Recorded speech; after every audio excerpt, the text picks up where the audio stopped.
Welcome back guys, we are back with another audiobook on, What If Bella Was a Secret Spy? Before that, we are very close to reach milestone of 1000 subscribers and more than 50% of our viewers haven't subscribed our channel yet, so do for more such stories. Agent 007. I turned away from the punching bag I had been working out on for the last half hour to face the voice that just interrupted my workout.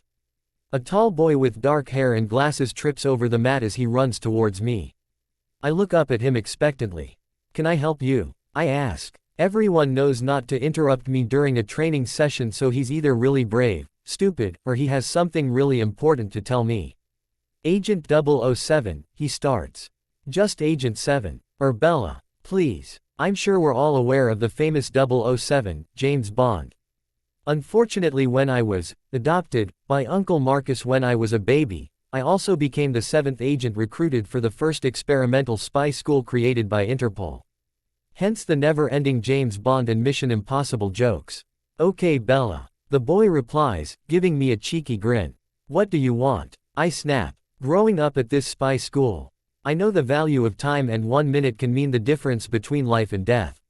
I swear I'm not usually a bitch, but I can be a little cranky in the morning, especially when I'm in training mode. Ooh, feisty. I like you Bella. What do you want, agent? Oh, I'm not an agent. Yet, or probably ever actually. Unless they make me a techie. You know I'm more into stuff like hacking into school systems to change my schedule around so I get all the super cool teachers, and he suddenly stops talking as a boxing glove hits him in the head. My boxing glove. Ow bells. You know your aim is great, but you're really not a good listener. I'm going to ask you one more time. What do you want? I ask, getting increasingly frustrated. Oh, just that Mr. Volturi is wanted to see you. You could have opened with that. I grab my boxing glove, which landed a few feet away from me, and quickly head out of the gym. Bye bells. See you later. I hear the boy call out after me. I break in to a sprint down the hallway of the school as people move out of the way. I sort of have a reputation around here for being a little too serious when it comes to, well, everything. I mean, how can I not be? It's no secret that a lot of the kids at this school will end up becoming secret agents. And nobody wants a flaky agent out of the field. I slow down to a walk as I approach Uncle Marcus's office. Being the headmaster of the academy, he no longer goes on any missions, but growing up I've heard countless stories of his time as a hotshot spy. One day I hope to go in as many missions as he has. But so far Uncle Marcus hasn't let me really leave the walls of the school. I know on the door and hear some papers shuffling on the other side. Come in. Hey Uncle Marcus. What's up? I ask, walking over to him, giving him a big hug. Uncle Marcus is the only person that I fully trust and let my guard down around. He may seem scary, standing at 6'4" with huge muscles, dark hair, although it's a little gray now probably thanks to me, and piercing blue eyes that would have even the most experienced agent squirming in their seat, but to me he's just a big, OL teddy bear. Hey bells. So I assume Jacob found you. Is that the dark-haired kid? You know, he interrupted my training. Ah, cut the kid some slack. He's smart, but he doesn't exactly have the best common sense. I've noticed. So bells, what can I do for you today? I smile. Uncle Marcus, you're the one that called me in. Remember? Is that so? He pretends to think, making me laugh. So why am I here? I ask him. Isabella, he starts, using my full name. He never uses my full name unless I'm in trouble or he has something serious to talk to me about. I went through the last couple of weeks in my head and couldn't think of anything I've done to break the rules. Or at least anything I would get caught for anyway. Okay, I didn't do it. Whoever told you I did is a liar. What? Bella, you're not in trouble. I just wanted to wait. Did you do something? I of course not, Uncle Marcus. I have to go, so unless you have something. Isabella, sit down. I know for a fact you have free period right now. Uncle Marcus said, gesturing to the seat in front of him. The reason I called you in today is because the US government came to me with a mission and I thought you'd be up for it. Uncle Marcus told me. My first mission. I shot up in my seat, excited now. What is it? Trailing a rogue agent in France. Infiltrating the Japanese Yakuza. Robbing a bank. What? Bella, we're supposed to be the good guys. Why on earth would we rob a bank? I don't know, isn't the government in debt or something? So I thought. High school. Excuse me. I froze. There is no way I heard him right. I'm sure you know that our president has a son in high school. Yeah, we learned all of that in history a couple years back. So what do I have to do with it? He's running for re-election this year, which has caused some threats from various political organizations in and out of the US. See, during his term he made some deals that left some people very unhappy, so they would do anything to stop him from getting re-elected. I know. So again, I'm getting their bells. So the government has recently caught wind of a possible threat against the president's son, except they're not exactly sure who made the threat. Apparental. Why, they don't even know what country it came from. Ridiculous. Who's running this show? Right. So anyway, they want an agent or two to be security detail on the son, only nobody can know about it, not even him. We need to catch the guys making the threats, not scare them off. Which is where you come in. We need someone who can follow him around without being out of place. Who better than someone the same age? Oh no. Oh no, no, no, no, no. That's not a real mission. I am not babysitting some rich brat, I tell him, folding my arms. Uncle Marcus walks around the table to put his arm around me. First of all, Bella, it's not really your decision to make.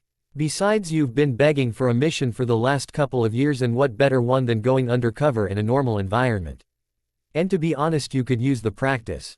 What practice? I'm already top of my class in combat, surveillance, tech, in most of my studies. Granted, I could be a little better in math, but even that's above the high school level. Not your technical skills, Bells. Your social ones. If you want to be a good agent, you have to be able to blend into an environment just as well as you can fight in an environment. There's no point in going undercover if you're spotted as a spy right away. I have great social skills, I attempt to argue. Bella, I rarely see you just hanging out with anyone here unless it's to train with them. When we went on a field trip to the zoo for your biology class, the other kids were having fun while you tried to take blood samples from the animals for your cloning experiment or whatever you were doing. You're lucky the lion was asleep, or you would be our first agent to lose a limb on a class field trip. I can have fun. Uncle Marcus sighs at this. I'm not saying you can't. But this will be good for you. You'll still get to practice your skills while learning to loosen up. Think of this as another environment for you to study. Learn how to behave in. Act as a normal teenager would be helpful for blending in for the future. You don't want to look like a spy that is actually a teenager. You want to look like a teenager that is actually a spy. Why can't some other agent go? All of our other agents already on the field are way too old, and honestly, Bella, you're the best agent we've got. I mean, you did learn from the best, Uncle Marcus jokes, making me giggle. I let out a deep breath, admitting my defeat. Am I going in solo? Uncle Marcus smiles, probably relieved that I was no longer fighting him. You'll have a tech backup from RS. Chul and one other agent with their own tech backup from another academy like ours. I was only able to get their numbers, Agent 106 and Agent 105. I tried to get their agent files, but they refused to give up theirs until we gave them ours, and I'm not about to put your safety in their hands. I know. Never trust anyone. That's right, kid. So you won't know what they look like, but I'm sure you'll be able to hunt them down. All four of you will have tracking device with the mission logo to identify each other if need be. You'll be following the president's son around inconspicuously. You can decide how to handle this. Obviously he lives in the White House, but I believe the other agent will be handling his surveillance at home, but again, we don't know them. I'll see what I can do about getting you in all of the same classes as him. If you can become his friend, it'll be easier and less suspicious to follow him around. I also suggest joining the same extracurricular as him. The closer you are, the better. But again, blend in and don't be too obvious. I expect full report at the end of each day, both on him and to let me know how you're doing. You got it, Chief, I told him with a mock salute. All right, Agent 007. Uncle Marcus says, winking at me, earning him a glare. You leave tomorrow after classes with your tech backup. Meet in the hangar and bring as little as possible. You'll have a chance to settle in once you get there. You going to be okay without me, Uncle Marcus? He gives me a hug. I know he won't say it, but I'm all he's had for the last 16 years, and the same goes for me. So this is going to be hard in the both of us.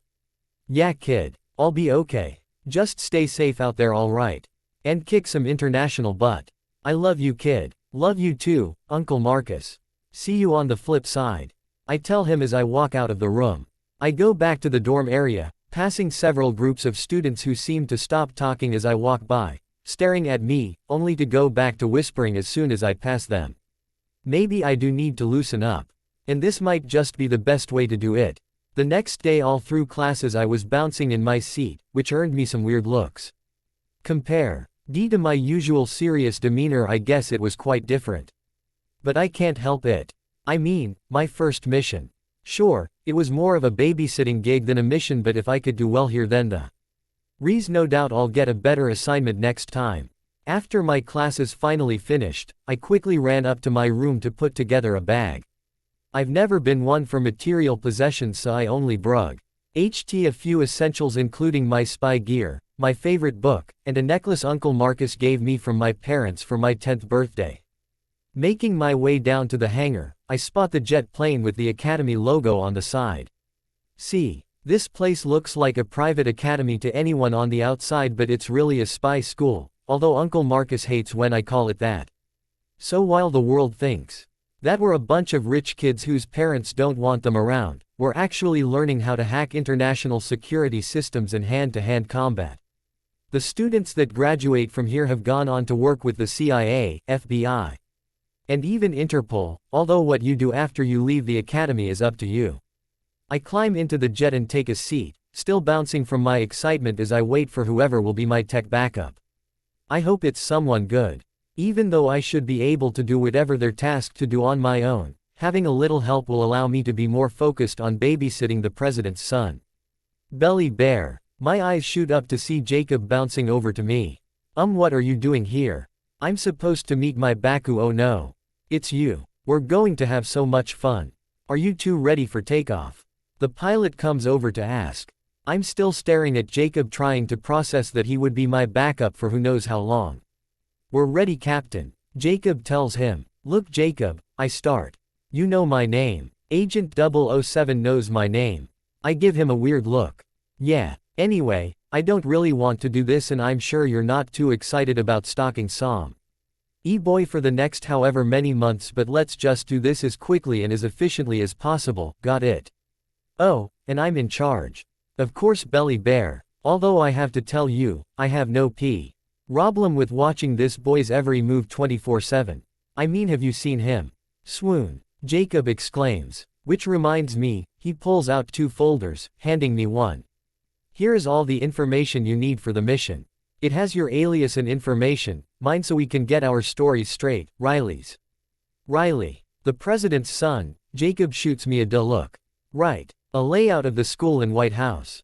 And I printed a few articles outlining how teenage girls act and what a high school is like, he finishes. I am a teenage girl. I would like to think I know how to act like one. Au contraire, mon ami. You are about as similar to a teenage girl as I am to a piece of spinach. I've been to a high school before, although I was only there for a year and I was at the very bottom of the top pole, but I can give you some information on what that's like. Oh, and when we get settled, we can watch some movies to get a better idea of the high school experience. You know, research. It'll be like a girls' night. Girls' night? I ask, raising an eyebrow. Oh, you know what I mean. I sigh, looking back in my folder to study the information I would need. Luckily, names are never tied to an agent's identity. What with the millions of alias one might use in their career, so I could use my actual name for this mission. Starting tomorrow, I would be Bella Swan, age 17, junior. I am MNC, pated and currently living with my cousin Jacob, who is attending the same school as me. Well, at least we won't have to explain why there are no parents with us. Jacob was listed as the same age as me. I quickly scanned through his backstory, which was similar to mine, and moved on to my subject. Riley Beers, 17, junior. I looked over the picture of him in my file. A boy with blonde hair and blue eyes. He truly looks like an all-American boy, which is fitting for the president's son. His girlfriend's name is Bree and they've been together for 2 years. He has some of the best grades in his class. And is president of the junior class as well as a receiver on the football team. Great. Now I have to join the football team. I read through the articles Jacob printed out. Are you kidding me? Work on your inner beauty. Walk with confidence, have good hygiene. Okay, I think the handbook for how to act like a teenage girl is a little different for girls who have been raised to be the ultimate spy. I put the articles back in the folder and pull out my book from my bag and start reading. Ooh, whatcha reading? Jacob asks, looking up from his own folder. Romeo and Juliet. It's my favorite, I tell him with a small smile. A romantic, are we? He wags his eyebrows. Not really. I'm more into it for the fights. Plus, can you imagine killing yourself over some boy? I mean, no thank you. I don't need the distraction. You never know, Jacob says, turning his attention back to the folder. I continue reading the book until the pilot asks us to make sure our seatbelts are fastened for landing. Following Jacob off the airplane, we walk over to the black SUV parked a couple yards away. A man in a suit and tie wearing an earpiece step out. Agent 007 and Agent 274. He asks. Yup. Jacob replies. So you got your agent number, huh? I elbow him. Yup. Now come on Bond, we've got a hottie to protect, Jacob says, grabbing my hand and pulling me into the car with him as I scowl at him for the nickname. Pulling up to the house. I was not disappointed. Uncle Marcus had gotten us a nice 2-story house that looked like it came out of a Disney Channel show and was way too big for just 2 people, but I wasn't complaining. Jacob and I walked inside after putting in the code and getting past the thumbprint scanner. Together we walked around the house taking in all of the facilities.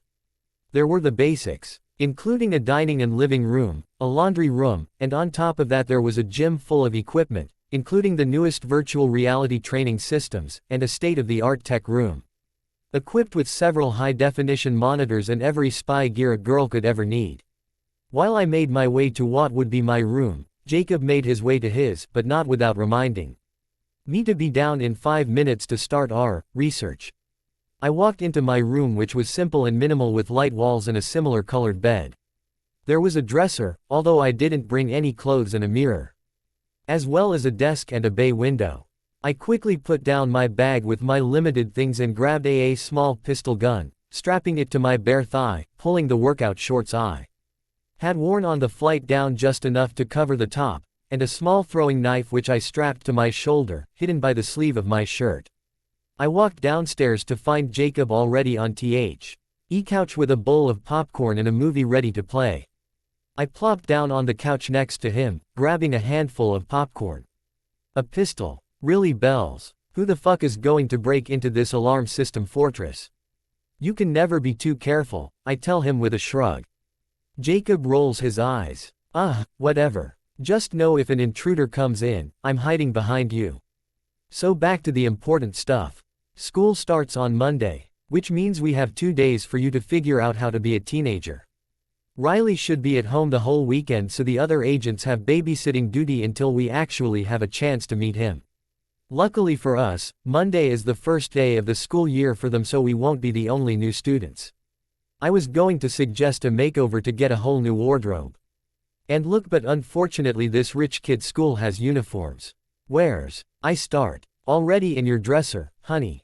But I doubt you bothered to check. Anyway, we could get you a little makeup. Not that you need it. With your dark hair and those doe eyes you could get any guy with the snap of your fingers, Jacob tells me. But I don't want. We have research to do. Jacob points the remote at the screen to start the movie. The first one we watched was about some girl who moved from Africa going to high school for the first time, only to be sucked into this group of girls called the Plastics. If this was what high school was like, I didn't want any part of it. Okay, Belly Bear, what did you learn? On Wednesdays you wear pink, butter is a carb, although I'm pretty positive it isn't. And you should lie about being smart to get guys to like you. Oh, and Halloween is a chance for girls to dress like sluts without getting called out. Jacob let out a huge sigh. No, Belly Bear, I didn't mean that. I meant, what did you learn about how teenage girls act and how high school works? I learned that jocks and cheerleaders are at the top of the social hierarchy, mathletes are at the bottom. And a lot of girls can be fake and will stab each other in the back so quick you won't see it coming. Bingo. And that's basically the whole high school experience. So I was thinking, since Riley plays football, Maybe you should join the cheer squad so you can still keep an eye on him. No way. I am not jumping around in a skirt waving pom-poms in the air while some other team gets all the action. Besides, Uncle Marcus suggested I join the same extracurricular as him anyway. I'm joining football. Bells, you'll be the only girl on the football team, and that only if the coach lets a girl on the team. Besides, those guys are all pretty huge. You could get hurt. Jacob, you know as well as I do that I can take a hit. And do you remember Agent 086? He's bigger than you. NCLE Marcus, and I've taken him down more times than he'd like to admit. Besides, the whole point of the mission is to keep eyes on Riley at all times so he doesn't, die. How about this? If for own bizarre and sexist reason I don't make the team, I'll try out for the cheer squad. And hey, if I make the team, you can be team manager or waterboy or whatever and stare at guys all afternoon, I joke. Fine, but you have to wear a mouthguard and extra pads. Of course, boss, I tell him as he puts on some Disney movie about lions. The weekend flew by with only one trip to the mall where Yako B made me stand in a Sephora for an hour while he picked out some basic makeup I just had to have, and picked out a few outfits that a typical teenage girl would wear. I was able to sneak in some more workout and training clothes while he wasn't looking so I would be set for our stay here. Before I knew it, it was Monday and I was putting on my uniform for my first day at Gilliam Prep. The skirt fell to my knee and even I had to admit it was a little dorky and long. I buttoned up the white shirt before looping the tie around my neck, making sure to tuck my necklace under my shirt. Luckily the blazer was optional so I left it in my drawer. It was still hot out in Washington, D.C. and even with my long sleeves rolled up, I knew I would be sweating. Walking out of my room, I almost bump into Jacob, who has a look of horror on his face. What? I ask him. His uniform is similar to mine, only he gets to wear long pants instead of a skirt. Lucky kid. Do you know how hard it is to chase people down in a skirt? Although it might come in handy for concealing weapons. Please tell me you're not done getting ready. I am. No. Nope. It is your first day and we cannot have you looking like you just rolled out of bed. Trust me. All of these other preppies are going to eat you alive. What do you mean? We're all wearing the same uniform. I protest as Jacob drags me back into my room, pushing me down into my bed. It's not about the uniform. It's about what you do with it. Now let's start with a little makeup. Luckily your hair doesn't look too messy so we can leave it, Jacob tells M. While applying the makeup he picked out yesterday. Okay, I really don't think I need makeup. I mean it's just school, right? Wrong. This is a first impression. If you solidify your status as somewhat cool now, it will be a lot easier for you in the future, he says, quickly finishing up with some lip gloss. Now stand. I stand up while Jacob hands me a mirror and starts messing with my skirt. I can tell he put on some foundation to even out my skin tone and applied a little bit of eyeliner and mascara, not too noticeable but just enough to make my brown eyes pop. He even applied some light pink lip gloss and blush to add a little more color to my face. I still looked exactly like me, only a little better. And we are done, Jacob tells me. I looked down to see that he had pinned up my skirt several inches so that it now fell mid-thigh. This was a little too short for my liking considering the fact that I never wore skirts in the first place, but it felt a little pointless to argue with Jacob now. Thanks, Jacob. I just hope there's enough room to still hide my gear. You're bringing weapons to school. I kind of have to. The whole point is to protect Riley, and as much as I love hand-to-hand combat, you know what they say. Don't bring a knife to a gunfight. Or I guess, don't bring your fists to a gunfight. Huh, I didn't really think about that. Tech brain, Jacob says, pointing to himself. Oh, which reminds me, he quickly runs out of my room and comes back in a minute later, handing me a ring. Here is your tracker. You can find the mission logo on the back. And I add, a new feature where if you touch your tracker with someone else on our mission it'll light up.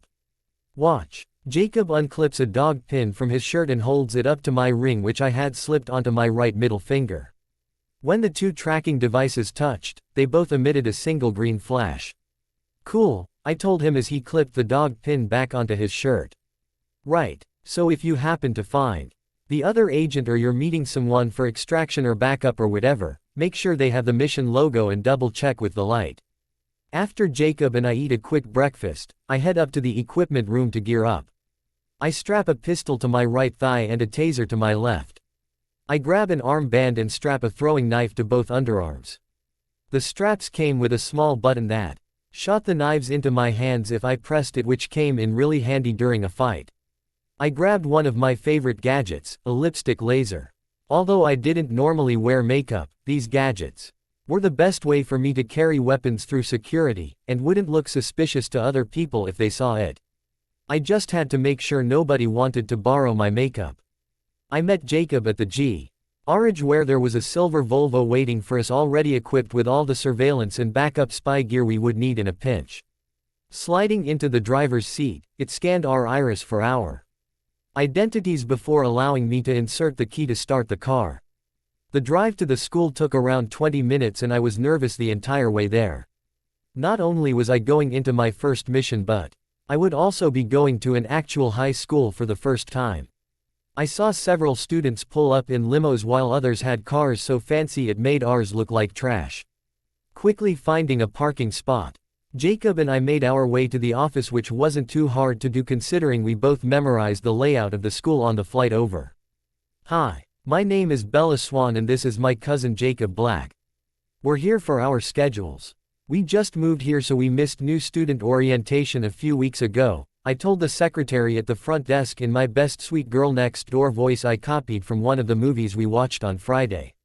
Welcome, I'm Ms. Cope and I'm the secretary here at Gilliam Prep. If you need anything at all, don't hesitate to ask. Here are your schedules and maps of the school. Do you two need student guides? No thank you. Have a great day, Jacob answered, before dragging me out of the office. Alright, let's recap our mission, Jacob said as soon as we were back in the hallway. 1. Become friends with Riley. 2. Find the other 2 agents. 3. Save the world. I think you're missing a couple steps in between, but that sounds about right. So we have the same classes. Not all of them. We have a few, but your classes are identical to Riley's and Mr. Volturi thought it would be too much of a coincidence if we also had the exact same schedule. So you're Eat it off to French while I have the good fortune of going to gym first thing in the morning, Jacob tells me, rolling his eyes. Nice hair. Jacob and I turn to see a group of girls looking at me. Why all look like they could have stepped out of the latest fashion magazine, minus the uniforms. Oh, thanks, I answered, not sure if they were actually addressing me. Not. What did you do? Stick your head in a washing machine. The blonde girl laughs, high-fiving the other girls. I'll show you a head in a washing machine, I mumble, reaching for the taser under my skirt as I start toward the girls. Jacob grabs my waist, holding me back, although not very effectively. Don't do it, Bells, he whispers in my ear, struggling to keep a hold on me. Freak much, the blonde says before flipping her hair and walking off with the other girls following her. You should have let me at them, I grumble at Jacob once I've calmed down. Okay. First of all, Bells, the weapons are supposed to be hidden. Second, teenage girls don't get into fistfights, they spread rumors to stab each other in the back. So what are we going to do the next time some mean girls say something to you? Jacob asks me. Stab them in the back, I smile, tapping the throwing knife under my arm. No, Bells. Use your words. Say it with me. Use your words. You need to blend in, don't you? Fine. Use my words, I repeat in a mocking tone. This teenage girl thing is hard. Tell me about it, Jacob says. Alright, off to class. And remember, Bells. I know. Use my words. I was gonna say signal me if you find he agents or whatever, but yeah, that works too. Jacob gives me a little wink before skipping off to gym. Actual skipping. I plaster on a fake smile to make me seem more approachable like the girls in the movies and walked quickly to the French classroom. When I walked in, I saw the group of students already gathering in the front waiting to hear where they would be sitting. I looked around hoping to get eyes on Riley before class started, but I wasn't able to spot him. Maybe he just wasn't here yet. Bonjour, everyone. The teacher speaks up as soon as the bell rings. My name is Madame Adrienne, and welcome to French 3. I recognize most of you, so I am excited to be getting to teach you all again. When I call your name, take the seat I tell you to. As you can see, the tables are arranged in groups of 2. Who you are sitting with will be your partner for the entire semester. She has a heavy accent and speaks with a huge smile on her face that's warm and welcoming. Madison and Thomas. Carly and Mackenzie. Madam Adrian continues to call out students and I patiently wait for her to get to me.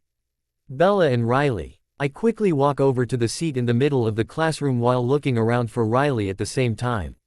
I spot him talking to a few other guys that I recognized as his friends from his file, waving goodbye before walking over to me. Hi, I'm Bella. I tell him, ho. LDING out my hand and giving him my practiced smile. Riley, he replies, placing his hand in mine. Even through my fake smile, I can feel my training taking over as I notice the calluses on his hands, most likely from football. And the small scar above his eyebrow. I can see that his eyes are genuinely curious as he tries to place me. I take in every little detail about him since you never know what will come in handy.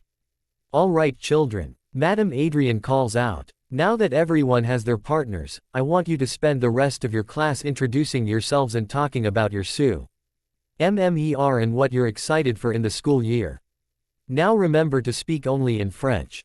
This is French 3, which means you should all be able to hold basic conversation. I don't want to hear any English. Begin, she tells us, returning to her desk to read a book. Luckily, the Academy trains us to be fluent in virtually every language since they never know where our missions will take us, so I was more than prepared for a high school French class. So Bella, Riley asks me in French. Are you new here? Yes, I just started here with my cousin Jacob. What about you? I've been going here since freshman year. That's cool. Play any sports? I already knew the answer but I didn't want to freak him out by already knowing everything about him. I play football. I'm a wide receiver. What about you? Are you joining anything? I haven't decided yet. Lie. When are football tryouts? I asked. Because as thorough as we had been in our research about Riley, the actual dates of tryouts had not come up. Today after school. Why? Are you thinking about coming to watch? He asks, wiggling his eyebrows with a smirk that doesn't quite reach his eyes. I also saw an uncomfortable look flicker across his face for half a second before settling back into his signature all-American boy look. Just curious, I tell him with a shrug. What did you do this summer? Oh, well, I spent most of the summer touring the US with my parents. Making appearances on TV, waving, kissing babies. Gotta love being the president's son. And a week ago we got 2 exchange students from some other private school, so they're staying with us. It's nice to have other kids around. Gets lonely in the White House, he trails off, looking away for a second before refocusing.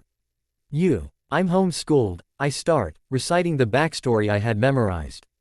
Or I was, until I came here. So I spent pretty much the entire summer studying. That sucks. Yeah, I tell him, even though, studying, really included training for missions which I actually really enjoy. We spend the rest of the period engaging in small talk. I was impressed by how well Riley was able to hold his own in the conversation and I was not making it easy for him. Speaking at the speed of a native Frenchman on crack. What's your next class? Riley asked me once the bell rang. Oh, I pulled out my schedule from my backpack even though I had already memorized it. History. Room 208. Quote, me too. I'll show you the way.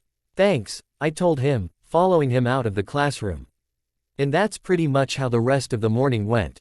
Riley was surprised that our schedules were identical and I told him it was probably just a coincidence. In our third period calculus class he introduced me to Bree, who was about as sweet as a sugar cube. Seriously, if someone at the academy was as nice as her I would think they're hiding something, and I'm pretty sure Bree was. I just had to figure out what. I was exhausted both physically and mentally by the time lunch rolled around. I can run a 4-minute mile but have me keep up this sweet girl pretense for a couple hours and I'm done. How was I going to survive months of this? Hey, do you want to sit with us for lunch? Bree came up to me after calculus. Sure, do you mind if my cousin joins us? The more the merrier. She links her arms with mine and I have to counter the instinct to fight her off. She starts pulling me toward the cafeteria with Riley following close behind. I send a quick message using the spy watch that we're all given at the academy to let Jacob know to find me in the cafeteria. So we sit with a bunch of guys from the football team and some cheerleaders. I think Riley's exchange students are sitting with us too. Everyone's super nice, so you should have no problem fitting in. Bree tells me, leading me through the lunch line into a table in the middle of the cafeteria. Everyone, this is Bella. She just started today and she's sitting with us. Oh, her cousin too. Bree tells everyone, letting go of my arm and grabbing Riley's hand before sitting down. I take a seat next to Riley and look around at the table, recognizing a few of the guys from my classes and a couple of the girls as the ones I ran into in the hallway this morning. This is Sam, Seth, Quill, and Paul. They were on the football team with me last year. Riley points out some of the guys at the table and they give a small wave. I quickly commit the faces and names to memory so that Jacob could run background checks on them later. That's Tanya, Lauren, and Jessica. Riley points out the girls from this morning. Tanya refuses to acknowledge me while Lauren and Jessica glare. If I hadn't been through torture training in 8th grade, one might be a little intimidated. Hey Bells. Jacob comes up to the table and takes the seat next to me. Hi guys. I'm Jacob. He gives everyone a smile. I'm jealous of how easy it is for him to be normal. Riley stares at Jacob for a few seconds before snapping out of it. Nobody else noticed as they were too busy engrossed in either their own conversations or lunch. Once everyone gives Jacob a welcome, Riley continues with the introductions. The one right there is Jasper. He's my exchange student. Riley points out a boy with longer blonde hair and blue eyes. He gives me a small smile. I thought you said you have too. I ask, recalling a conversation from earlier. I do. And look, here he comes now. I turn and see a bronze-haired boy walking to the table. He's tall and muscular, similar to the guys on the football team. Our gazes lock for a few seconds and I'm met with the greenest eyes I have ever seen. I get a weird feeling in my stomach I've never felt before, but I quickly shake it away, switching back into spy mode. Guys, this is Ed. He's my other exchange student. Riley tells us. Ed, come sit by me. Tanya practically screams, pushing Lauren off her seat. Thanks, but I think I'll just sit here, Ed tells her, taking the empty seat next to Jasper. I hold back a snicker, earning me a look from Ed. I spend the rest of lunch listening to everyone's conversations, trying to pick up anything that might help. I'm finding the OT, her agents, and whoever's responsible for the threats. By the time lunch ends, I've only picked up bits and pieces about football stats from last year and something about botched highlights. I catch Riley looking at Jacob a few times, but only for a second, so I don't think too much of it. At this rate I'm going to be here forever. Find out anything? Jacob whispers to me as we're all getting up to leave. I'm pretty sure Riley and Bree are hiding something, but I don't know if it's important. Other than that, no. Nada. I'll wait on the bleachers after school during tryouts and start on those background checks. Send me the names when you get the chance, Jacob tells me before skipping off to his next class. You ready to go, Bella? Riley asks me. Yup. I turn my attention away from Cobb's retreating figure to see that pretty much every else had already left. Ed also has gym with us next. We better get going if we want to make it on time. The gymnasium is all the way across the school. I nod, looking over at Ed, who was staring at me intensely. I blink and turn my attention back to Riley, who has already started walking out of the cafeteria. Coach Jones reminded me of Santa Claus and was just as jolly. Especially compared to my teachers back at the academy. We all got gym shirts and uniforms and were instructed to change in the locker room. I waited until the other girls left so that I could secure my weapons under my gum shorts so that they wouldn't be seen. Luckily, since it was the first day, Coach Jones went easy on us, only making us run a mile. Or at least it was easy for me. I kept up with Ed, who was just as fast as me if not faster, with Riley and most of the other guys falling about a minute and a half behind. You a runner? I asked Ed once we finished. He still had some time before the next group of students crossed the finish line. Not really, he tells me with a shrug. He doesn't make a move to continue the conversation, so I just leave it at that. Dang girl, you can run. Riley comes up to me panting.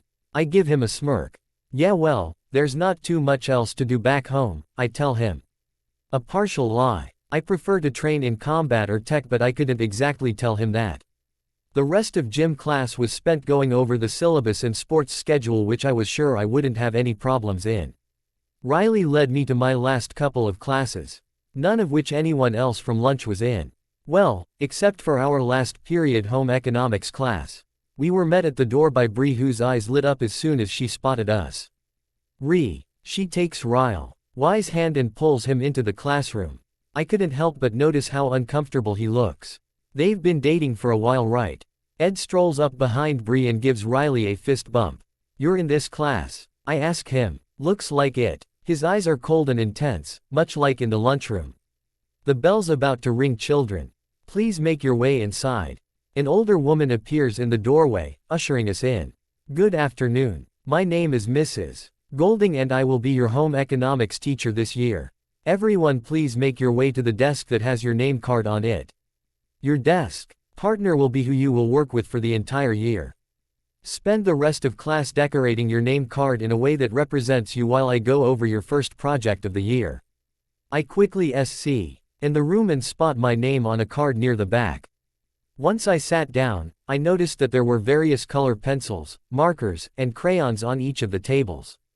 I didn't realize high schoolers still used crayons, but then again, this is my first time in a high school, so I was pulled out of my thoughts by a squeal, making my hand twitch towards my gun before settling on the source of the noise. Bree was tugging Riley towards a couple of desks which had their names next to each other. Surprise, surprise, they were partners. I could only hope whoever my partner was would actually do the work. I had a mission to focus on, and that did not include having to also carry a group project on my own. I heard someone sit down next to me. I almost didn't notice them sit, had it not been for my observational skills developed at the academy. I turned to meet familiar green eyes that still held an intense cold stare. My eyes moved down to the name card next to mine. Edward. Ed-o. I can't believe I didn't put that together. Alright, so while you all decorate your name cards, I'll describe your first project. I always like to start with one of the hardest projects at the beginning of the year while everyone still wants to try hard. Now in the past I have always started with budgeting, but the last couple of years I've started with the baby project. Don't worry, you won't be getting your babies today. We still have to pull them out of storage. So we will spend the rest of the week learning about childcare and receive your babies on Friday, but for today I'll just go over the basics of the project. Ms. Golding continued to talk about the project while I grabbed the first crayon my hand touched and mindlessly started to color my name card. I heard a snort next to me, of course. I turn my head to see Edward shaking his head. What? I ask him. He raises a brow and looks down at my name card. I had colored it a way too bright pink color. I looked down at his card, which was still blank. I'm confused. What's wrong with it? Quote, nothing, princess. I scoff. Of course. He thinks I'm like the other bubbly, girly girl, short skirt wearing rich kids at this school. But that's a good thing, right? That means I'm pulling off my cover. I internally sigh before putting on that big fake smile. There's nothing wrong with a little pink. I giggle. I'm gagging inside. Sure, princess. Edward thinks he's so tough. I bet I could easily kick his Wrap it up. The bell's about to ring, Mrs. Golding announced. Saved by the freaking bell. Drop your name cards off at the front. Make sure to pick it up at the start of next class. It'll help me remember who's who. Ms. Golding told us as we all headed out the door. Oh my goodness. We're gonna be parents. This is gonna be so much fun. And good practice, right Riley? Bree squeals as we walk down the hall. Yeah, Riley gives her a small smile. I gotta go. Football tryouts, he says, giving Bree a quick kiss on the cheek. You ready, bro? He puts his hand on Edward's shoulder and I see him stiffen for half a second before relaxing. It was so fast most people would have missed it. Edward gives a swift nod before following Riley down the hallway. Well, I have to go to cheer tryouts. Are you sure you don't want to try out? You'd be perfect. Bree asks, grabbing my arm, jumping up and down. No, I'm good, I told her. Fine, let me know if you change your mind. I can totally get you a spot, she tells me before bouncing away. I send Jacob a quick message telling him to start the background checks while I head into the girls' locker room to change into workout gear. Luckily Bree and most of the cheerleaders had already finished changing and left the locker room, so I was able to transfer my gear under my workout clothes. Heading out onto the field, I see Bree and a group of girls over by the bleachers, having an enthusiastic conversation with Jacob. Rolling my eyes, I send another quick message telling him to focus on the mission. I watch him as he checks his watch, searches the field for me and then promptly sticks his tongue out when he spots me. Shaking my head, I head over to who I assume is the football coach, who is busy looking down at his clipboard. I wait for a few seconds but he doesn't notice me, so I decide to speak up. "Excuse me." The coach looks up for a second before turning his attention back to the clipboard. "Cheerleaders are over by the bleachers, honey. Actually, I'm here to try out for the football team," I tell him. This gains the attention of a few guys standing within earshot. "Funny, kid," coach answers, not bothering to look up from the clipboard. "I'm not joking. Is this where I check in, or you're actually serious?" Coach finally looks up from the clipboard and looks me up and down. Having a fairly thin frame and standing around 5 feet 3, I was sure he wasn't going to take me seriously. At least, that's why a lot of other agents underestimated me when we were combat training. And I'm sure being a girl didn't help much either. I wait exactly 34 seconds before coach finally lets out a long breath. "All right, kid. Give me your name, I'll put you on the tryout roster. But I don't want any crying or anything, and don't expect these guys to go easy on you because you're a girl. I need tough guys out there on the field." I noticed his emphasis on the word guys. "Bella Swan. And you got it, coach. Don't worry, I can take a hit," I tell him before joining the other guys. I quickly scan the field and spot Riley a few feet away with Edward close by. Putting on my teen girl movie smile, I jog over to them. "Hey guys," I call out. They turn toward me, Riley with wide eyes, and Edward with a matching expression for half a second before settling back into his default cold stare. "Hey Bella, what are you doing here?" "The cheerleaders are over there," Riley points over to the bleachers. "That's great, but I'm here to try out." "Very funny, princess. You better get off the field. Wouldn't want you to get hurt." Edward smirks, which is different from his usual cold stare. I glare at Edward, feeling my bitch spy personality taking over before I push it down for the sake of the mission. I quickly put a smile back on my face before answering him. "Aw, that's so sweet that you're worried about me," I squeal. And just because I want to annoy him even further, I grab Hi's face with my hand and squish his cheeks. "But don't worry, I can take a hit." I wink at him and let go of his face as he growls at me. "Everyone gather up," coach calls out. All of the guys, and there's gotta be like 50 or something, all head over to surround the coach. Most of the guys kept eyeing me as coach talked to the team. "Alright, I only have about 30 spots on the team and about 60 guys here, which means half of you aren't gonna make it. Now y'all don't have uniforms and pads yet, so tackles are going to have to be lighter than usual, but we'll warm up and then have y'all run through DFF errant drills and a scrimmage so I can see your skill sets and make cuts. Start with 5 laps. Go," he tells us, and everyone starts to run off. Similar to gym class, Edward and I end up much farther ahead of everyone else and are able to lap most of the guys before finishing up. After some agility drills and tossing drills, which thanks to my academy training I excelled in, coach called us in for a scrimmage. Edward and Riley were both assigned wide receiver positions on opposite teams, and I, despite the protests of several of the guys which coach shut down real quick, was assigned quarterback on Edward's team. "You got this, Swan. Get us a touchdown," Seth, who I recognized from lunch, called out to me as we got set. We played for a while and the scores tied up pretty evenly at 42-42. After I had thrown the first couple of touchdowns, some of the guys started to come around to the idea of me playing. But I couldn't take all the credit. Edward was doing a surprisingly good job catching all of my tosses. 5 minutes, guys. Wrap it up, play your last plays. Impress me if you want to be on the team. Coach calls out. We get set for our next play. When I call the play, the ball lands in my hands, but before I can get closer and toss it to Edward, I'm hit from the side by a truck. And by truck I mean a guy bigger than Uncle Marcus, and that's saying something. My instincts kick in a I flip us around before I hit the ground to avoid landing on the weapons under my shorts, landing on top of the guy.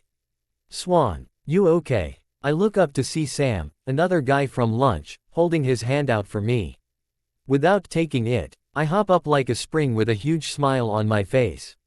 I'm great, I tell him, and honestly I was. I had taken much harder hits from much bigger people. This was honestly no big deal. Wish I could say the same, someone groans.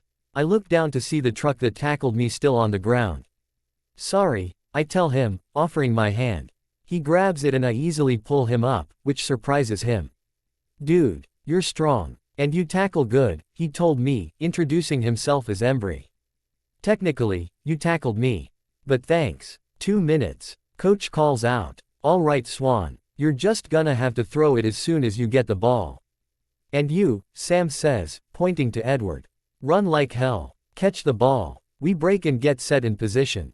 As soon as the play was called, I see Edward sprinting towards the end zone. I mentally calculate the trajectory and strength of my throw with the speed of Edward and launch the ball, farther than any other throw today.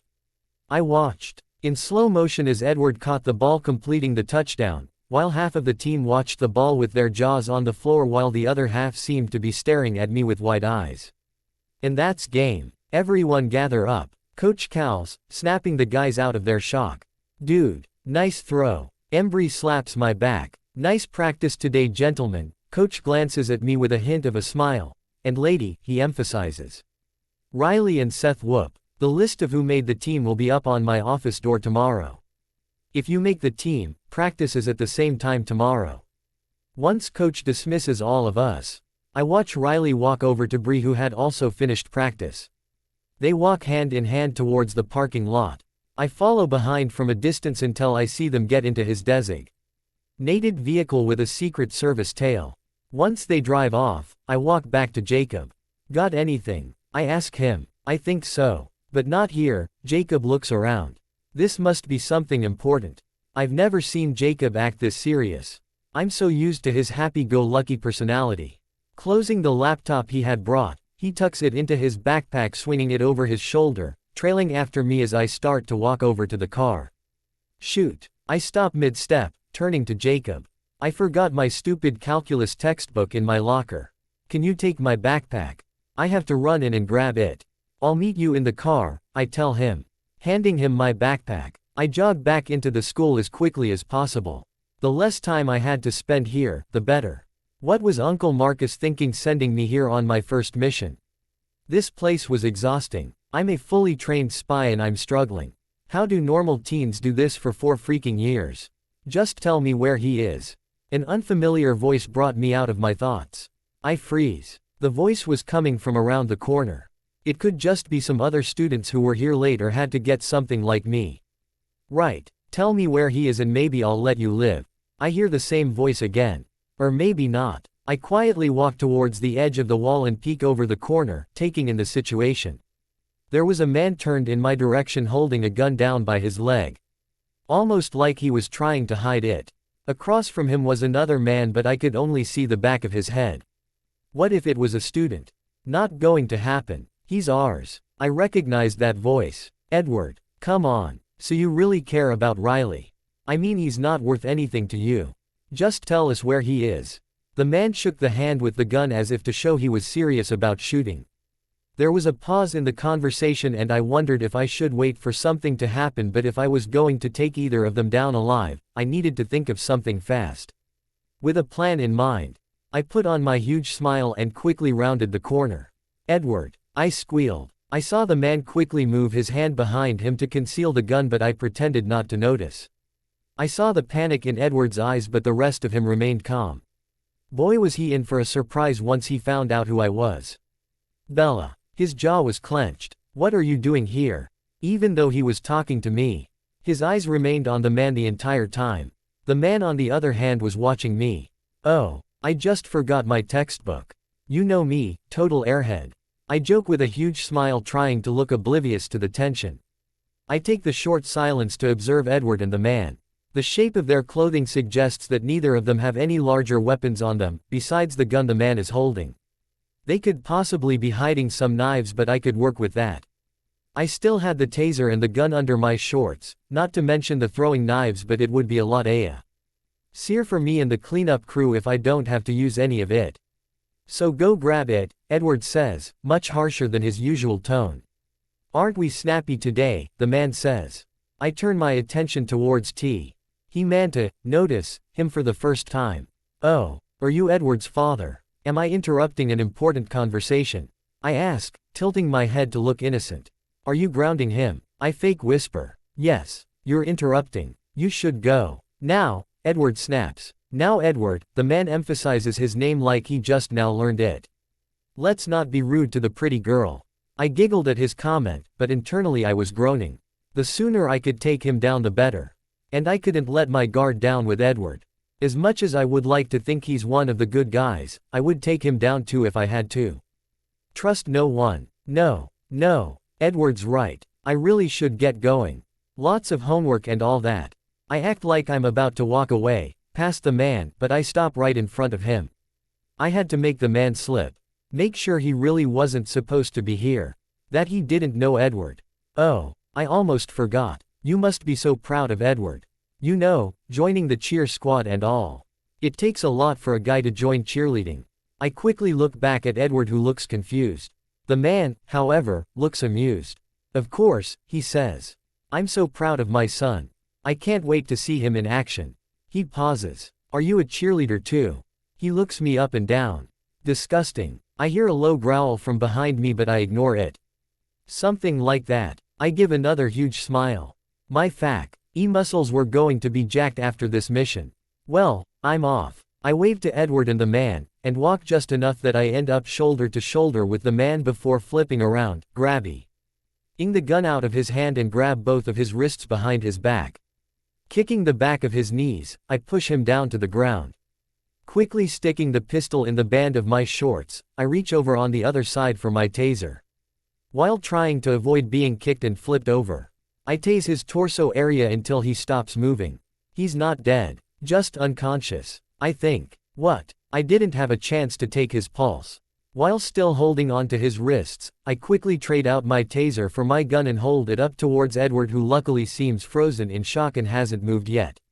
But the sight of me aiming the gun at him seems to snap him out of it. He puts his hands up. Whoa. I'm one of the good guys here. Tracker. I demand. What? Show me your fucking tracker. I hold the gun steady. Ready to strike at any time. Edward reaches for his sleeve on his wrist.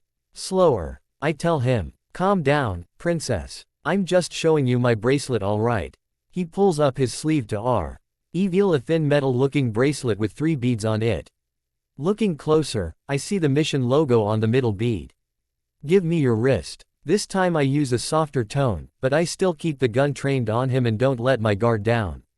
Excuse me. Edward's eyes turn wide and he grabs his wrist like I'm going to cut it off or something. Not literally, genius. Just come over here. Why? He questions but he still walks over. Once he's close enough, I touch my ring to his bracelet and in the process end up brushing my fingers with him, causing a spark. Not literally, of course. But I don't have time to dwell on the feeling as I see the green light on both the ring and the bracelet. I let out a breath I didn't know I was holding. Whoa, that's so cool. I didn't know it did that. My eyes snap up to a sight I never thought I would see. Edward was smiling. A real genuine smile. I could even see a twinkle in his eyes. It was a shock compared to his normal cold stare, and the sight of it momentarily dazzled me. I shake myself out of my thoughts and get back to business. You got handcuffs? I ask Edward. Sorry, nope. He looks a little sheepish. I didn't bring any weapons or gear to football. I figured I was trained enough in combat if there was any real threat. I pinch the bridge of my nose. You don't bring a knife to a gunfight, I mumble. Well, to be fair, I didn't even do that, Edward laughs. I give him a weird look. I've known him less than 24 hours but I had already gotten used to his cold personality, so this Edward was a little weird. The man whose wrists I'm still holding starts to groan and shift. Here, let me. Edward pinches a pressure point in the man's neck, making him pass out again and gently pushed me aside, taking his wrists. Thanks, I mumble again. I wasn't used to having people help me, so it was a little different. I lift my wrist up and press the call button to reach Jacob. Hey, Jacob, can you grab me a pair of handcuffs out of the trunk? I got one guy down who I think is on their side. I'm gonna call for backup. You got it, Belly. Be there in a jiffy. Hey, that rhymed. Jacob. Like your cousin Jacob. He's your backup. Edward asks. He's not actually my cousin. I clarify, lifting my watch to call the backup channel. This is Agent 007 requesting backup at Gilliam Prep. I have one suspect for extraction and interrogation. I'll be waiting at the north entrance of the school. Copy. We will be there in 15. An identifying tracker will be provided, the voice on the other end answered. Copy. I ended the call, turning back to Edward and the man. Edward again had a shocked look on his face. You're Agent 007. He blinked a couple times. Yes, I said, slowly. But you're a girl. No shit, Sherlock. No, I just mean I thought Agent 007 was a guy. Obviously. I scoff. They sent a girl to help protect the president's son. They sent their best agent to protect the president's son, I corrected. For some reason this makes Edward smile. I like Agent Bella better than Ditzy Bella. Belly Bear. I was interrupted before I could reply. Jacob turns the corner, waving the handcuffs in the air. I hear Edward snort. Belly Bear. I smack his arm. Ow. I looked over to see him rubbing it. Oops. I didn't mean to hit that hard. Jacob stops right in front of me, panting and out of breath while holding the handcuffs out.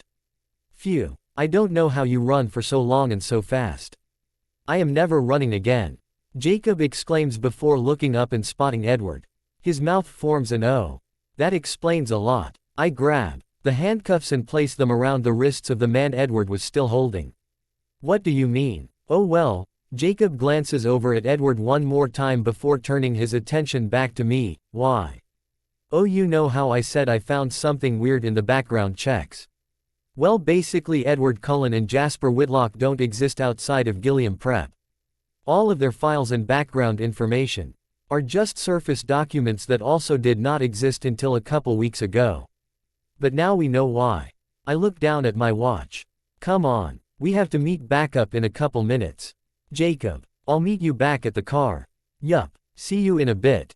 Bye, Edward. Jacob skips down the hallway, turning the corner. I hear a familiar groan and turn my attention to the man who seems to be waking up again. Oh good, you're up. We're transferring you to the higher ups for interrogation. Edward pulls him up so we can start walking to the pickup location. Like they could get me to talk, he laughs.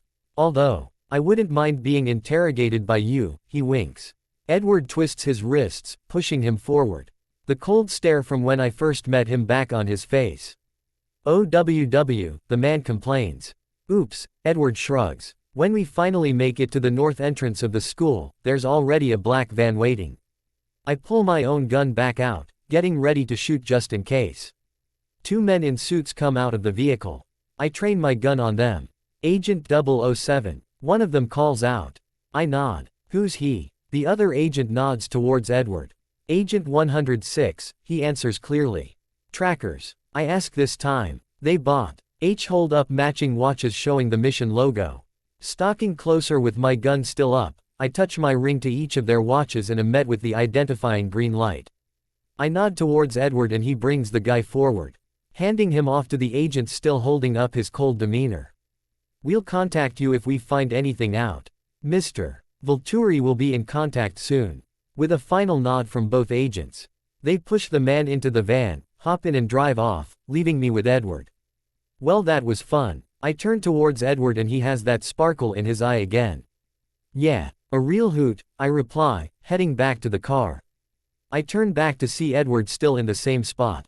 You coming? I ask him. Coming where? We need to get together with you and Jasper. Come up with a plan. Make sure we're on the same page. I'm assuming you guys are staying at the White House, right? We can't meet there. There's too many other people and surveillance watching. You guys can come over to ours. We have cameras set up around the White House so we can still keep an eye on Riley while we talk. Just talk, huh? Edward wiggled his eyebrows. Ignoring him, I continued. Tell Jasper to meet us at the house and you can ride with us. I'll have Jacob send the coordinates. Edward sends a message from his watch which looks really outdated and slips into the backseat of the car. Jacob, could you send Jasper the coordinates of the house? Sure thing, Bells. The gear in here is cool. Better than anything we have. Edward looks around the car. Yeah, I saw your watch. We might need Jacob to update your gear once we get to the house. Could you contact your head to send over your agent files to us? Neither side would send first, so we weren't able to track you down when we first arrived. We'll do the same. I spent the rest of the drive trying to come up with a game plan for the rest of the mission. I still didn't know who was behind this, but hopefully we would get a lead soon. Jasper met us in the driveway and we all walked inside to the kitchen. Whoa, this place is cool. Is that the latest HD surveillance monitor? Jasper looks around at the several monitors we have set up around the house. Riley shows up on the screen in his room doing his homework. With facial recognition software so we can focus on one person specifically. Jacob adds, hors d'oeuvre. He holds up a tray with fruit and crackers. I gave him a weird look. Confused at how quickly he put it together. Alright, we need to get down to business. First things first. You're Agent 106, I look at Edward. So that means you're Agent 105. I look at Jasper. Yup. And you guys are, Jasper asks. Edward didn't fill you in. I raise my brow. Well, in my defense, I was distracted by the gear in the car. I roll my eyes. Fine, sure. Agent 007, I tell him. Pointing to myself. And Agent 274, I point at Jacob. She's 007. Jasper turns to Edward with wide eyes. But she's a girl. Really? I hadn't noticed. I narrow my eyes at him and he flinches. Anyway, next thing is I have to quit football, I tell everyone. What? But you're so good at it. Edward grabs my arm. Didn't Mr. Vulturi tell you to join an extracurricular? To be close to Riley. Jacob points out. Yes, but that was before we found out Edward and Jasper were the other agents. If Edward is joining football, then he has eyes on Riley at all times. We can expand our base if I have eyes on the people closest to him. So what are you joining? Jacob asks. I grimace. Cheerleading. Edward lets out a huge laugh, earning him a punch in the arm, courtesy of moi. Didn't you say you'd never join cheerleading? No, I said I didn't want to hop around in a skirt while some other team gets all the action. But only one of us needs to be on the football team, and it would be much smarter for the other person to join the cheer squad to keep an eye on Bree. I'm pretty sure they're both hiding something and we have to figure out what it is. So unless TTY boy over here wants to join the cheer squad, we don't really have much of a choice. I'm good, Edward put up his hands. Well, I'll take Jasper and Edward to the equipment room and update their watch systems and their gear. Jacob says. Great. I'm gonna change real quick and I'll meet Edward downstairs to go over our plan for the week. Oh, would you mind sending the football coach an email telling him I'm out? I'll text Bree about cheerleading. I make a face at Jacob before heading up to my room. Taking a quick shower, I pull on black leggings and a matching tank top before half-drying my hair and strapping my gun and a knife to my outer thighs. I sent a quick text to Bree asking her to join the team, to which she quickly responded saying I was in and asking for my uniform size. Walking down the stairs, I see that Edward is already waiting on the couch, playing around with his new watch. I could see Riley talking to someone on the phone in his room on the TV monitor. I take a seat next to him, tucking my legs under me. I look over at Edward to see him staring at me. What? You look different, he coughs. Sorry. I guess I'm used to you being all pink and bubbly and stuff. I like this you better. Thank you. So, we need a plan to catch who's doing this and keep a tail on Riley when he goes out. I don't think we'll exactly be able to track down the guys doing this. I think we're going to have to either wait for them to come to us or hope that the one guy we have talks. Other than that, I think we can only focus on protecting Riley. Okay, so do you know if Lay has any plans this week to go out somewhere? Well, besides the football game this Friday, which we'll both already be at, Jasper hacked into his phone and saw that he made plans with Bree to go out on Saturday. Like a date? Edward shrugs. I guess so. I mean, they're going to the fall festival out in town, so we should be able to trail them without too much suspicion. Okay. Sounds like a plan. I'll have Jacob set up comm units for the game Friday and Saturday, so we should be set. He and Jasper can monitor the situation from the car. Cool. Well, Jasper and I should get going. Get CK to Riley and all. Edward starts to stand up. I stand at the same time, tripping over Edward's foot. I twist my body expecting to hit the ground but I never do. A pair of strong arms wrap around me, keeping me from hitting the ground. I look up to meet the bright green eyes that had no trace of the hostility from earlier. Sorry. I pull myself up and take a step back, adjusting my tank top to avoid meeting his eyes. Everything good here? I jump at the voice by the stairs. Jasper. Jacob was right behind him. Yeah, all good man. Ready to head out. Our ride should be pulling up soon. Edward nods toward him. Sure. Thanks for the gear. Jasper and Edward wave, closing the door behind them. So Edward, huh? Jacob wiggles his eyebrows once we're alone. I'm going to sleep. I yell over my shoulder heading up the stairs and straight to my room. The rest of the week went by without any excitement and before I knew it, it was Friday. There's no chance in hell I'm leaving the house in this. Bella, you look great. Besides, it's for the mission. Jacob stood in my doorway behind me as I stood in front of the mirror. No mission is worth a skirt this short. I tugged on the bottom of my cheer skirt which just barely covered my butt. Luckily I had a pair of spandex under so nothing showed. The top was tight and hugged all of my curves. There was nowhere for me to hide any wee appens under my clothes without injuring myself. With all the jumping and flipping we had to do, so Jacob had modified my white cheer shoes to hide a couple knives in the soles. The middle part of my our bow also held a micro laser that I had to be careful not to accidentally press but would come in handy in a pinch. I made sure the safety was on for both. It would be a disaster if either weapon saw how deployed while I was being tossed in the air or something. I had to skip lunch to go to a last-minute practice for the game that night, but my reaction to my so-called uniform was justified by Edward's reaction in home economics. When I walked into the room, Edward was already at his seat, doing something on the new watch he got yesterday. He looked pretty hot in his jersey. When I got close enough that he could hear someone approaching his table, he looked up and froze.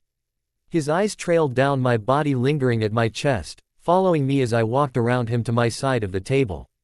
I watched his eyes travel lower as I leaned against the table before stopping at my butt, which was still barely covered by that stupid skirt. Eyes up here, Casanova. I stood in front of my desk next to Edward. My words snapped him out of his trance and his eyes met mine. I raised a brow as his cheeks turned a slight pink color. Sorry. He clears his throat. Then he smirks. Nice uniform. Normally I would have found his smirk cute, but right now I wanted nothing more than to smack him upside the head.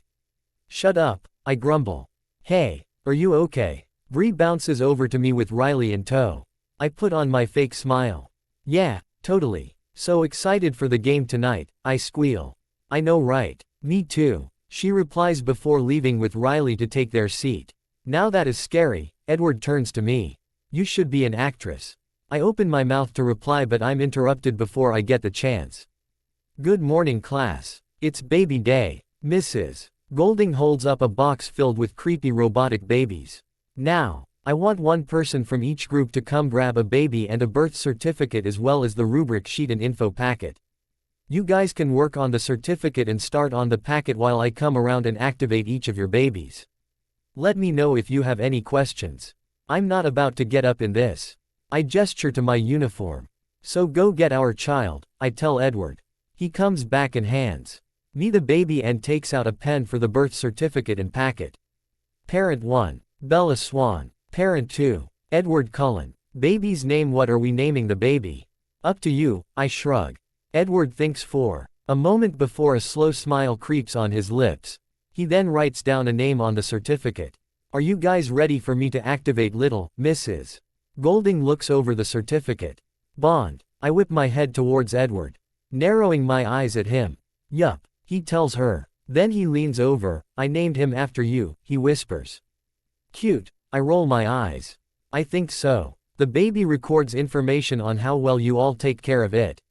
You have to feed them, burp them, change them, rock them to sleep, the whole 9 yards.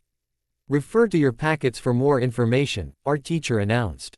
She then launched into her lesson about the fundamentals of child care and I tried to listen but I was distracted by a lot of things. The smell of Edward's cologne filled my nose, for one. I also noticed that he would sneak glances every now and then in my direction. Another thing, and the more important thing, was Riley and Bree.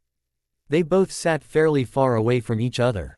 Not enough to look too suspicious or anything, but much further away than you would expect a couple to sit. They also didn't pay attention to each other in the slightest as they listened to the teacher talking. Hopefully things would start to make more sense soon. Panthers. Let's hear it. Blue and white. I shook my palms, keeping a smile on my face but secretly wanting to kill myself. I scanned the crowd every few minutes trying to pick out any suspicious-looking people, but so far it looks okay. Our team was currently winning, so everyone was already pumped up, making my job so much easier as I hopped around. Bella, ready for the kick twist? Jessica, my backspot asked. I nodded, getting set in my stunt group. As much as I did not want to join the team, I will admit that it helped keep me in shape, and with my extensive training, everything came pretty easy to me. Well, besides the dancing and the cheers. But stunt and tumbling wise, I was doing great. I got set in the load-in and shot up in the basket toss as the backstop counted. As I reached the top, I scanned the crowd for anything suspicious. A man in the stands caught my eye. He was wearing a Panthers shirt, hat, and even had the blue foam finger. To anybody else, it may have looked like a supportive parent, but he wasn't cheering. In fact, he looked like he wanted to be anywhere in the world but here. He didn't seem to be showing signs of making Ove anytime soon, so I shifted my attention to the rest of the crowd, making a mental note to keep tabs on him. I kicked my foot up, twisting in the air before landing in the arms of the other girls. Hat was another thing about cheerleading. The tosses and the stunts allowed me to be high enough in the air to scan the area better. Luckily, the man didn't move from his seat for the rest of the game. Maybe he really was just a parent or something. The cheerleaders and the crowd collectively cheered as our team scored the winning touchdown. Bree ran out to the field to meet Riley as some of the their cheerleaders went to talk to the crowd or the players. Keeping part of my attention on Riley, I looked around for Edward, who was patting some of the other guys on the back. Everyone wanted to congratulate him, so it took him a while to finally make his way over to me. "Where's the techies?" he asked. "Jasper and Jacob are already back in the car. They're going over some surveillance from the White House and the game. We're supposed to meet them there for the status update." "Cool. I just gotta grab my bag from the locker room and take a quick shower." I wrinkle my nose. "Yeah, you are kind of sweaty." "Oh, come on. You love it." Edward smirks, holding his arms out for a hug. It takes everything in me not to hug him. "I do not," I tell him, pushing his arms back down, although this doesn't faze him in the slightest. "Meet you back at the car?" Edward questions. "Hell no. Last time you were alone in the school it didn't go too great."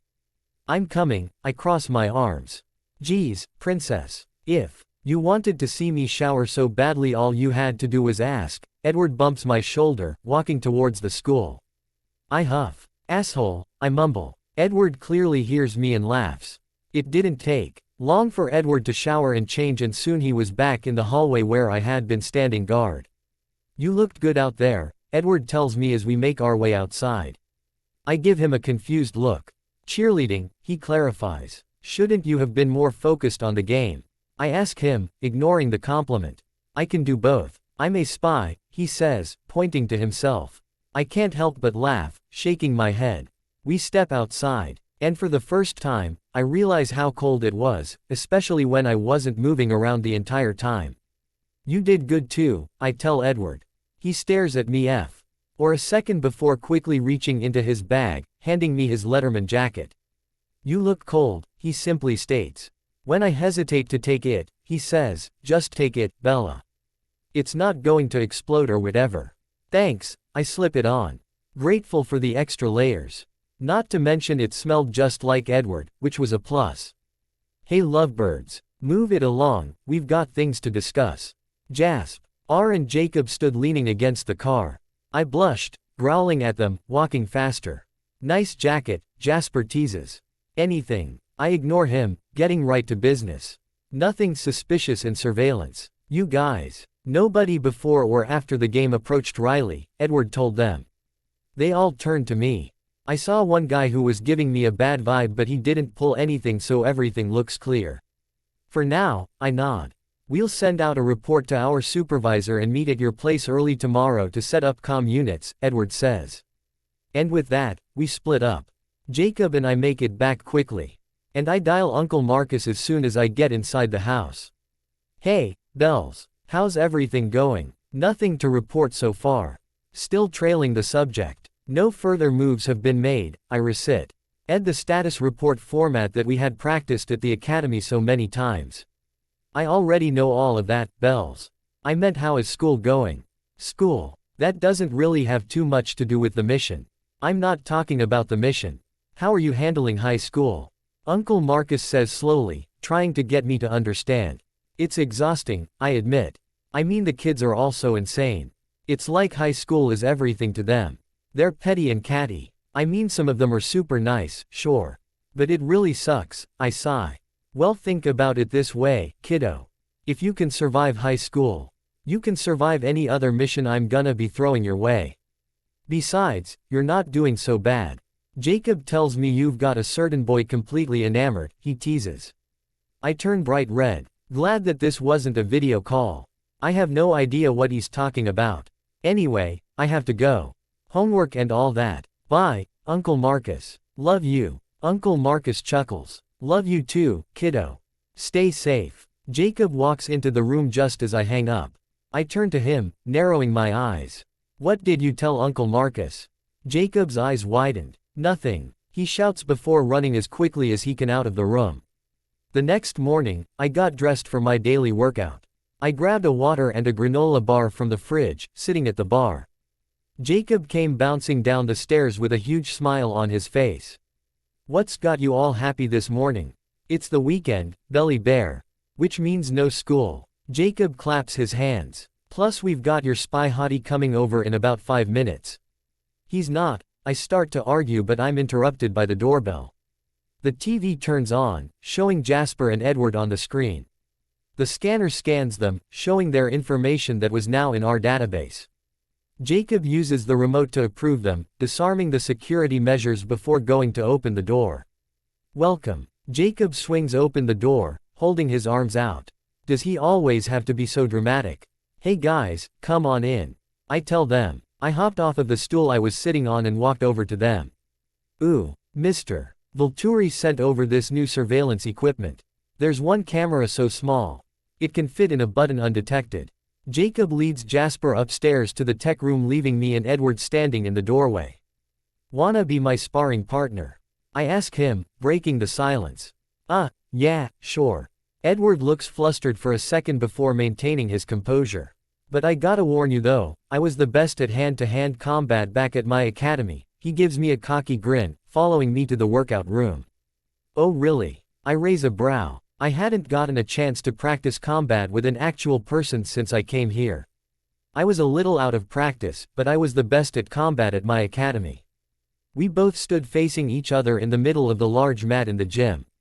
Okay, so how do you want to? Edward started to ask, but before he could finish, I threw the first punch, which he effortlessly blocked. Edward smiled with a determined look on his face.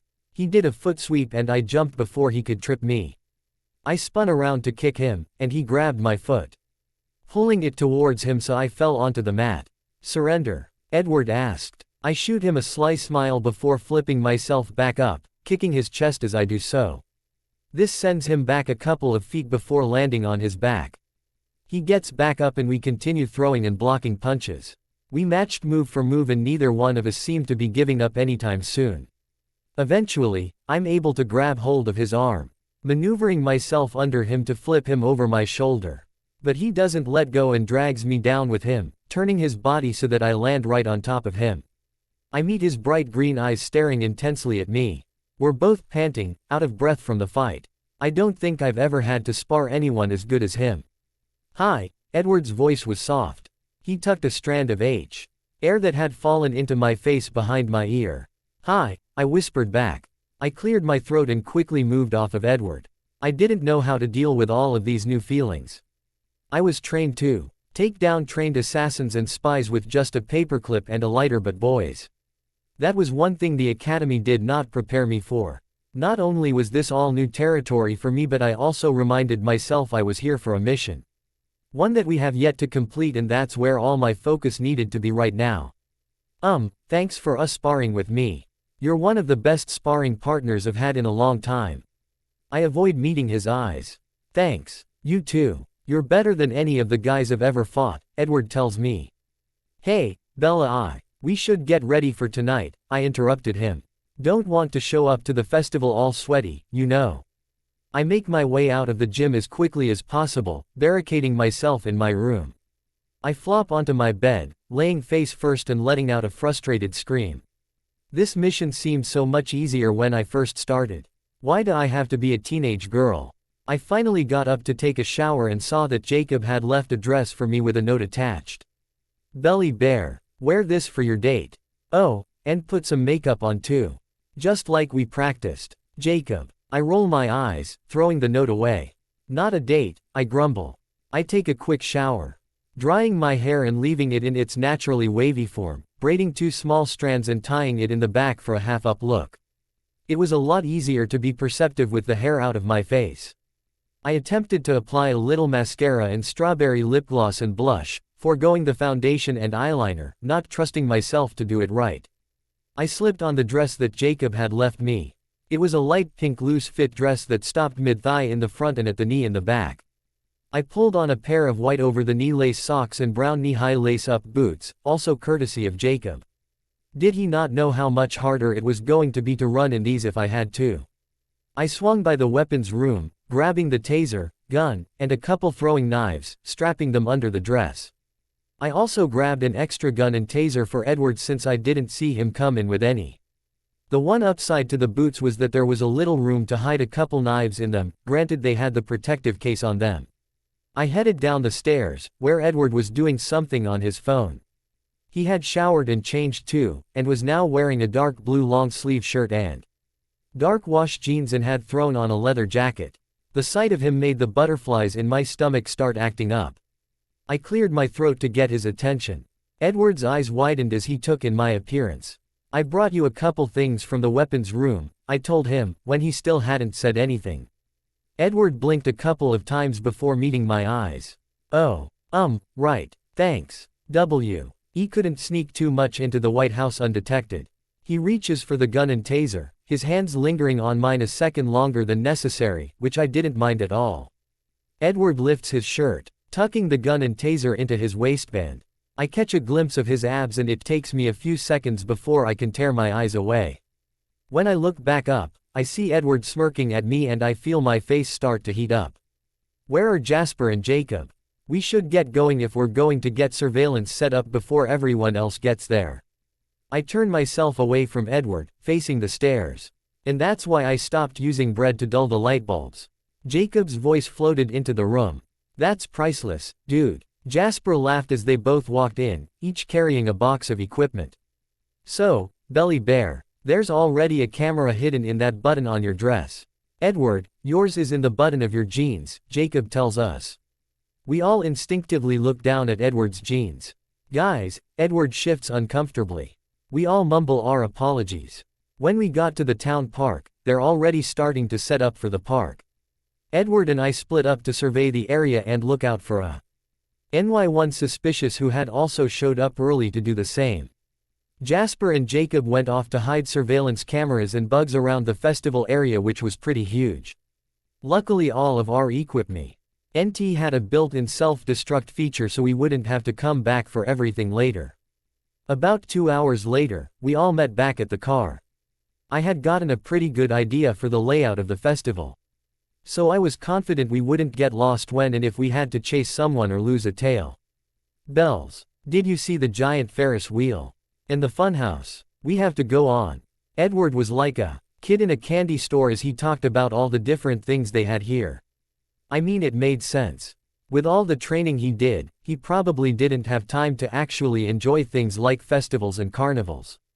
Uncle Marcus had taken me to a couple growing up, but once I started training at the academy, we didn't do too much of that anymore. Eddie, we're still on a mission. I match his tone. You're no fun. And I don't like Eddie, he pouts like a little boy, making us all laugh. Oh, before I forget, here are your tickets and access wristbands so you don't have to worry about the lines and all of that. Jasper hands us the plastic wristbands. How did you get these? The festival hasn't even started, Edward asked. That's not important, Jasper quickly says. Also put these in, he hands us both comm units that fit in our ear so they could easily talk to us. Okay guys, so we all know the plan.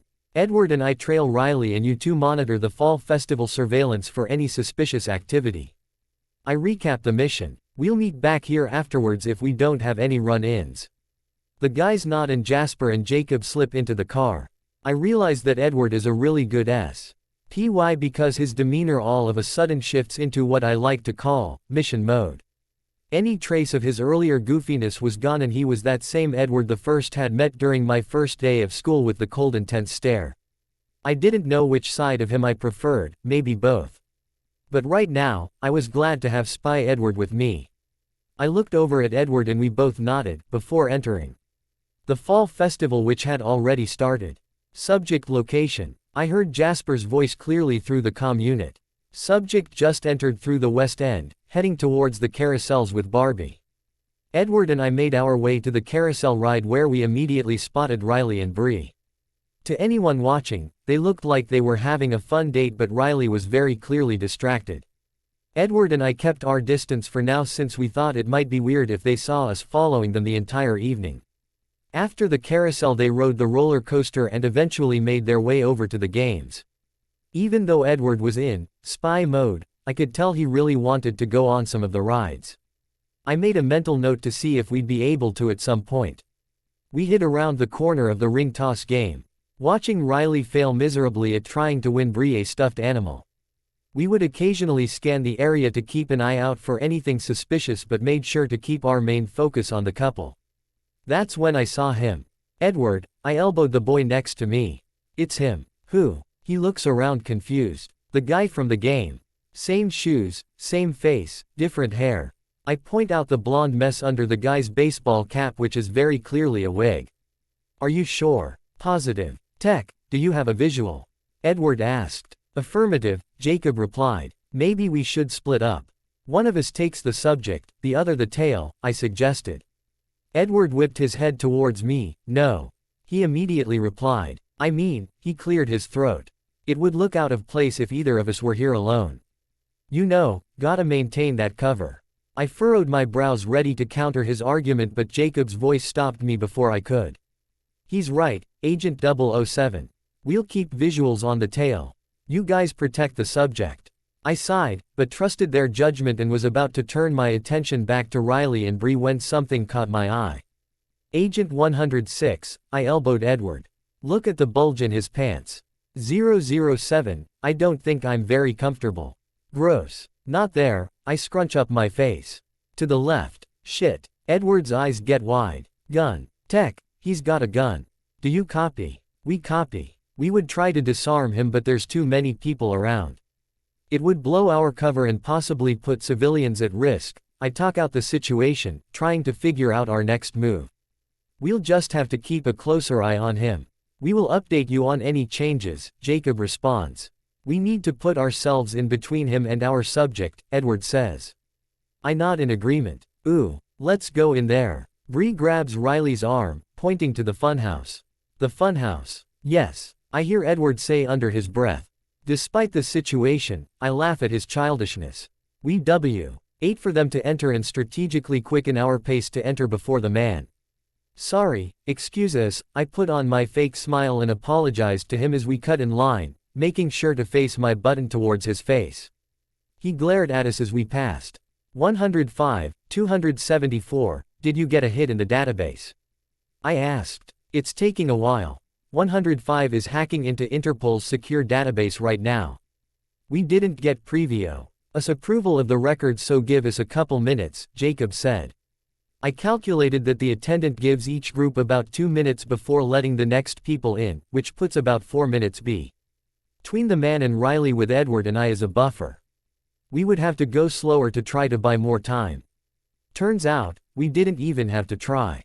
With Edward wanting to stop at every single skinny mirror, ROR and running back and forth on the spinning platforms, the man quickly caught up to us.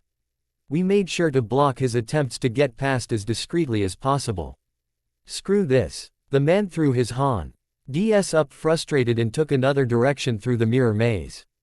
Shit. Tech, do you have visuals on the subject? I asked. We no longer had any idea where Riley or the man was. The mirrors are fucking up our visuals. We can't get a definitive location on either of them. Jasper's voice sounded panicked. Come on, Edward grabbed my hand, pulling me in a different direction than the man. Our only focus right now was making sure we found Riley first. Wait, listen, I stop Edward from going to any farther. No, I'm close to getting him. But I'm pretty sure I'm being followed. Yeah, these two teens know I'm sure they're following me. The man's voice echoed closer and closer. What do we do? Edward's eyes were wide. Our cover's gonna be blown. Let's go this way, Riley.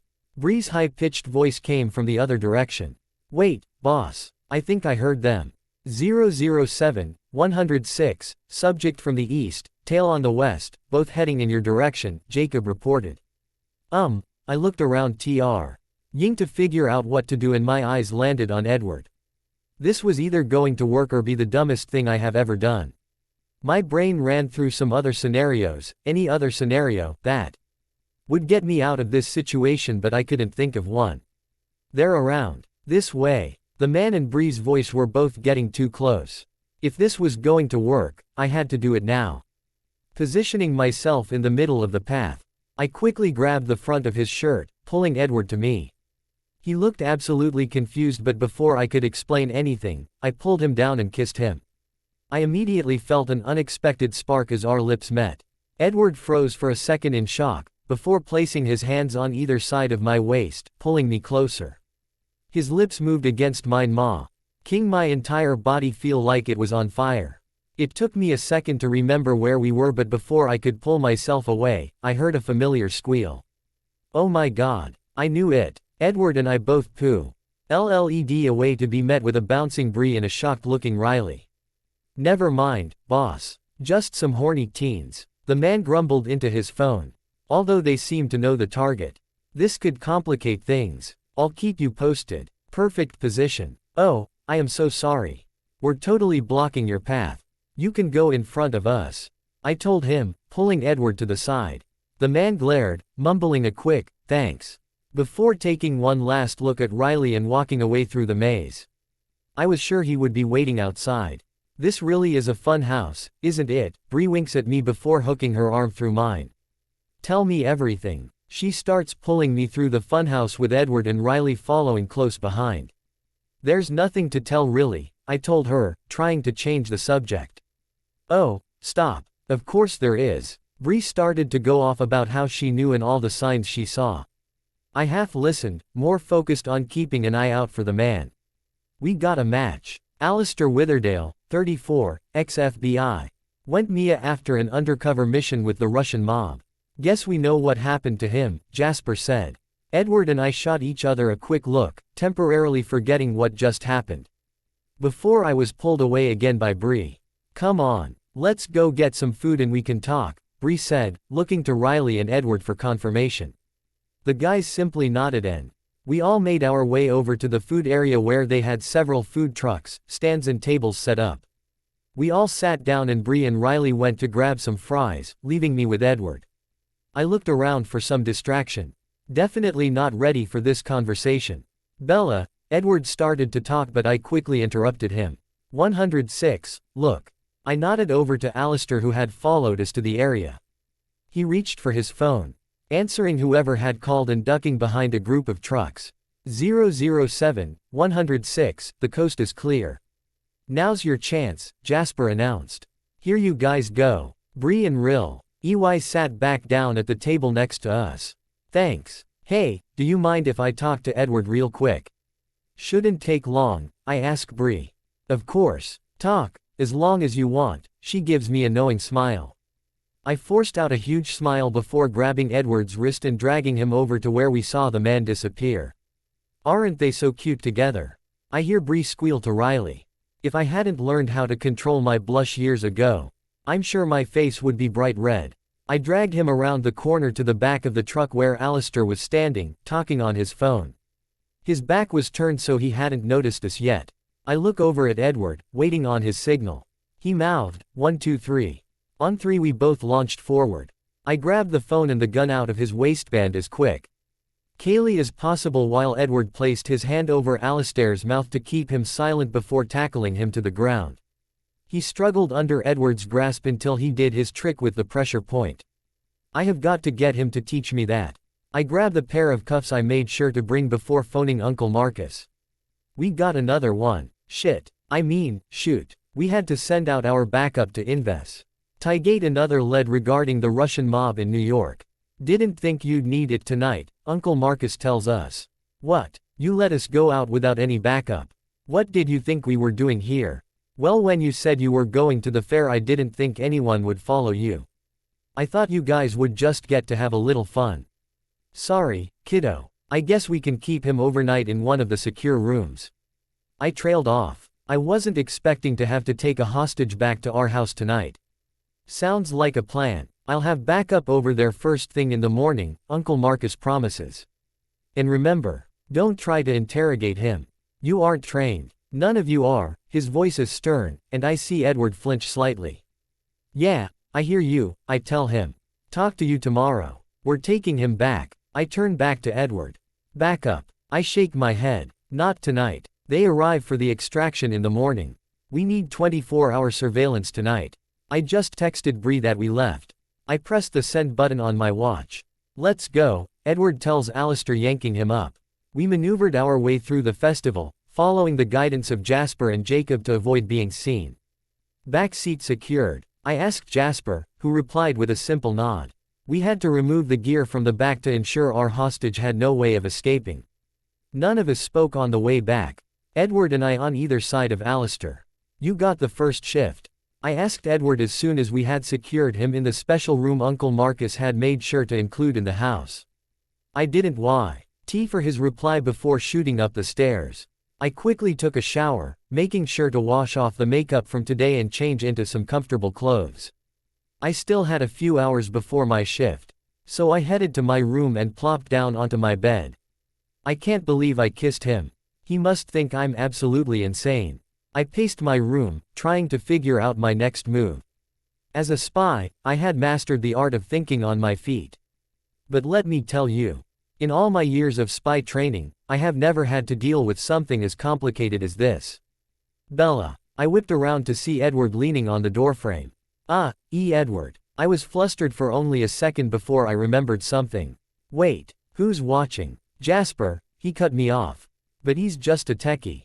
Where I'm from, everyone gets the same training, princess. He can do everything you and I can. Trust me, if Alistair tries anything, Jasper will have him unconscious faster than you can say Timbuktu. Oh. I turned around, Bilden. Gee up the courage to talk about what happened in the fun house. Listen, Edward, about what happened earlier. Just as I turned around to look at him, I was shut up by Edward, whose lips were now on mine. As surprised as I was, I wrapped my arms around his neck and pulled him towards me a little too hard, causing us both to fall into my bed. We continued to kiss, Edward propping himself up on his elbow to keep him from crushing me. Hey Bells. There was a knock on the door. I pushed Edward off of me and scrambled off the bed just in time for Jacob to open the door. What do you want, Jacob? Jacob looked between the two of us and shook his head. Right. I've been watching some old footage of the security cameras in the school and I found something interesting. He gestured for the two of us to follow him. I avoided Edward's gaze as we followed Jacob into the tech room. What did you find, Einstein? Edward asked him. Jacob raised a brow before turning on the large screen in the center of the room. He played several clips of Bree talking to Tanya. I don't get it. They're just talking. Edward leaned back on the table behind him. No, they're not. What teenage girls talk like that?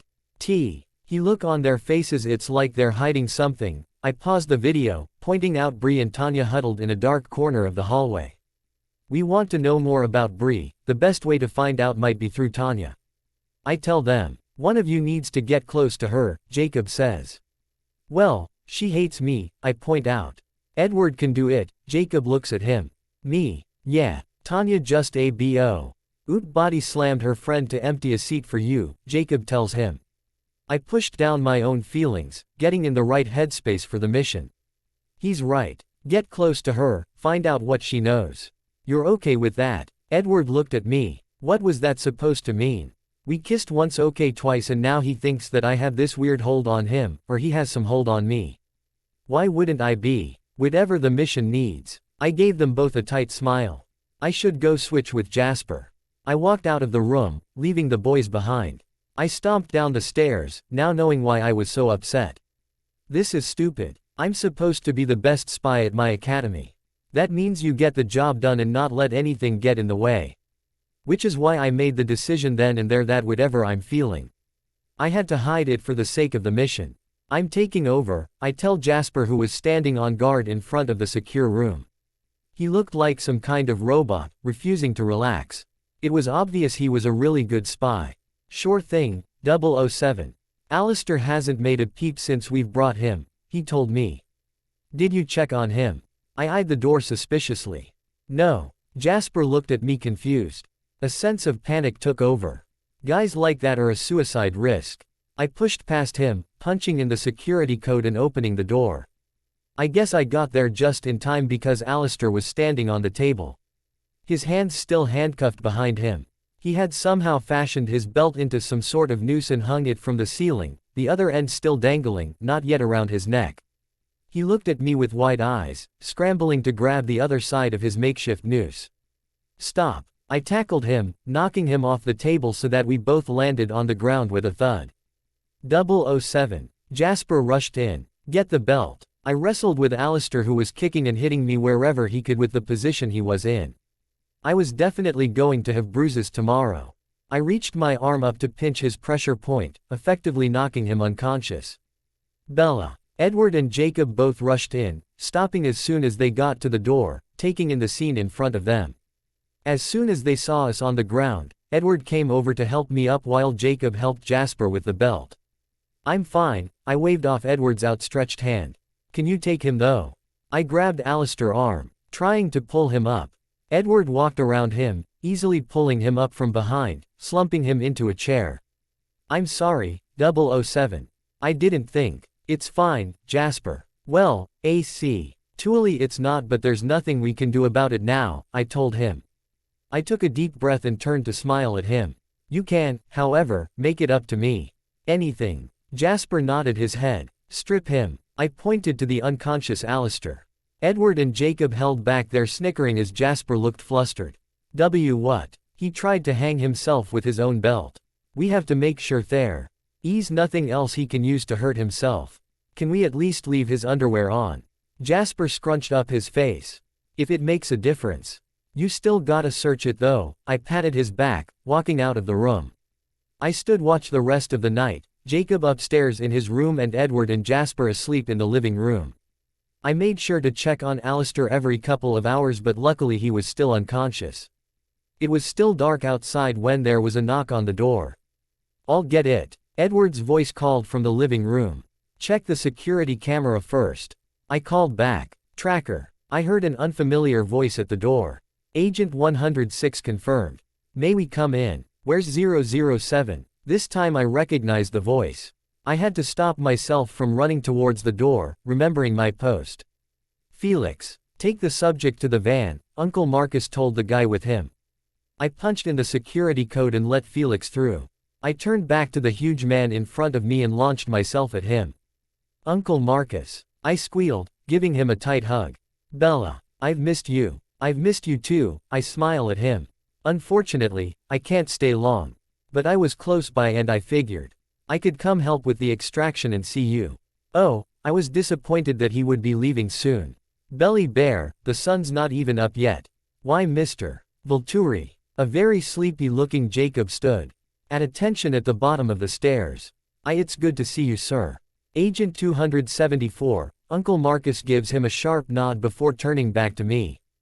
Sorry, kid, I can't stay long. Gotta get this guy back to headquarters for interrogation. Sir. Felix came out of the room with a mostly naked Alistair. Bells. Uncle Marcy's lifted a brow. Suicide watch, I shrugged. That's my girl, Uncle Marcus chuckled. So you're Agent 105 and 106, he finally acknowledged Edward and Jasper, although he was back to his usual tough demeanor. Yes, sir, Edward and Jasper said in unison, both looking a little scared. I trust you all are getting along. Some more than others, Jasper mumbled. Edward jabbed his rib. Ow! Jasper rubbed his side. Uncle Gray stared them down. Sir, we need to leave now if we're going to catch the jet. Felix tells him. Uncle Marcus gives the boys one last look and then turns to me. I'll see you soon, Bells, he gives me a hug. And try to have some fun but not too much fun, he whispers in my ear. Love you, kid, he says in his normal voice, pulling back. I roll my eyes. Love you too. All right agents, I expect a full report sometime next week, he tells us before Felix. And Alistair left out the front door. Now what? Edward looked at me expectantly. Now you two go back to the White House to keep an eye on Riley. And tomorrow, we start phase 2. Phase 2? Jasper asks. We find out what Bree's hiding. How's that? Jake had his hand under Edward's shirt. Well, it's not poking me anymore, Edward tells him. Perfect. Jake starts to pull his hand out from his shirt. But not before I saw him try to cop a feel. Dude. Edward's face turned bright red as Jasper started snickering. What? Jake gave him an innocent look. Nice abs, he winked. All right. I think you've embarrassed him enough, I pull Jake away.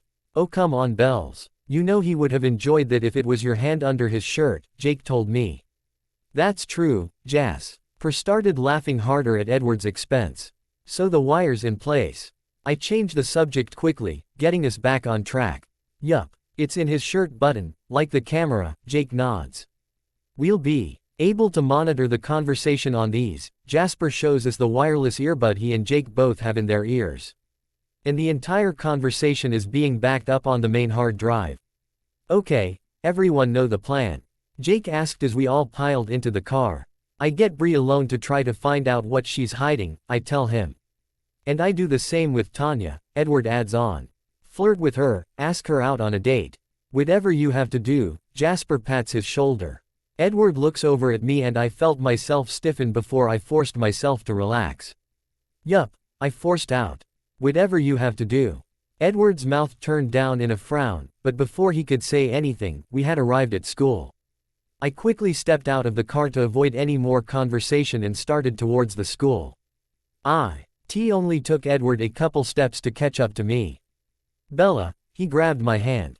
I should have pulled it away but it felt right. Do you think we could hang out sometime? We literally just spent all night at the house, I told him. Completely avoiding what he was actually asking. No, I mean outside of spy stuff. Like for real and not for the mission or whatever. Edward looked nervous, rubbing his thumb along the back of my hand. It made me feel all warm inside. I wanted to say yes. And I was about to but I saw Tanya start to walk towards the school out of the corner of my eye. It was like getting a slap in the face and I quickly pulled my hand out of Edward's, trying to ignore the hurt look on his face. Until this mission is over, that's what we need to focus on. The mission. Not. I looked over to see Tanya getting even closer. Edward looked at me with a hopeful look. So after this is all over we can. I knew when this was all over, I'd go back to my academy and he'd go back to his. We'd probably never see each other again. Instead of pointing this out, I looked around to make sure nobody was watching before I gave him a quick kiss on the cheek. Tanya's over there. You should go talk to her. I'm gonna find Bree. I walked into the school without looking back. Jake was waiting for me inside. Bells, you okay? Yeah, I looked at him confused. Why would you listened in on our conversation? Ever heard of privacy? I was fuming at this point. Not on purpose, Jake put his hands up in surrender. The wires. I let out a deep breath to calm down and continued down the hallway in search of Bree. Bella, it's okay if you like him. I get it, he's cute. I mean, if he wasn't straight I'd be all over him, Jake told me. I don't know what you're talking about, I told him, not breaking my stride. You know, for someone trained to literally beat a lie detector, I didn't believe you for a second. Can't talk, I refused to look at him. There's Bree. See you later. I put on my bubbly persona and bounced over to Bree. Lucky for me, she was alone. Oh my gosh. Bree, hi. I squealed. Bella, I love you hair today, she gave me a huge smile. So, Bree hooked her arm in mine as we started to walk down the hallway. You and Edward seemed pretty cozy at the festival. Oh, that. I feigned innocence. We're just friends. Sure you are. I saw the way he looked at you. If you're just friends now, I'm sure that won't be the case for long. Yeah, well, what about you and Riley? How are things going with you two lovebirds? I tried to get back on track. I felt Bree stiffen slightly. Not enough for a normal person to notice, but enough for a trained spy. You know, same old, same old. Dates, making out, regular couple stuff. Bree seemed uncomfortable. How long have you guys been dating again? Quote, gosh, it's been a few years now. Bree's eyes darted around the hallway. Bella, look. She pulled me towards a poster on the wall, effectively changing the subject. Gilliam Prep homecoming next Friday. We should definitely go dress shopping together. Bree looked over at me. I was instinctively about to say no, but this would be a good way to get her to talk more. Yeah, for sure. This weekend. Bree nods. I'm going out with Riley Saturday night, but maybe in the morning. We can invite Tanya and some of the other girls too. She claps her hands. Do you think Edward's gonna ask you? She rehooks her arm with mine as we start to walk in the direction of our classes. I don't think so, I tell her, knowing full well he'll most likely be asking Tanya. Don't worry, she nods. Things will work out. I doubt it, I grumbled under my breath. By the time lunch rolled around, I had collected myself and refocused on the mission. That is, until I saw Tanya hanging all over Edward with a grin the size of the Cheshire Cat. Being a teenage girl sucks. Why couldn't I have been born a sea otter or something? What? They're cute and float around all day. Bella, you good? You look like you're about to murder someone with that plastic fork. Jasper leans over, looking concerned. I'm in. I looked down at the fork that was now snapped in two. Oops. Jasper looked kind of scared as he slowly reached out to take the broken fork from my hands. He looked over to where Edward was flirting with Tanya, who seemed to be hanging into his every word, giggling more than any girl should. You know he's only doing it for the mission. Jasper looks back at me. I snap my eyes back to him. Why would I? Don't know what you're talking about. Sure you don't, he rolls his eyes. Hey guys. Jake plops his tray down on the other side of me. I turn to look at him, grateful for the interruption. Bells, please let me go dress shopping with you. He grabbed my arm. Okay, maybe not. I'd rather you go instead of me, I cringed. Oh come on Bella. You'll have a ball. No pun intended, he elbows Jasper. It's for the mission, Jake, I remind him. And it's already gonna be hard enough trying to blend in without a date. I furrowed my brows. I'll take you. What? Jake and I both turned to look at Jasper with wide eyes. He shrugged. Why not? Look, Jasper, I'm just here for the mission. I'm not where. I trailed off, not exactly sure where I was going with that. Relax, Jasper laughed at my expression. It's just so we don't. 'Cause suspicion and I'm there as backup if you need it. Besides, I already have a girl at home, he winked. I let out a breath I didn't know I had been holding. Right, what about you, Jake? I asked him. Someone's gotta run surveillance. He wrinkled his nose. Okay, well, I guess that's settled. Now I just have to somehow get through this weekend. Belly bear, wake up. I felt a huge weight tackle me on my bed.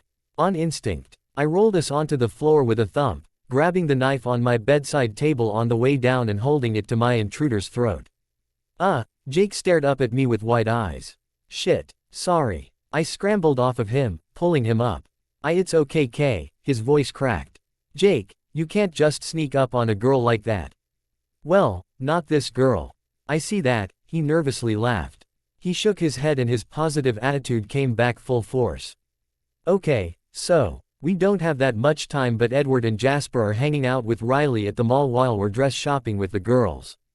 Who's listening in? We'll all have microphones, so if we need backup they can get there ASAP and vice versa, Jake explained. He suddenly jumped. I put my hand over my gun, ready to draw. What? Bree and Tanya are already on their way. Jake started to rush out of the room. Wear the top I got you last week. He called out, already halfway down the stairs. I rolled my eyes, mentally preparing myself for the long day ahead. What are you doing with that? I looked down at the robotic baby that Edward had in his arms. Him, Bella, him. We're supposed to be taking care of Bond. Remember? He flashed me a grin. I ignored the flopping in my stomach. Right. So you're just gonna carry him around all day? I asked. Jasper was now making his way up the steps to the house. Either that or you do it. He shrugged. You know what, I'll take him tonight, I told him. I just don't understand the point of this. It's to teach kids the responsibility of parenting. Or to scare them into abstinence. Jacob came up behind me. And it's like a third of your grade. Think about what Mr. Vulturi will say if you failed home EC. I rolled my eyes. Yeah, we're out. Here risking out lives and he's probably more worries about my grades dropping.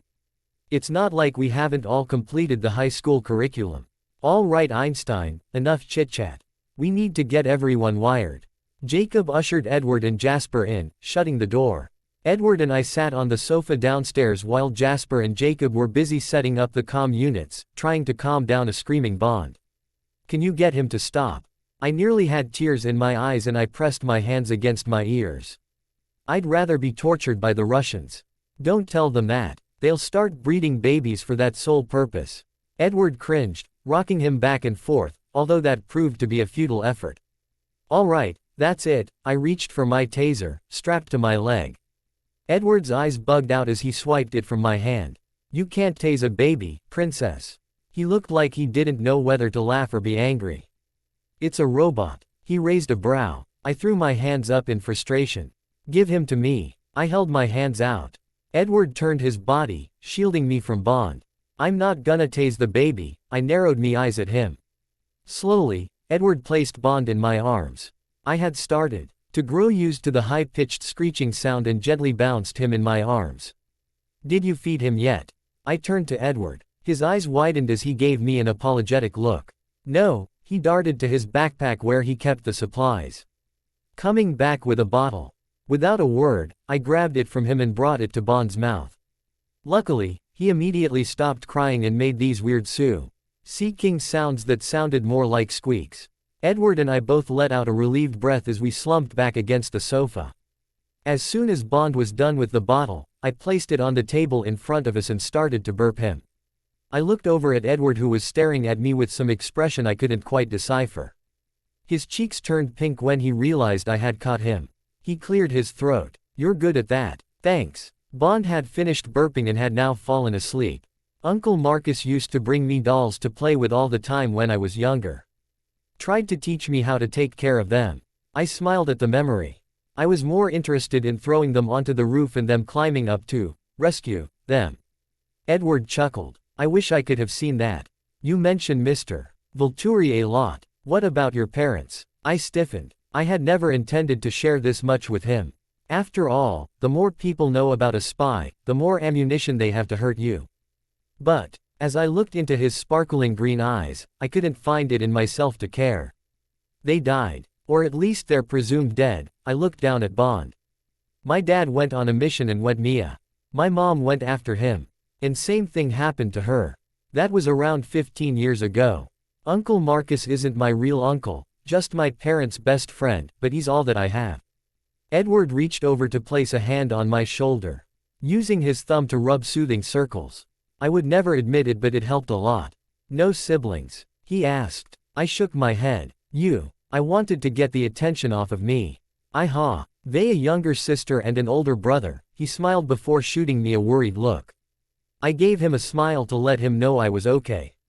Alice is around 9 months younger than me, but acts like she's in charge, he shrugs. She also goes to the academy but opted for the less involved route. She wants to be a liaison. I wrinkled my nose at that, but remembered that Edward was right there and shot him an apologetic look. No, I'm right there with you. Who would willingly choose that is beyond me. But she seems to like it. She's crazy positive. Worse than Bree. He chuckles and I join him.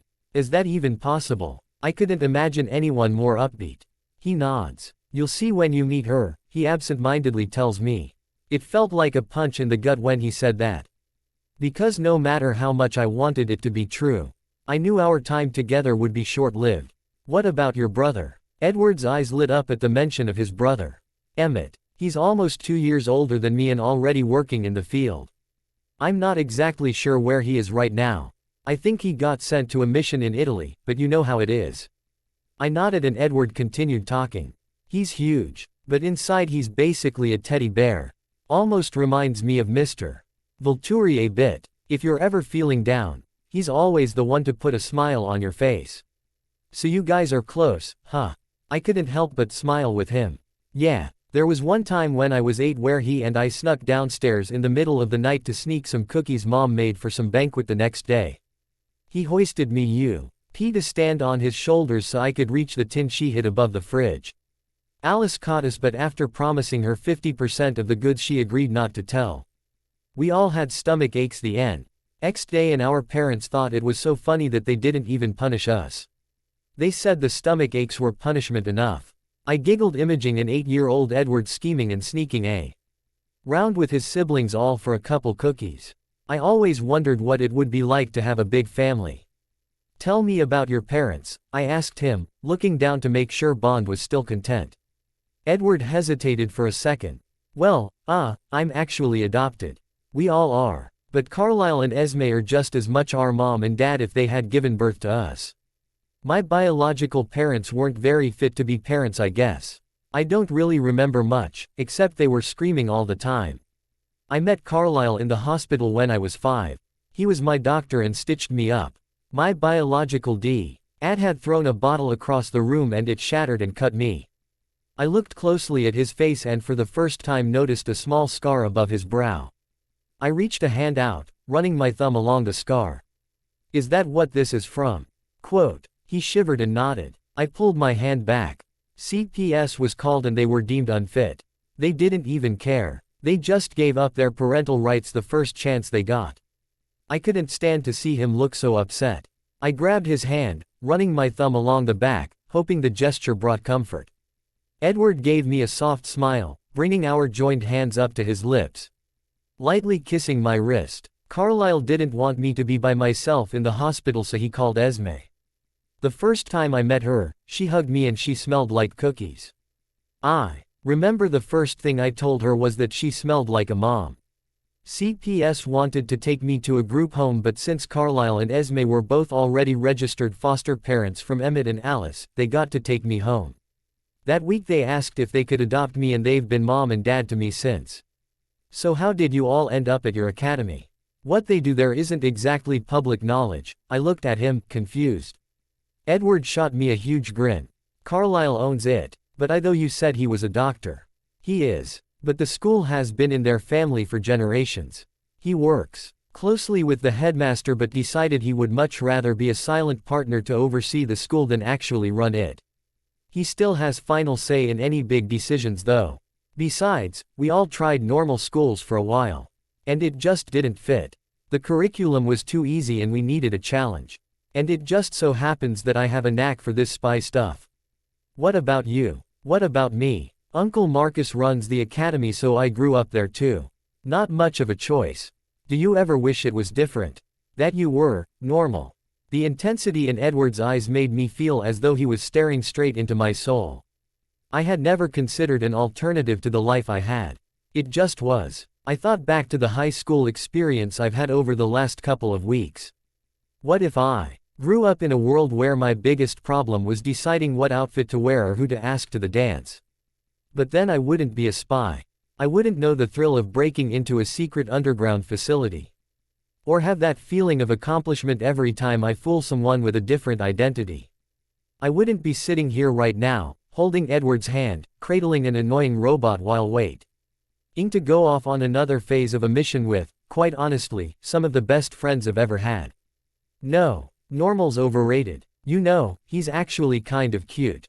In a creepy Chucky kind of way. I ran a finger over Bond's cheek. I heard a snort from Edward. When I look over at him, he has a hand over his mouth and his shoulders are shaking. He took one look at my confused expression and broke out laughing. What? I huffed. Annoyed. I can't believe you tried to tase our child. Edward wrapped his arms around his stomach as he almost fell off the couch. It's a robot. I defended. I would never tase our actual child. Edwards whipped his head to look at me, his cheeks turning pink. Oh, our child. My eyes widened as I realized what I had said. I didn't mean, get suited up, guys. Just at that moment, Jacob came bouncing down the stairs, Jasper close behind him. I stood up a little too fast, almost dropping Bond. Oops. Here, I'll take him. Edward reaches over and I gratefully hand the robot over. Comm units. I turn to Jacob. He hands over a pair of simple blue studded earrings. He then motions for Edward to hold his hand out. Jacob turns his own hand over and we both look at him confused. It's microscopic. Jasper looks like he's about to burst with excitement. I squint my eyes, focusing on Edward's hand and spot a small black dot.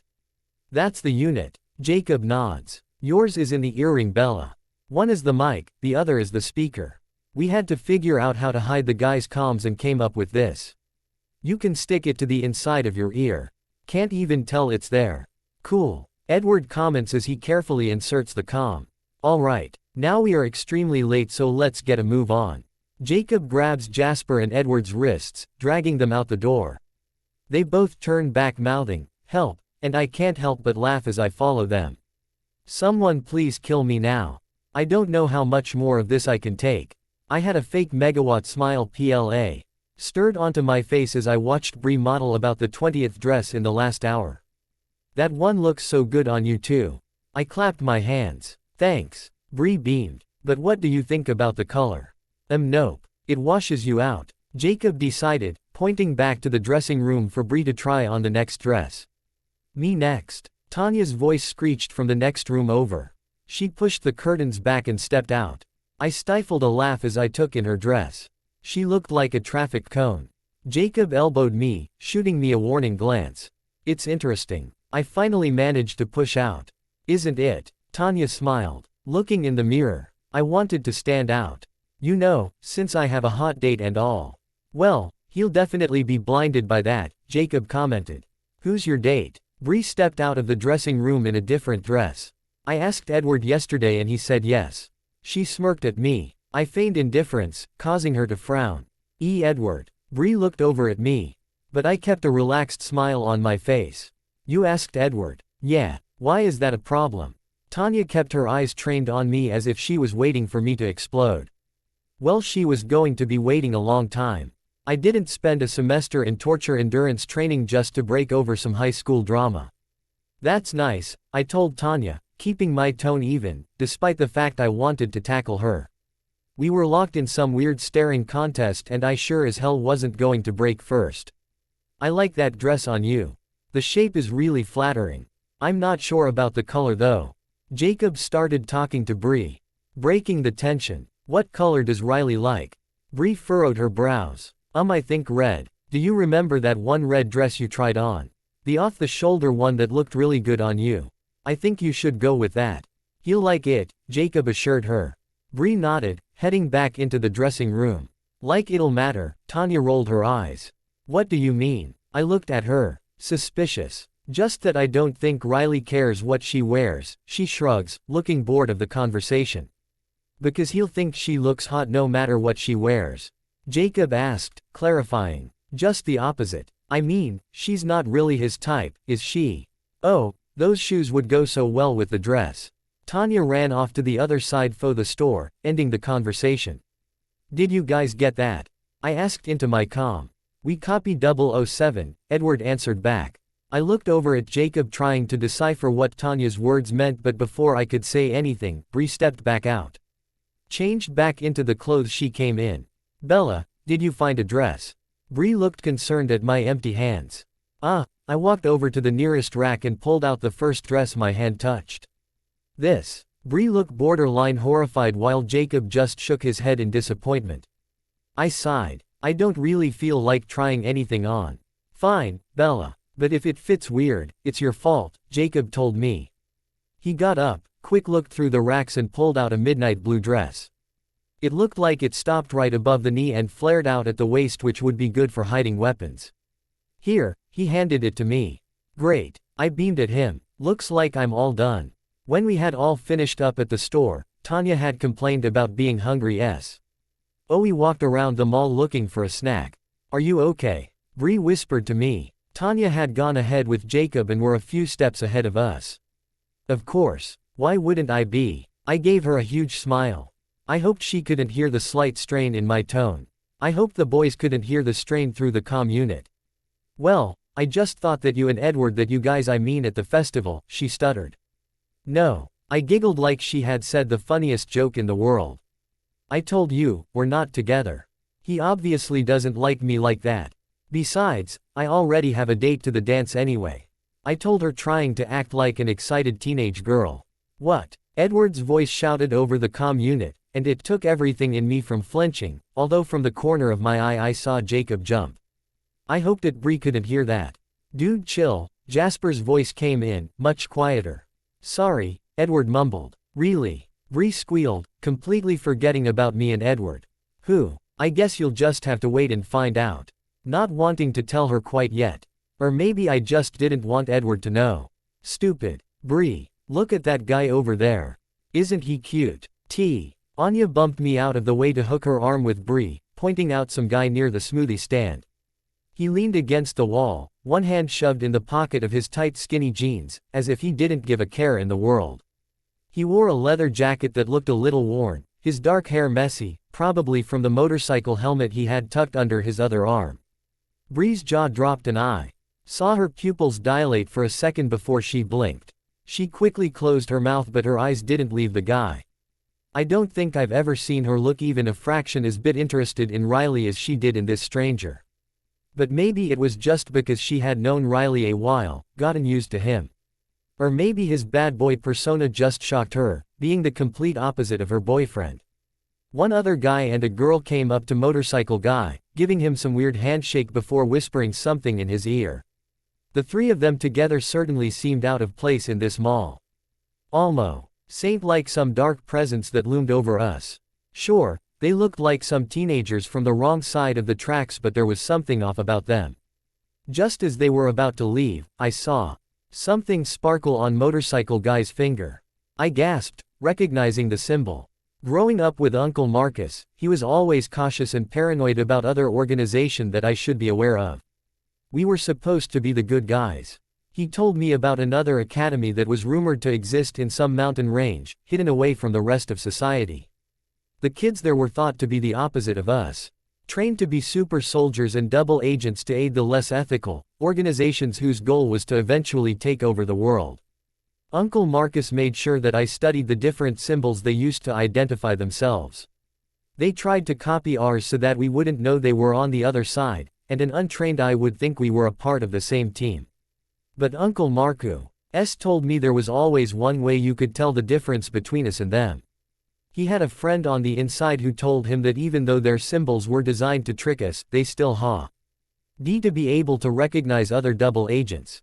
If you knew what you were looking for, you'd be able to spot it. And I did. At first glance, Motorcycle Boy's ring looked like the crest of one of the undercover groups in the CIA, but if you looked closer, there was a faint snake outline on the corner of the crest, hidden behind the sword. They were super soldiers. Or at least training to be. I watched as the group started to leave, and I was ready to follow them and call for backup. Code Red. I heard Jasper's voice come in over the comm. I immediately stiffened, earning me a weird look from Bree. Hey, I think my phone is ringing and my uncle is expecting me to answer. Do you guys want to meet up at the food court? I was already starting to back away from everyone else. Yes please. Tanya grabbed Bree and practically dragged her away. Maybe she is useful for something. Jacob, call for backup, I said into my comm. I saw him nod before I sprinted towards the direction of the super soldiers. Where's the subject? I asked Edward and Jasper, referring to Riley. There was a second of silence before I got a response. We lost him, Edward's voice responded. Wow. Agents. What happened? I was running faster now. Never mind. There's a group of teens heading towards the south entrance. One girl, two guys, dressed in all black. One has a motorcycle helmet. I was almost at the exit. Agent 274, are you able to track the subject? I have his location pulled up. He's at the south entrance. You're heading right towards him. Jake told us. I saw Edward and Jasper a little ways behind me. I made eye contact with them before sprinting out the door. Luckily nobody seemed to be on this side of the mall as it was filled with empty storefronts, so we didn't have to worry about witnesses. Through the glass door, I could see the two of the teens from earlier. The dark-haired one had a hold of Riley, who was struggling while the girl laughed at him. Where's the other one? Right as I burst through the door, ready to tackle them, I got my answer. I was grabbed from the side and put into a tight hold, a gun jammed against my side.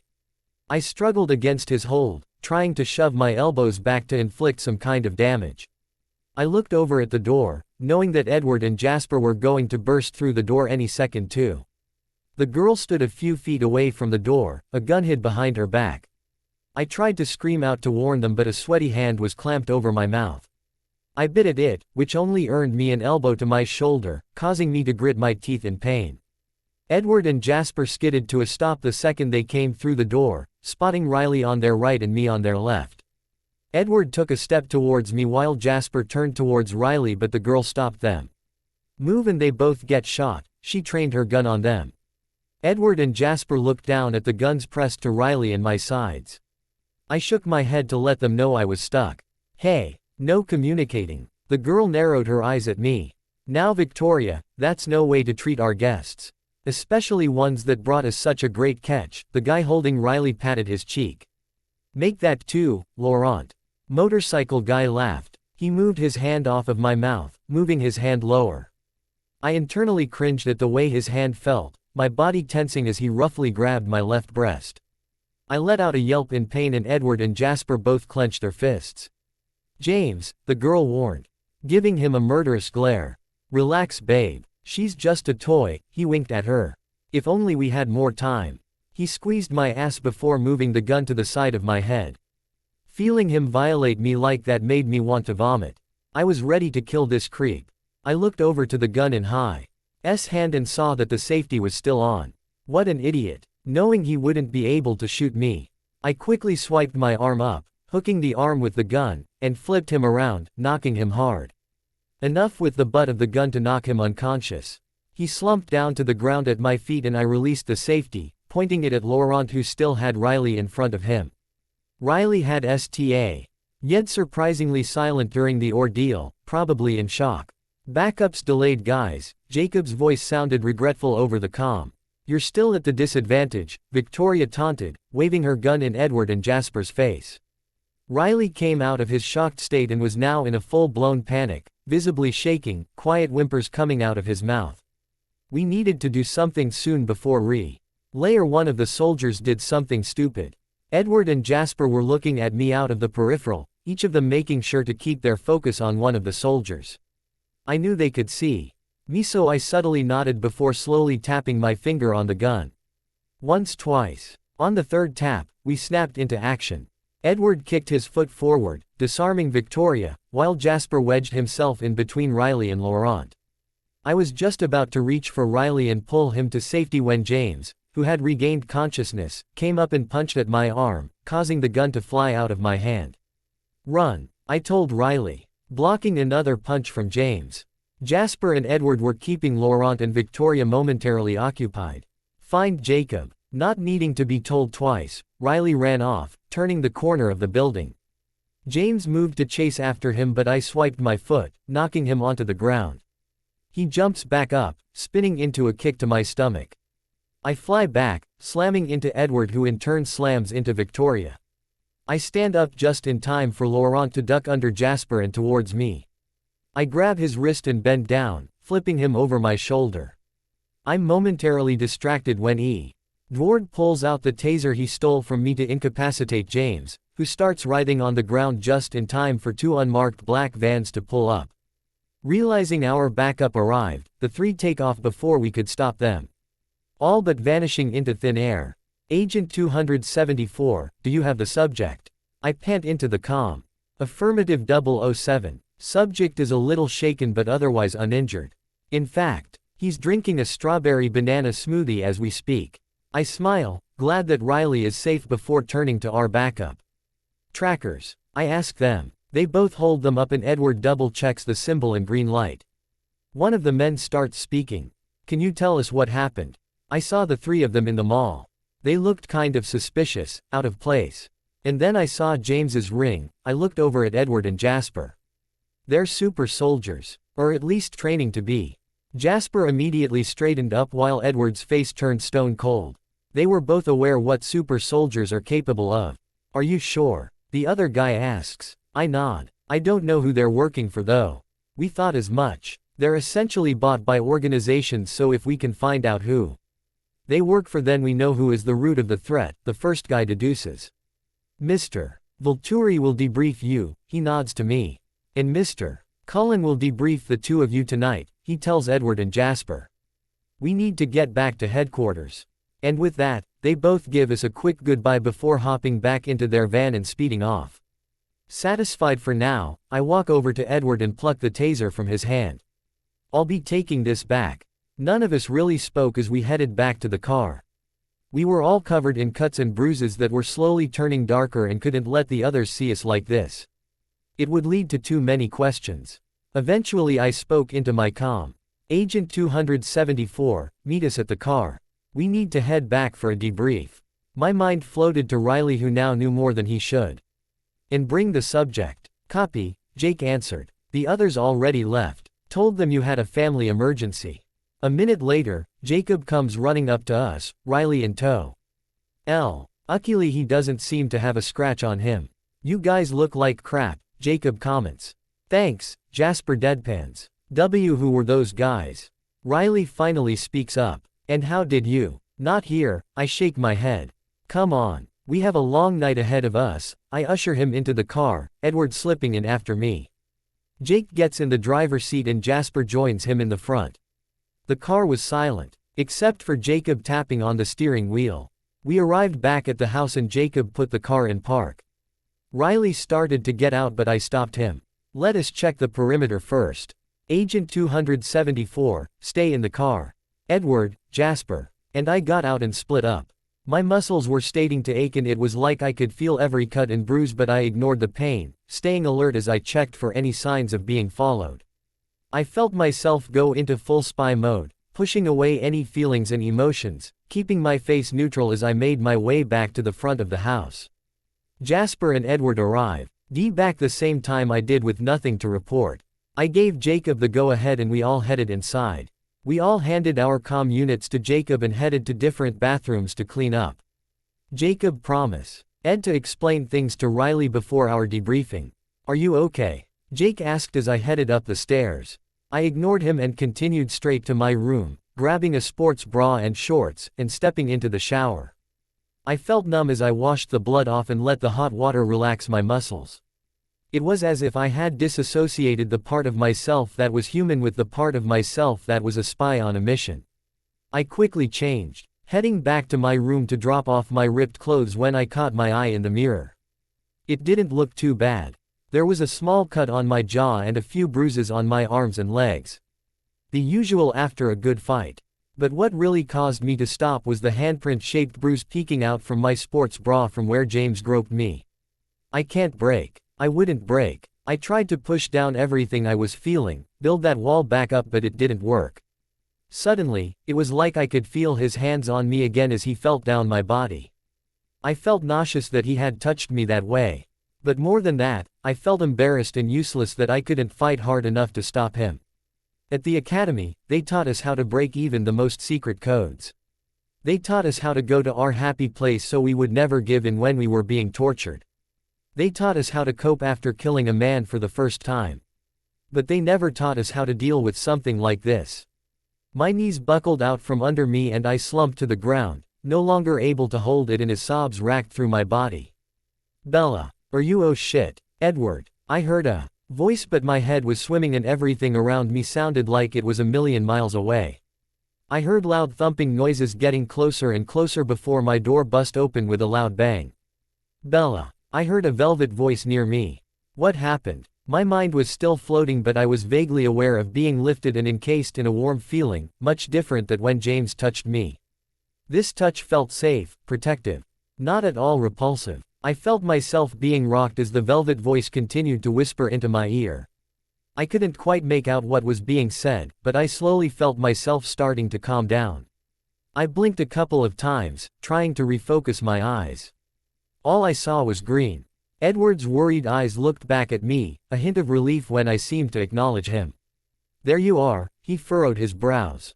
Are you hurt? He starts lifting my arms, checking for injuries, although I don't know what he expected to find, seeing as I was already covered in bruises. I was, now fully aware that I was curled up in his lap on the floor. No, I looked down, biting my lip. Unless you count my dignity. What are you talking about? You kicked ass out there, Edward was trying to be encouraging. I shook my head. I pulled down the top part of my sports bra slightly, just enough so he could see the disgusting handprint. Jesus Christ, Bella. I'm so sorry. Edward's voice was barely a whisper. I shrugged. It wasn't your fault. I should have just tackled him. Fuck the gun. Edward completely stiffened his hold on me. I'll kill him, he growled. I couldn't stop the tears from starting again. I know it's part of the mission, but when he touched me like that, made those comments, No, Bella. Edward's voice was angry. Protecting Riley is our mission. Taking down whoever is behind this is our mission. Getting sexually assaulted by some low-life bastard is not part of the mission. I kept quiet, not really knowing what to say to that. We had always been too LD to do whatever we needed to for the mission. Didn't that include having to deal with this side of it? Bella, look at me. Edward placed his hand under my chin, turning me to look towards him. I need you to look at me and believe me when I say this. I've seen you take down football players twice your size without even flinching. I've seen you tackle a guy who had a loaded gun with no hesitation. Don't let this be the thing that breaks you. You are the strongest person I know. Please, Bella. He's in the wrong, not you. Never you, he tells me with so much confidence in his voice that I can't help but trust his words. He leans down to press a soft kiss on my collarbone, right above the bruise. Do you understand me? You don't deserve to be treated like that, ever. Edward looked over my face, as if looking for some kind of response to let him know I believe him. In that moment, seeing the expression behind his eyes, I knew he truly cared. I've never had that before. I mean, sure, I had Uncle Marcus, but this was different. Uncle Marcus would try to shield me, to keep me from hurting. But Edward lifted me up, gave me the strength to move past it so that I could come out stronger on the other side. And that's why I loved him. Wait, what? I froze at that epiphany. I loved Edward. I loved how he never shied away from my coldness, that he wouldn't let me push him away. I loved how he made me smile and helped me be better. More human. How he saw past the spy and saw just Bella. And accepted her. But I was filled with an overwhelming sadness as I knew I could never do anything about it. Not only did we go to different academies, but I was training to be a spy that would go on increasingly difficult missions. And so was he. I saw what it did to my parents. It killed them. They owed each other and it led to their deaths. And I was not about to let Edward have the same fate. He deserved so much more than that. Bella, Edward asked. I guess my body hadn't caught up with my brain because before I could stop myself, I threw my arms around Edward, pulling him close. Thank you, I whispered. I wasn't exactly sure if I was thanking him for the speech, for caring, or just being there. Or maybe I was thanking him for showing me what it's like to love someone even if it was only for a short while. I knew this would hurt me in the end, because I would not let him face the same fate as my parents. Even if it killed me. Which is why I decided then that even if I did love him, he could never know. Because when the time came, I needed him to let me go. God, I was a masochist. I felt Edward wrap his arms around my waist. His touch felt so different from James, and his warmth overshadowed any lingering disgust from earlier. Anything for you, I heard him mumble into my hair. I was screwed. I think I got snot on your shirt, I frowned, pulling back. I could see the wet spots from my tears on his chest. I don't care about the shirt, Bella, Edward tells me, grabbing both sides of my face. Are you really okay? I nod, inhaling a shaky breath and giving him a small smile. Oh my gosh, what about you? My eyes widen as I finally notice the condition Edward was in. How did I not notice before? That bruise is huge. And that cut looks really deep. Are you sure you don't need stitches? I can get the first aid kit. I frantically ran my hand over her face and arms, checking to see how bad it was. Bella, Bella, Bella, Edward lets out a light chuckle, grabbing both of my wrists to stop me. The cut's not that deep, honest, and I've had worse bruises. Besides, you should see the other guy, he winks. I can't help but giggle. I did. You tased him, remember? One of my finer moments, he nodded, looking thoughtful, and I let out another laugh, followed by a hiccup. I love your laugh, he smiled. That sobered me up real quick. Nope. I couldn't let him love any part of me. I quickly changed the subject. Sorry I'm still on your I scrambled off of his lap and leaned against my bed next to him. I don't mind. Edward's cheeks turned pink. The butterflies in my stomach are fluttering so much I feel like throwing up. Do you ever think about a different life? Edward asks me. He leans his head back, turning to look at me, his green eyes shining with intensity. Even with his hair disheveled, face covered in cuts and bruises, he couldn't have looked more beautiful. What do you mean? I mean if we weren't spies. If we had met as two teenagers who went to a regular old high school. Do you think things would be different? I knew what he was asking. He was asking if things between us would be different. Maybe they would have. We could have met at the mall or at a party or even a football game.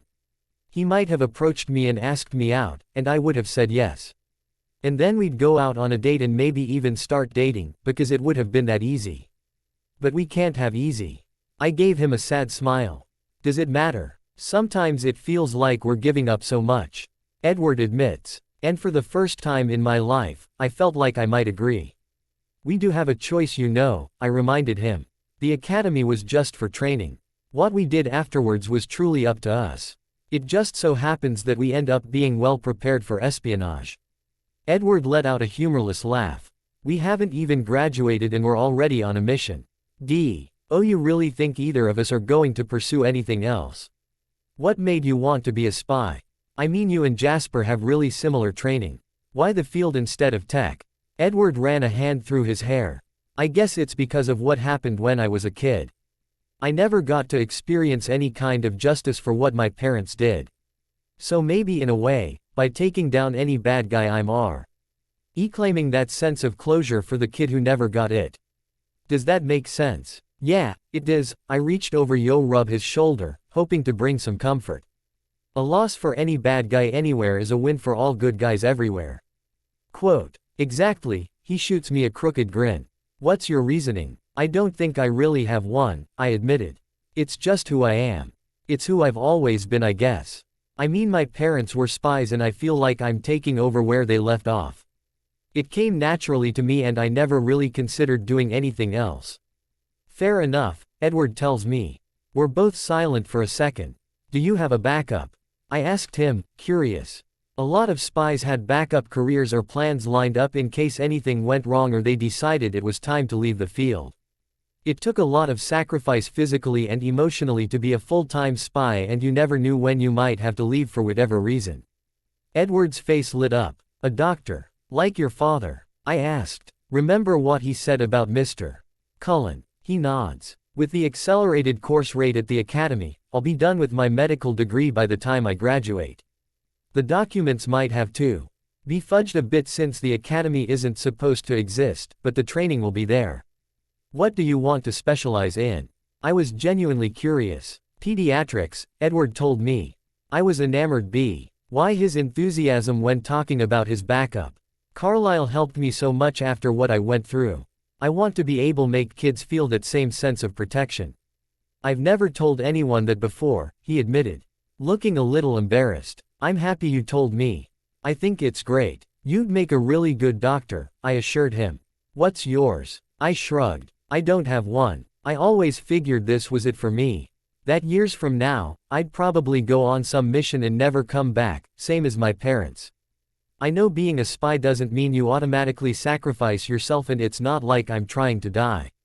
It's just, I never saw myself living beyond my spy life. God, that makes me sound suicidal or something. I'm not. It was just something I always sort of expected. But Bella, you're so much more than just a spy. Edward told me. I took a second to consider his words.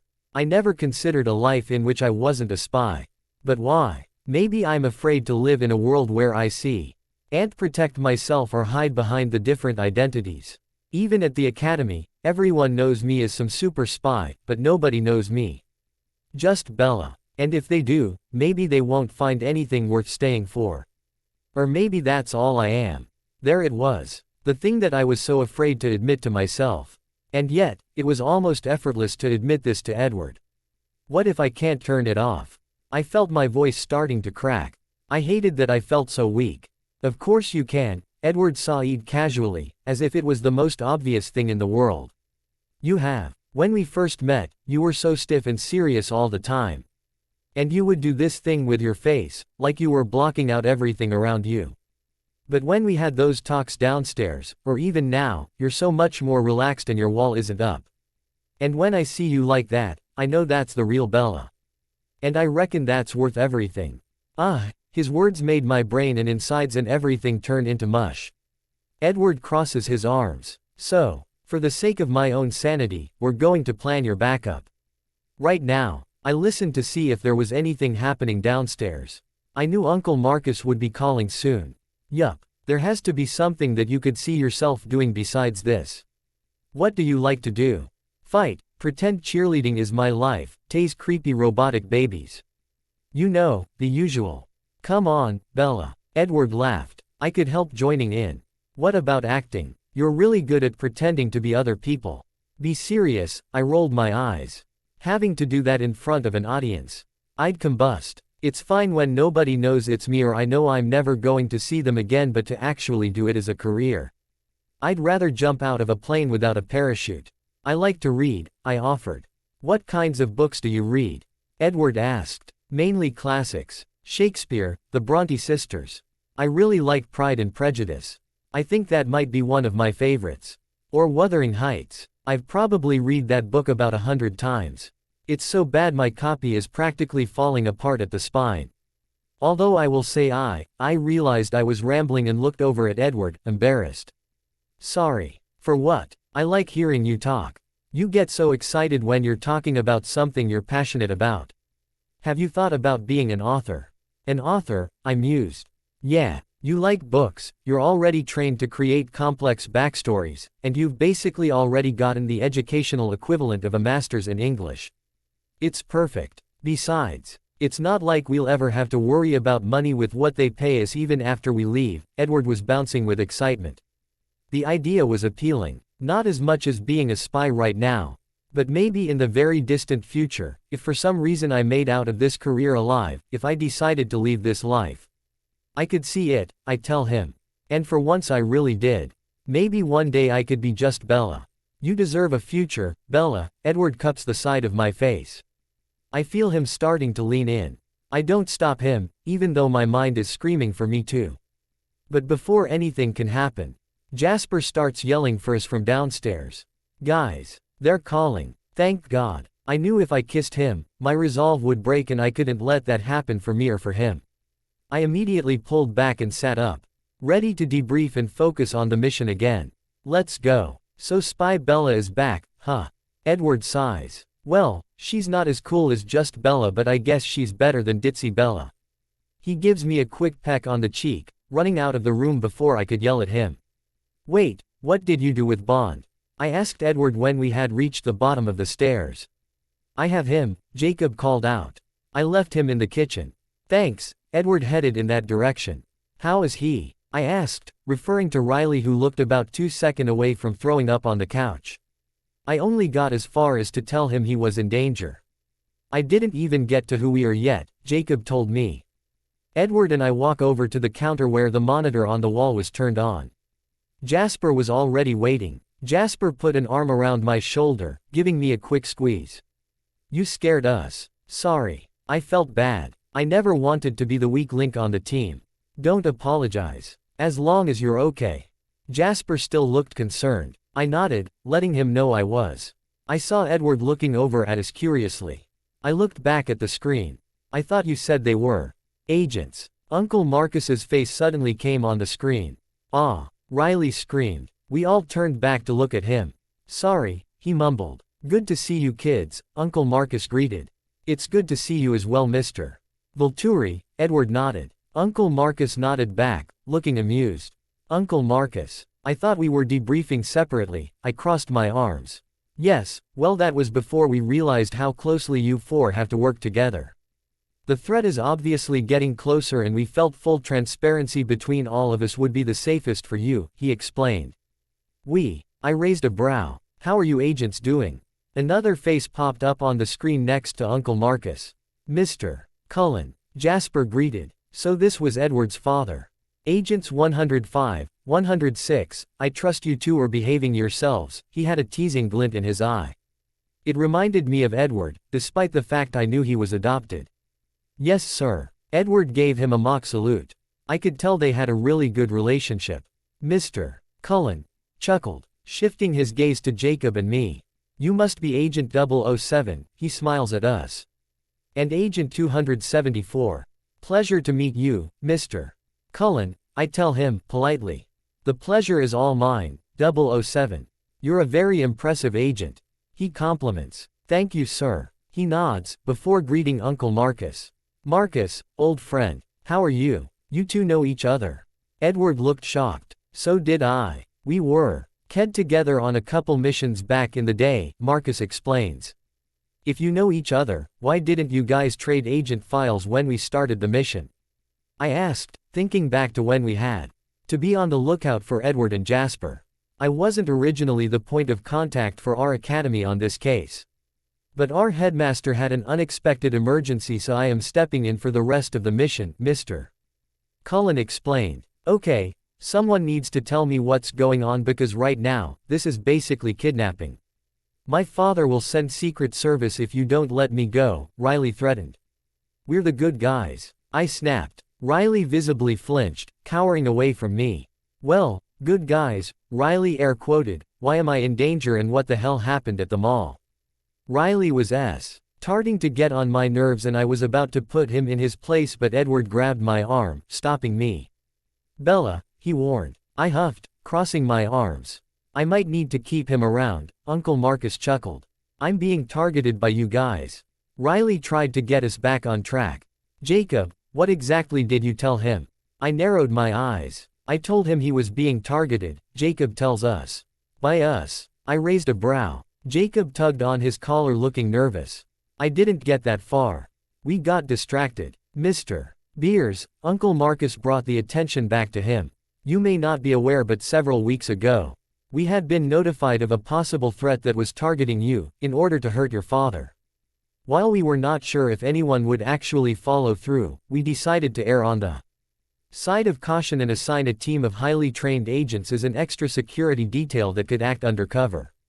So where are they? Riley blinked. My fingers twitched for my taser, but Edward grabbed my hand to stop me. No, is all he said. Look around, Jasper gestured to us. So how do I know you guys aren't here to hurt me? That this isn't just some sort of trap, Riley asked with a little more sass than I would have preferred. We are trying to explain, Mr. Beers. I suggest you trust us before you get yourself killed, Mr. Cullen's tone meant business. Oof, got called out by the big man, Edward shook his head. I elbowed him. Edward, I warned, echoing his tone from earlier. I might need to keep her around, Mr. Cullen snickered. Our agents are the best of the best at the academy. We can't tell you too much about the academy because you don't have the clearance your father does, but I can assure you they know what they are doing, and will do what they need to do to keep you safe. They don't get those cuts and bruises for fun, you know, Uncle Marcus explained, pointing out the state that Edward, Jasper, and I were in. Mr. Cullen took over. At first it was just a threat. But as we saw at the festival and what you all just witnessed at the mall, they are taking action. Unfortunately, we still don't exactly know who they are. Alistair, our friend from the festival, refuses to talk and we aren't able to track down the super soldiers from earlier. However, we do know that if we can track down who the super soldiers work for, then we can get to the root of the threat. I looked over at Riley, whose face was pale. He looked like we was going to pass out, and Jacob held onto his arm, keeping him up. So you guys aren't actually exchange students? He asked Edward and Jasper. I guess we technically are, but not in the traditional sense, no, Edward told him. Riley was quiet for a while as he processed this information. He finally cleared his throat, straightening up. So where do we go from here? He asked. It was very diplomatic. Just like his father. We continue to have them monitor you and the situation. These agents know what to look for and your safety is their #1 priority. If someone tries anything they can stop them, as you already know. We have other agents trying to track these super soldiers as well as follow any leads, but until we know more, that's all we can do. Uncle Marcus tells him, you guys are sure you can protect me? Riley turned to us. I could see the slight fear in his eyes as the gravity of the situation was settling in. We already have. You saw us fight off those super soldiers who attempted to kidnap you. You're safe with us, I assured him. Okay, he accepted. Mr. Beers, I'm sure you know that Everett thing we have talked about today is confidential as is the real reason for these agents being here and their identities. I'm sure you will keep this to yourself with the highest level of discretion, you. NCLE Marcus gave him the spy stare that makes even the most seasoned agents squirm. It was like he was staring right into your soul. Riley's eyes widened as he nodded quickly. Good, Uncle Marcus smiled. Oh, is that him? Carlisle, you should have told me. We all heard a female voice coming in through the video call. I felt Edward stiffen next to me. I'm sorry, Esme. I was debriefing. Carlisle turned to look to his right. Have you finished? Can I talk to him? The female, I'm assuming Mrs. Cullen asked. Come join us, Esme, Uncle Marcus called out. Marcus, how are you? Mrs. Cullen came onto the screen. She had such a warm smile on her face I couldn't help but smiling too. I'm doing well, Esme, Uncle Marcus chuckled at her enthusiasm. Still single? Mrs. Cullen asked. Because you know, I have this friend that I think you might really like. I watched in fascination as Uncle Marcus became flustered. Esme, please. Uncle Marcus choked out. I had to stifle a laugh. There are children here. Oh yes. Mrs. Cullen turned to us, not even fazed in the slightest. Oh my. What happened to you all? Edward, my poor baby. Your handsome face. Did you go to the hospital? Carlisle, I thought you said he was being safe.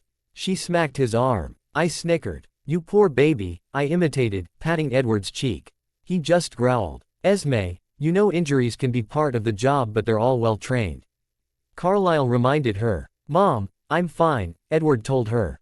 Mrs. Cullen finally turned her attention back to him. I'm sure you are, she rolled her eyes. Now this was a woman I could get behind. I see the bruises, mister.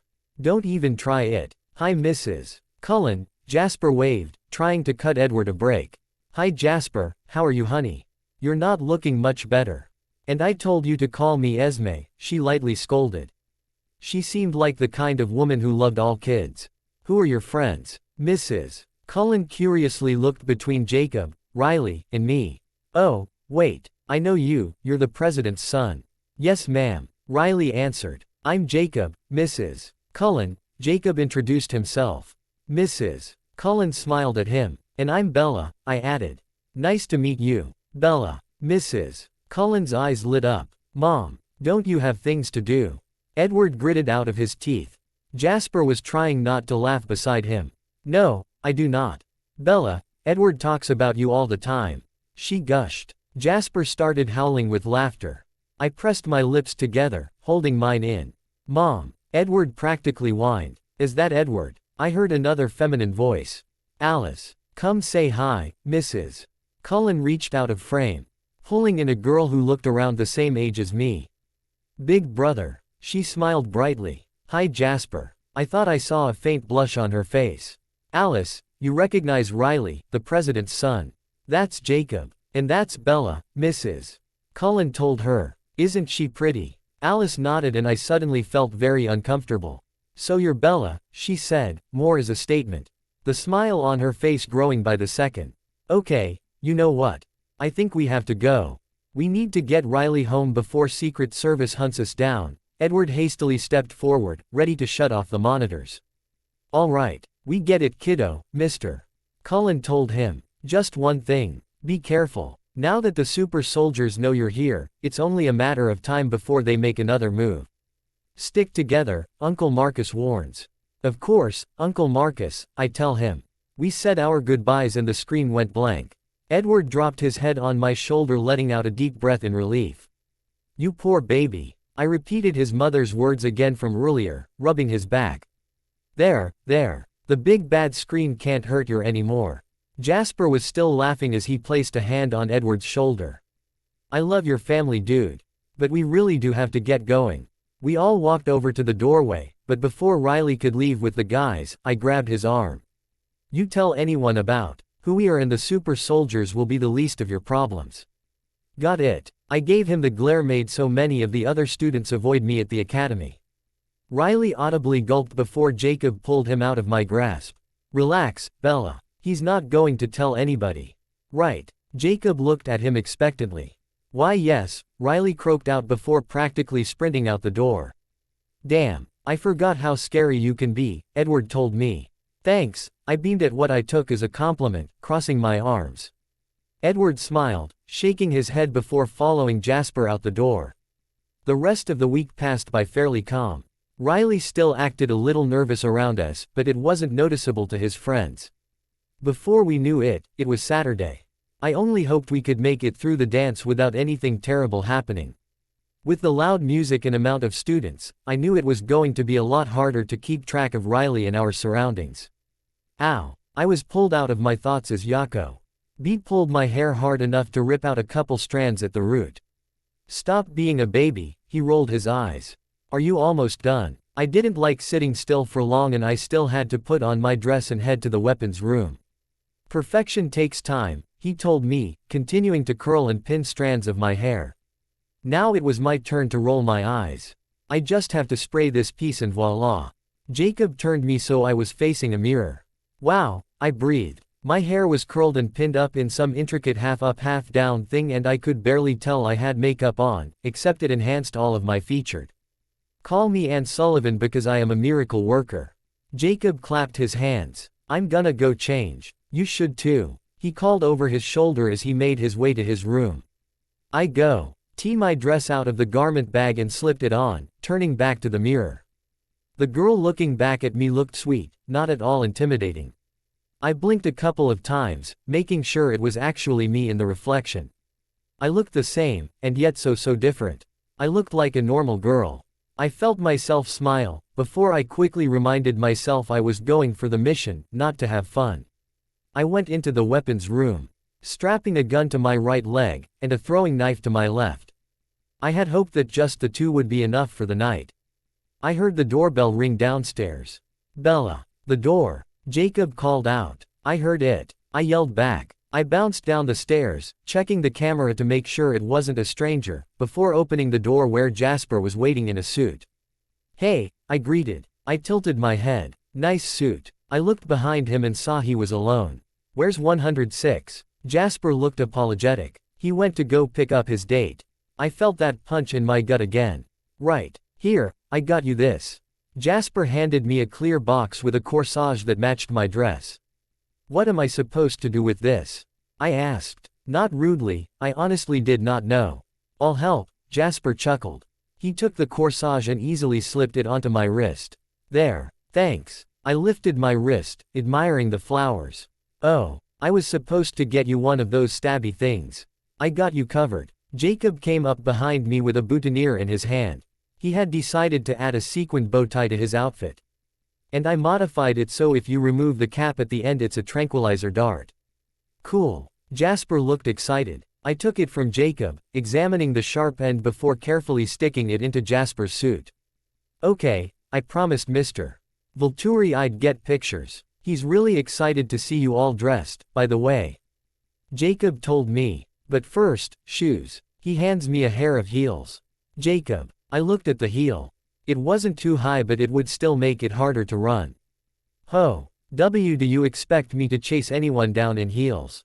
If anyone can do it, you can, he just shrugs. Plus, he pressed a button on the side and the end of the heel extends into a spear. Okay, that's pretty awesome. I grumbled taking the shoes from him. I used Jasper's shoulder to brace myself as I slipped them on. Alright, let's get this over with, I started out the door.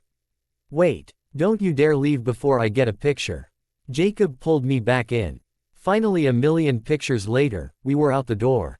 Do we have eyes on the subject? I asked Jacob as we walked into the banquet hall that homecoming was being held in. Affirmative. Subject is being escorted in by his date and Secret Service. They have already secured the perimeter. Just relax, 007. Let try to enjoy tonight. God knows. We're never gonna get to experience this again, Jasper points out. Right then, we saw Edward walk in with Tanya clinging to his arm in that orange dress. He looked really good in his suit, his hair combed down and tamed. His eyes met mine and he stopped walking for a second. He looked like he was trying to tell me something, his eyes pleading. I gave him a sad smile, knowing the girl on his arm would never be me. I wouldn't let that happen. He then noticed Jasper beside me, and looked between us, his eyes narrowing. Tanya tugged his arm, pulling him away, and he snapped back into serious Agent 106. The one who was always focused on the mission at hand. Jasper and I sat at one of the tables, discussing any security measures we could take to make sure the super soldiers wouldn't be able to find us, especially at the house.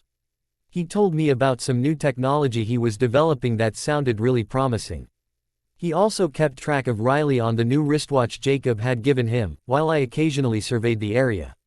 "Let's dance." Jasper stood up, pulling me up with him.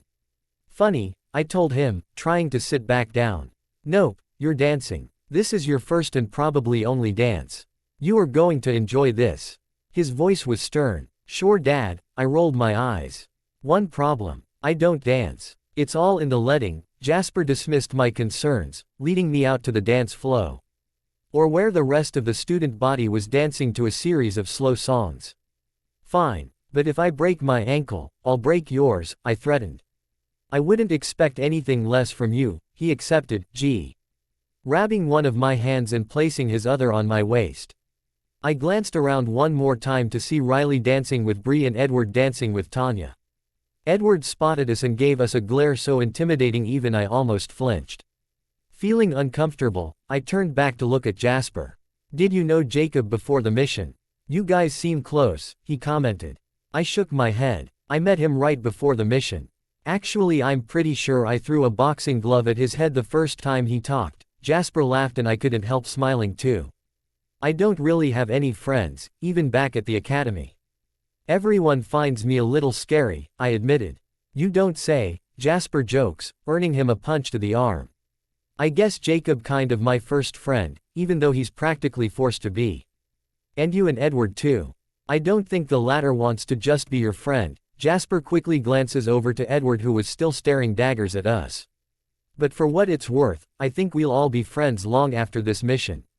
Quote. I smiled at that. I knew it wasn't true, and we'd go back to our academies and go our separate ways, but I appreciated the gesture. "What about you and Edward? Were you guys close before?" "We're best friends. Have been since we both started at the academy.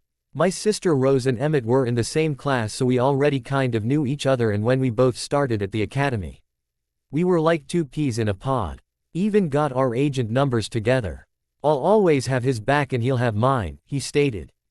"So why doesn't Edward seem to know about this girl at home of yours?"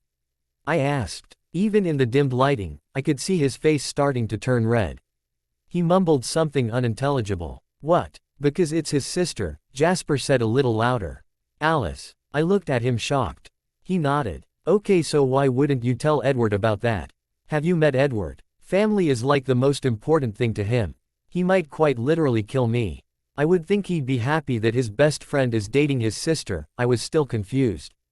"Look, he trusts me, and I trust him. I don't want him to think I was only friends with him. Get to his sister or lose that because we've been lying to him.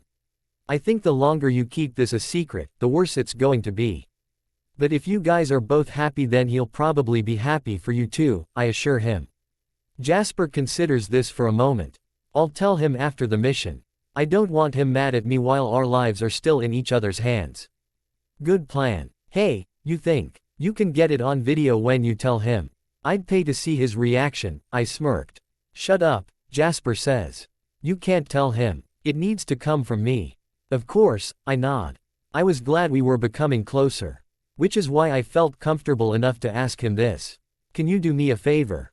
Anything. Promise me." I looked over at Edward, who had finally stopped glaring and continued to dance with Tanya. I met Jasper's worried eyes. "Promise me that if it ever comes down to it, you save him. You know, after what happened to you at the mall, he blamed himself," Jasper told me in a quiet voice. It broke my heart to hear him say that. I wasn't worth it. What an idiot. I was frustrated he blamed himself. It wasn't his fault. Only when it comes to you. He asked me to do the same thing. Save you. No, I told him. Not me. It has to be him. He has you and Alice and Emmett and his parents and everyone waiting for him. Whatever it is, whatever happens, get him out. Save him, please. You have to. Promise me. My voice cracked. Okay, Jasper agreed. I promise. But you have to promise me that you're not going to do anything stupid for him. If we can get you both out, we will. No matter what it takes. I nodded, kissing his cheek as a thank you. Can I cut in? I looked towards the voice to meet a pair of stone-cold, green eyes. Where's Tanya? I looked around and didn't see the traffic cone anywhere. She went to go talk to Bree. So, he held out his hand. I'm gonna go check in with Jacob, Jasper told us, slowly backing away from the two of us. Maybe I should also. Please, princess. I haven't heard him call me that in a while. I placed a hand on his shoulder, placing my other hand in his. He places a hand on my waist, pulling me in close. You look beautiful, he looks down at me. You don't look too bad yourself. Although, I couldn't help reaching up and messing up his hair a little bit. That's better. I wasn't feeling the combed look either, he chuckles. So, Jasper is your date. He tried to sound casual. We'd stick out if we came by ourselves. We're just friends, I shrugged. Like us. We're not like that, trust me. Not that we're like that. I closed my eyes, realizing the words came out of my mouth before I could stop it. Bella, come on. You can't tell me you don't feel this. You don't feel us, he cupped my cheek. Edward, don't. Please. I tried to look away but he wouldn't let me. I can read you. I know you, Bella. And I know for a fact you feel it, he tells me. You want to talk facts. Fact. We are on a mission to protect Riley. From some threat that we still don't know. Fact. We don't know what's going to happen on this mission and I'm not going to let any of us be distracted and get hurt. Fact. After this, whoever is still left alive is going to go back to their academies. Fact. Once we get back to our respective academies, we are going to finish our training and be assigned our team. Fact. Once that happens we go off to God knows where undercover. Rarely getting to see or contact any friends and family during those times. Fact. Chances are, after we finish this mission we are never going to see each other again, I laid out for him. It hurt to say and maybe I was being a little aggressive but I had to make him understand. Well, how about this? Fact. I love you. He blurts out, looking just as furious. I freeze. No. The teenage girl in me wanted to squeal at the fact that he loved me too. But the more mature part of me, the one that knew the implications of what that meant, was devastated. Because it would hurt him so much more when I told him this next part. But it was for his own good. Why you can't, I stuttered out. His face fell, looking absolutely heartbroken. I wanted to take back my words, but I needed him to be able to let me go when we finished this mission.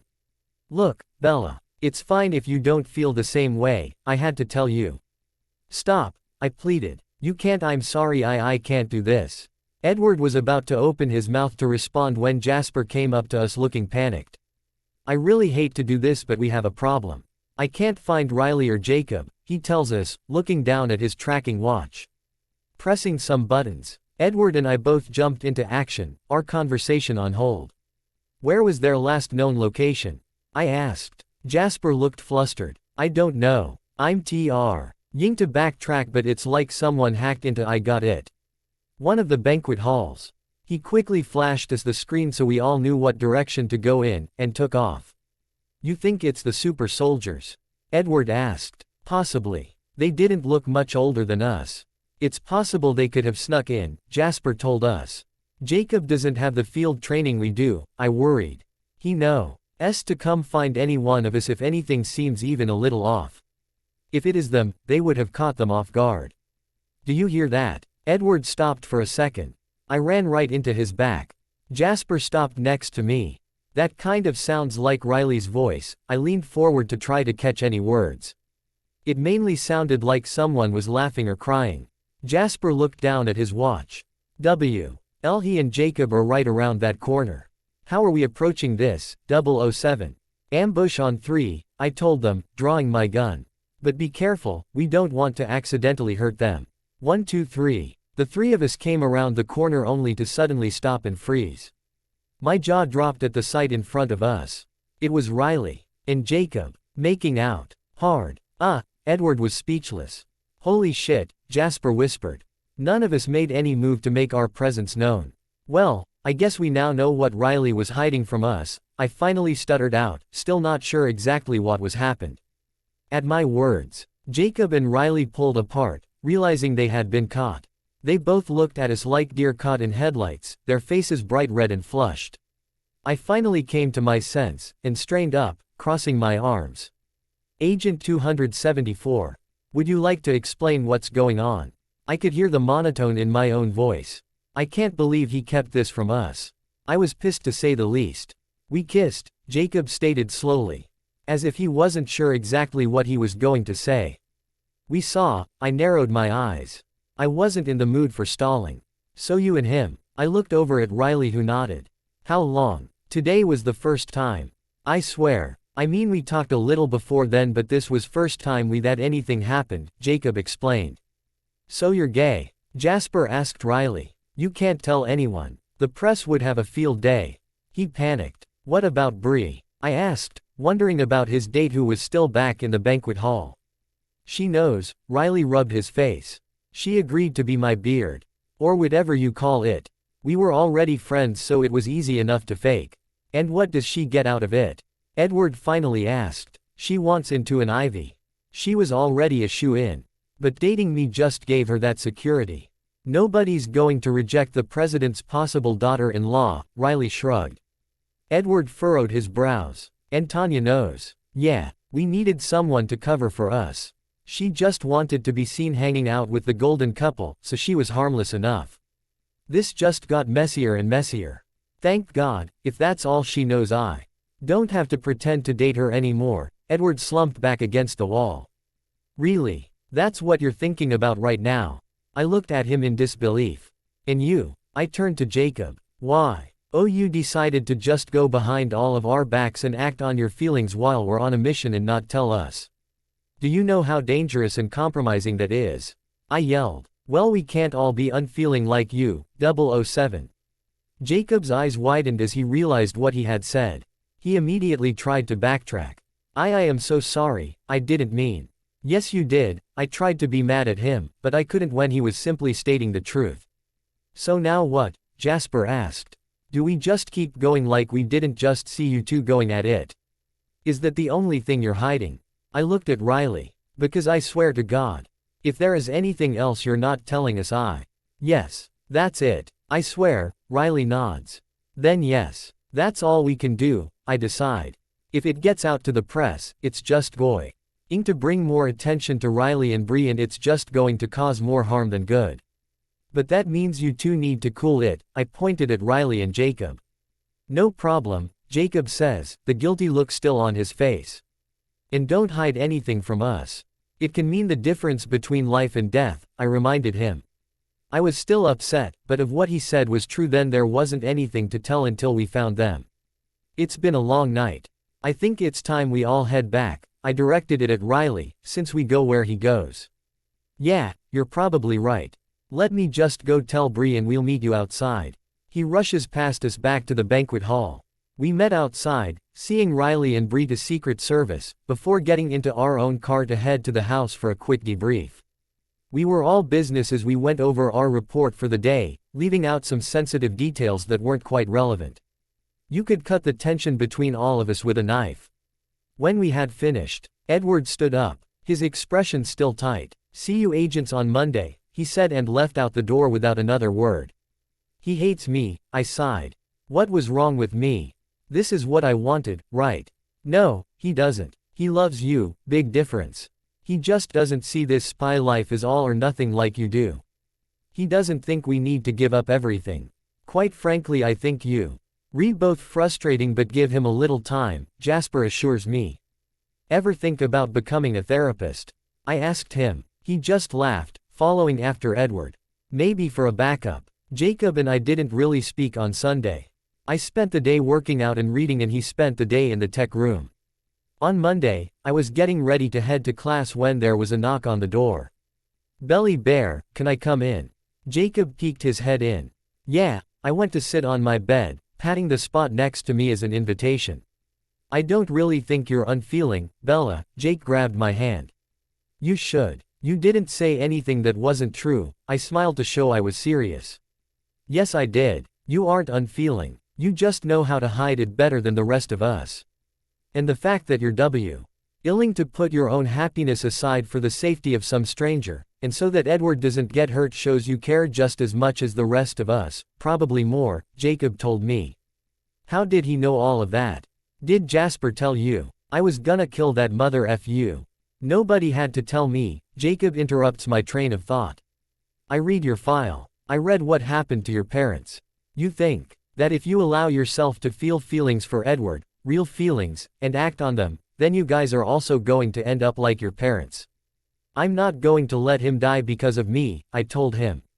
News flash, Bella. You guys are spies. One of the most dangerous, if not most dangerous professions ever known to exist. Not exist. Every time you go on a mission you risk death. These aren't good guys you're going after. So if anything happens to you or Edward, it's not going to be because you acted on your feelings or didn't. If anything, that connection is only going to make you better. Because you are going to do everything in your power to make it back to him, and you're going to do everything in your power to protect him. Jacob was on his feet now, pacing the room. I argued weakly. If you truly believe that, then you are not as smart as I thought. Do you really think if you don't give in that Edward is going to be safe? Maybe instead of having a kick-ass partner he actually cares whether he lives or dies, he's going to get some rookie who just wants to prove themselves and leads them straight into some suicide mission. Is that what you want? Jacob's words were like a splash of cold water to the face. Who better to have Edward's back in the field than me? I know I certainly wouldn't trust anyone else with my life. Did you even read your parents' file? Jacob asked. I shook my head. I don't need to read it. I lived it. When you were an infant. All you know is whatever Mr. Volturi told you happened. That your dad went Mia and your mom went after him. Because she loved him and she went Mia too. That's not even close to the real story. So what actually happened? I needed to know. Had I been believing a lie all these years? Jacob told me the story, taking occasional breaks to give me time to process. You can read the full report, but long story short, your mother was having an affair with Agent Dwyer, who was your father's partner on the team. They were on a mission to infiltrate the underground black market in Russia. Your father really did go Mia, along with Dwyer. And your mother did go after them to try to find them, but not because of your father. It's all in the letter she left in the file. She mentioned in the letter that your father had found out about the affair and that your mother was planning on leaving with Dwyer. He found out right before he and Dwyer were supposed to deploy, but by that time it was too late to back out. They sent your father out with a man he didn't trust, and they sent a woman who didn't care for him to find him. Why did Uncle Marcus lie to me? I felt my vision starting to get blurry. He probably wanted you to only remember your parents as good. Nobody wants to view their parents as anything other than perfect. He did it because he cares about you. But that's not the point. The point is, your warped sense of love and sacrifice or whatever is going on in that brain of yours is hurting you. Our own chance is having someone who truly cares about you. Love and caring about someone didn't get your parents killed. The lack of both of those things did. Then Jacob unexpectedly slapped me. So get over it. Ow. I rubbed my cheek. I'm not sorry, he just shrugged. I sighed, processing everything he told me. You're a really good friend. And I do mean that, even though you just slapped me, I pulled him down next to me. So are you, he wrapped his arms around me, squeezing. I just wish you'd see yourself the way the rest of us do. You just have a hard shell like a pistachio. I gave Jacob a, what the hell, look. He just laughed. So, Jacob trailed off. Edward. Oh God, I put my face in my hands. I messed it up so badly. I don't even know what to do. Just give him time. He knows you're messed up. So it's not like he wasn't expecting you to not go insane. Thanks, I deadpanned. Jasper said the same thing. The time part, not the other stuff you said. See, I knew there was a reason I liked him. Are you ready for school? Yeah, especially now that I don't have to see Edward flirting with Tanya all the time. You know, I'm gonna miss that. I was about to start carrying around popcorn in case it broke out in a bitch fight. Jacob pulled me up. We walked over to the weapons room so I could stock up for the day. What about you? Asked. You gonna be okay around Riley? Me. I'm completely fine. He was there, I tried it. It wasn't bad, but not the best I've had, if you know what I mean. I do not, I told him, strapping a throwing knife under my arm. I just hope he can keep his hands off of me. I am known for being irresistible. Jacob pins his brooch camera to his shirt. Sure, I laughed, heading downstairs to leave. What? I am. Jacob joined Ed in laughing as we headed off to the car. When we arrived at school, I kept an eye out for Edward and Jasper. I spotted their car, but the boys weren't anymore in sight. An ear-piercing shriek caught my attention across the parking lot. Edward seemed to be in a conversation with Tanya and she was not taking it well. Jacob and I were too far away to hear what she was saying, but Edward seemed calm. While Tanya unscrewed the cap of her water bottle, poured the contents on his head, and stomped away. "Are you okay?" I walked up to a dripping wet Edward. "Fine," is all he said, his face indifferent. Before stalking away towards the building. "Give him time, Bells," Jacob reminded me. Right. Time. This was going to be a long week. He didn't really talk to me all week. Anytime we had to go over anything from the mission, he remained professional, like he was just any other spy. He was indifferent, and in a lot of ways that was worse than when he was cold and rude. But I couldn't really complain. It was my fault. I was so dead set on protecting him and so convinced that pushing him away would save him that I didn't take into consideration that me pushing him away is what would truly hurt him. Thank God Jacob smacked some sense into me literally. I only hoped it wasn't too late. I had tried talking to him throughout the week, during lunch, and in our classes. Even in home EC, he only gave one-word answers and quietly finished his part on any group projects. We had turned Bond back in and passed with flying colors, and it only earned me a tight smile. By Friday, I had just about given up and was resigned to the fact that I may have lost him. A fact that I was not taking very well. I had finished taking a shower and headed back to my room to put my cheer uniform on for school, since we had a game tonight. But I was distracted by something on my bed. I was a football jersey, and it definitely was not mine. "Jacob, is this yours?" I held it up as he came in my room. "Nope," he shook his head. A devious smile on his face. "Did you read the note?" "What note?" Just as the words left my mouth, a small sticky note fell off the jersey and onto my bed. I picked it up to read its contents. "Truce. Edward X. It's from Edward." I smiled, excited that he was finally reaching out.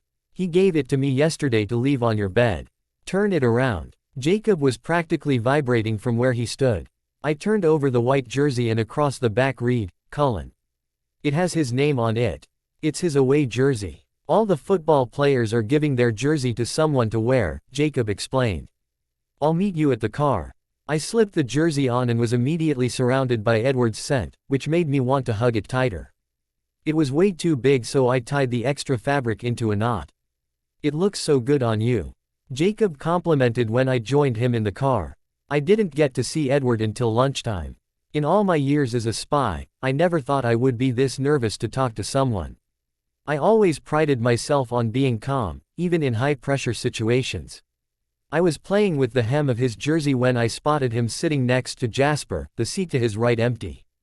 I glanced over at Tanya, who looked about ready to kill me, but that look was almost comforting in comparison to how I felt approaching the empty seat. Edward gave me a small smile as I sat down, making me feel infinitely better. "I'm sorry," we both blurted out simultaneously. I looked at him, confused. "What are you sorry about? What are you sorry about?" He looked just as confused. "A lot of things," I admitted.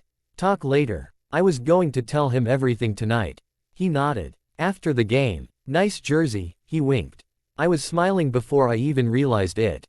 "You think so? I might just keep it then." "Looks better on you," he told me, bumping my shoulder.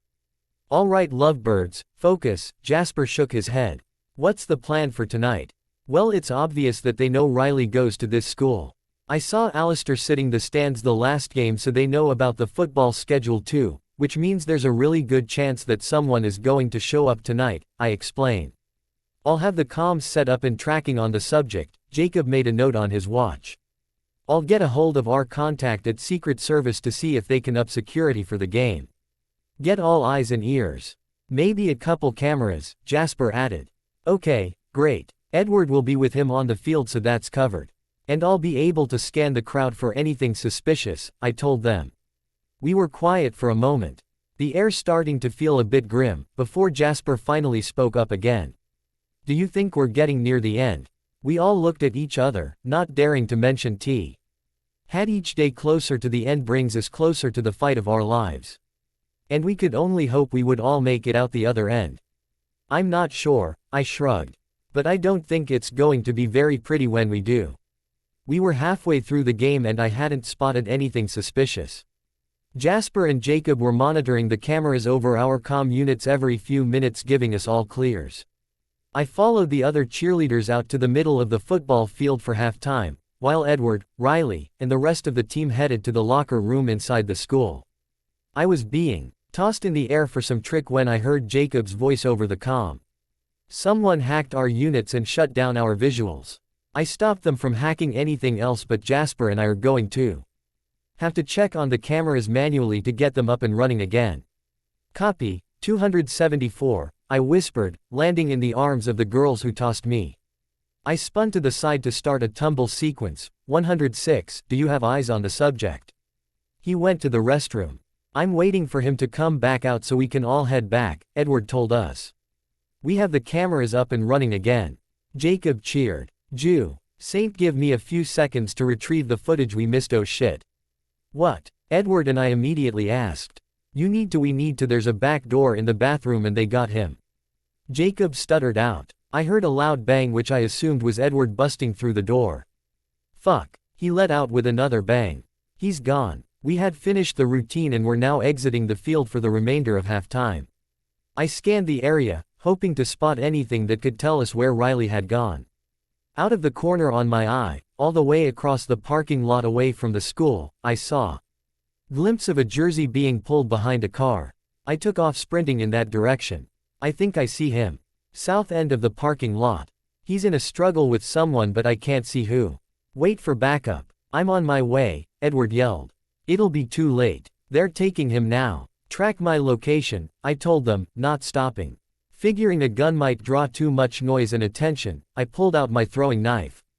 Ready to incapacitate whoever had a hold of Riley, but with the way they were holding him, I couldn't get a clear shot.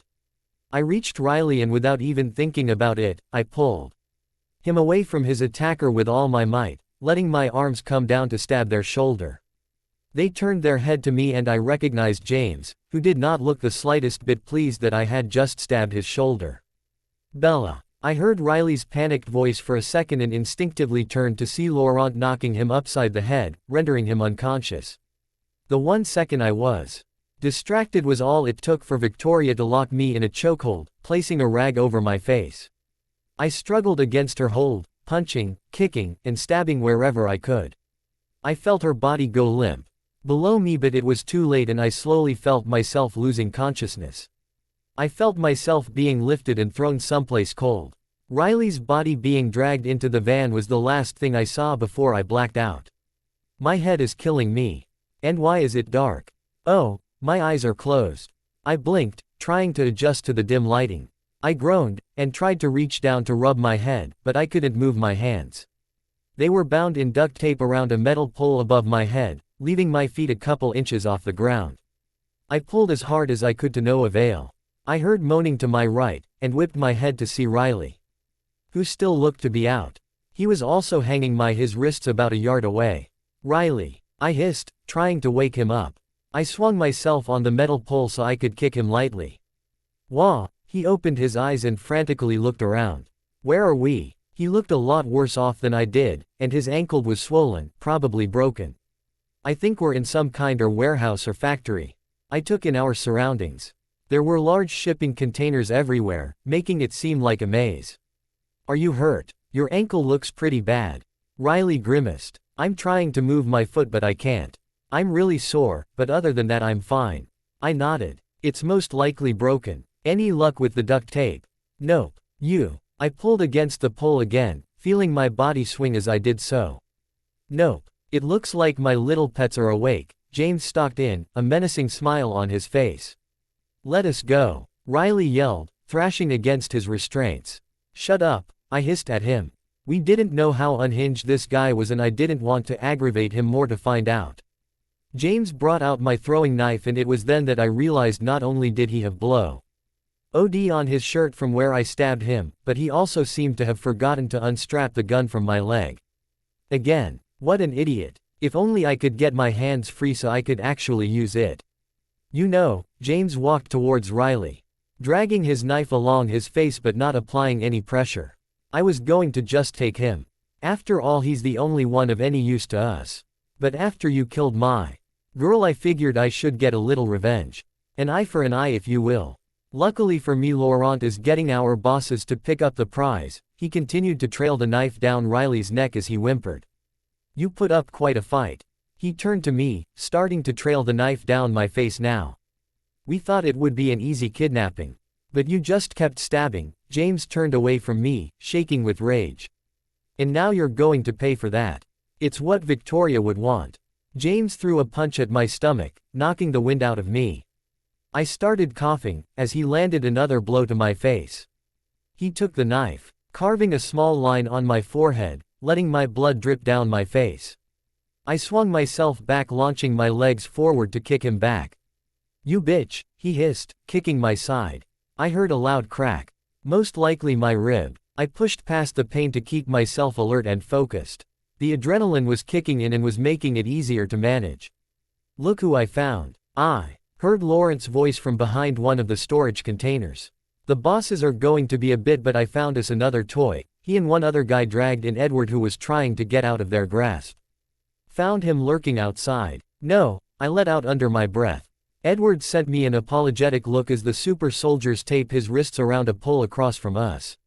Laurent left to go back to his post and James walked back over to me. Oh, how I love a good audience. Might even consider myself an exhibitionist. James came up behind me, grabbing my hips. Not this again. I kicked my legs back, but he caught them. I like it when my prey fight back. Makes things a little more interesting.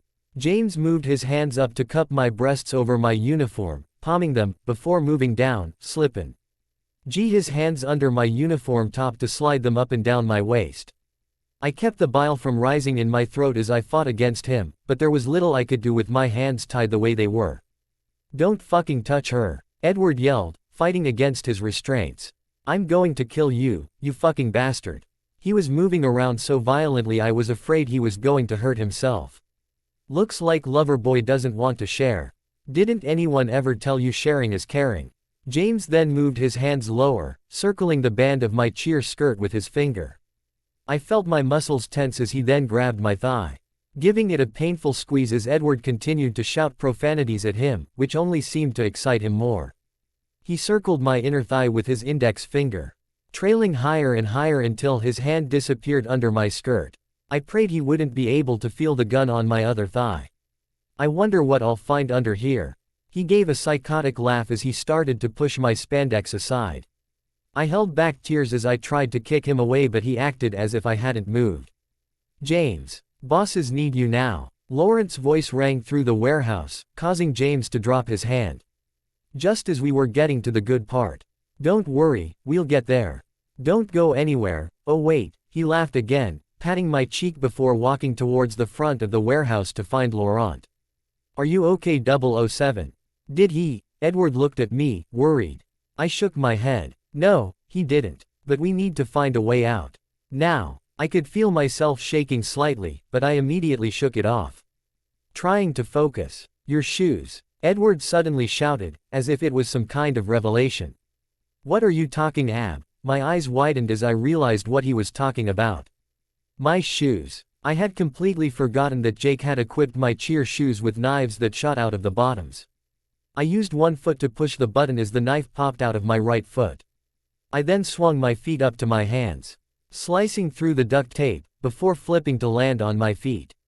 I pulled the blade out of my shoes and turned to Riley, cutting him down and helping him stand. I then ran over to Edward to cut him down. Edward immediately took my face in his hands, trying to wipe off some of the blood. What did he do to you? Later, I told him, focusing on our priority. Help me get Riley behind that storage container. I pointed to a red one behind us near the wall that would give us enough coverage from all angles. We helped Riley hobble over and set him down behind the container. Edward looked over his ankle, poking it a couple times, to which Riley yelled out in pain. It's most likely broken, he confirmed. Where are 105 and 274? I asked. Edward should have had backup outside of the warehouse. 105 was out there with me, scoping out the perimeter, while 274 was trying to pull up a blueprint and satellite imaging as well as thermal imaging of the building. 105 had gone back for just a second to obtain that information from him when Laurent and the other guy grabbed me from behind. Edward looked ashamed. "Hey, focus," I grabbed his arm. "Honest mistake," I assured him. We heard a loud commotion and some gunshots at the front of the warehouse. I immediately drew my gun from my thigh, placing myself in front of Riley. "Shit, they took my gun." EDW. Art looked around to see if there was anything he could use. "It's a good thing I brought extras." We heard a voice from the other side of the container and I whipped my arms around to aim at them. Jasper swung around the corner, taking cover behind the storage container, tossing a gun at Edward and an extra one at me as well as some extra clips. 105. I looked at him, surprised. "How did you get past all of them?" I heard more voices yelling, seemingly getting closer and closer. "It wasn't easy," he admitted. "They almost got me. Luckily I memorized the blueprint and container placements so I was able to dodge the bullets barely. But they know I'm here and..." "No. They escaped. Find them." I heard James's voice roar as the warehouse suddenly seemed to flood with people. The four of us moved to the next container over as gunshots rang in our direction, hitting the container and wall behind us. Riley collapsed in pain as we ducked for cover. "I'm not going to be able to walk on this ankle," he told us, his eyes glazing over from the pain. 105, what do we need to do to get the subject out? I asked him. Jasper looked up for a second as if calculating routes and statistics. His face suddenly turned serious. "We're currently on the south side of the warehouse. The only way in or out is through the door on the north entrance. The containers are spread out so that there is no way to move through them without being seen. But, if we can get all of the super soldiers and minions to the south side somehow, then we can sneak the subject out," he explained. His expression was grim as he said the next part. "One of us needs to cause a distraction to get all of them to move to the south side. One of us can carry the subject out but will be limited to defense, and the third can cover them and navigate the container maze." I felt a lump in my throat. I always knew this was a possibility, and I had accepted it even, but I never thought it would be so soon. Jasper is the only one who knows the warehouse well enough to navigate through it, and we didn't have time for him to lay it out for us. I'm not strong enough to carry Riley on my own fast enough. Edward is, which means I would be the distraction. It had to be me. I had to sacrifice myself for the greater good. "I'm sorry," Jasper's voice was monotone. "Wait, what? Why?" Edward's eyes grew wide in panic. "No." He shook his head. "There has to be another way. We can find a different way out. Wait for backup, something. You can't, Bella, please." He started looking around, as if searching for another solution. Hey, I grabbed his shoulder, holding him in place. "Look at me," I grabbed his face, staring into his haunting green eyes. "It's okay," I assured him. And really it was. After all, it was always a possibility of this job and I knew that going in. It's what I signed up for, right? I gave him a sad smile. The 3 words I had been dying to tell him almost slipped out but I stopped myself. It wouldn't be fair to do that to him now. Especially when he needed to be more focused on getting Riley out alive. So instead I pressed my lips to him, hard, trying to pour every emotion I was feeling in. That moment from fear to love to acceptance, and as a thank you for letting me experience so much of that during the short time I knew him. He gripped my waist and I had to stop before I lost myself in where we were. I grabbed his hands, pulling them off of me, stepping back. I let myself look at his face one last time, memorizing everything about him, before turning to Jasper. "Whatever it takes, get them out," I told him, earning me a nod in response. I forced myself to turn around, not knowing what I would do if I looked back at them. "Count me down," I told them, hoping they were listening. I kept my eyes trained on the opening between this container and the next one, holding my gun up against my chest, keeping the extra in my waistband. 1. I heard Jasper's voice behind me. I let out a deep breath. 2. I let myself forget about everything else, focusing just on the task at hand, fully turning on spy mode. 3. I launched myself across the opening, firing at any of the super soldiers I saw standing across from me. I managed to take down a couple before the firing squad seemed to come down on me. I took a second to collect myself before moving further towards the back. Launching across to the next container, taking down a couple more. I felt a sharp pinch in my stomach that I quickly dismissed, figuring I scraped myself on the edge of a container. I continued the pattern of launching myself across the openings of the containers, firing at any super soldier I saw until I made it all the way to the back to where I was trapped in the corner, surrounded by guys. Hats seemed to be multiplying by the second. I peered around the corner for only a split second, avoiding more bullets. Spotting Laurent, I shot an arm out, firing in his direction, until he collapsed, finally taking him out. I leaned against the container, feeling the army of super soldiers closing in. I was about to jump back into the opening to try to take out more, but just as I stepped out from my hiding spot, there was a large explosion near the center of the warehouse, taking out almost every soldier. The blast knocked me off of my feet, and I came face first with the ground. I slowly pushed myself up, trying to shake the ringing noise out of my head. I peered out to see dead bodies and body parts strewn throughout the warehouse. I cringed but continued to survey the area. I heard a groan to my right and saw James, whose leg was so mangled I could barely stand to look at it. He spotted me and lifted his gun with a shaky hand, but I shot him, right between his eyes before he had the chance to do anything. I heard some voices from the north end of the warehouse and instinctively retreated, my back against the wall, ready to keep fighting. I drew my gun, not sure if it was more of their guys or ours. 007. I heard a faint voice calling out my agent number. Still not trusting who was out there, I stayed quiet. 007. The voice was closer now, and I let out a cry of relief as I recognized the voice. I all but ran in between the containers, as I watched our SWAT team survey the damage, looking for any survivors that could be taken in for questioning. I raised my arms up, King sure my ring was visible as I slowly pushed past the SWAT members. Most of them trained their gun on me until they spotted the symbol on the ring and continued on their way. I searched the swarm of people for the voice when my gaze locked on a pair of familiar green eyes. Edward, I shouted to get his attention. He immediately pushed past the SWAT members trying to make his way back to me. Adrenaline was starting to wear off and the pain was setting in. I pushed my hand against my stomach where I thought I had just grazed myself earlier. I couldn't have been more wrong. Bella, I could hear the overwhelming relief in Edward's voice as he wrapped his arms around me, pulling me so tight against him that I could barely breathe. Thank God, he whispered into my hair. I felt myself start to get dizzy and my mind started to become cloudy. Edward the First, I pulled myself away from him and looked into his eyes. I'm sorry, I could barely get the words out. Edward furrowed his brows. Sorry. What are you talking about? I pulled my hand away from my stomach, palm up, revealing the alarming amount of blood. Edward looked down at my stomach, where I had been shot. The bullet lodged in me, leaving a bloody hole in my top. No, his eyes are wide as he started to push down on the wound to stop the bleeding.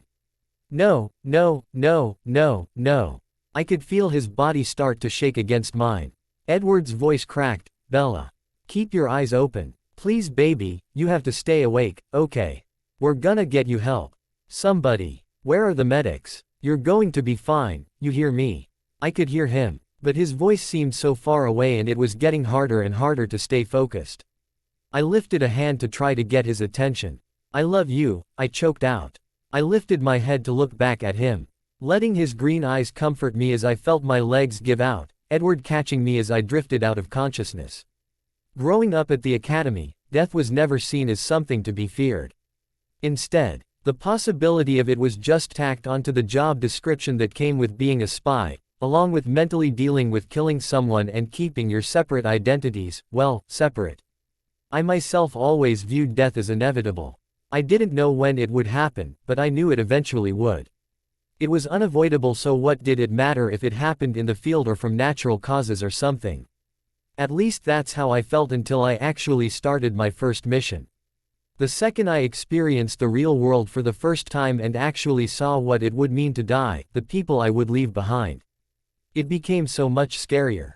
I didn't want to admit that to myself because I thought that fearing death would make me a worse spy. But instead it made me a better one. It was Cause of my newfound friendships with Jasper, Jacob, and Edward that I was able to fight so hard to distract all the super soldiers so that they could get out. And it was because of that that I would keep fighting death. Because I had people who would care if I stopped. Beep beep beep. Why is it so bright?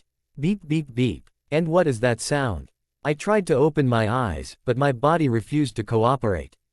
Beep beep beep. Come on, open. My eyesight was suddenly flooded with a bright white light as I was finally able to open my eyes.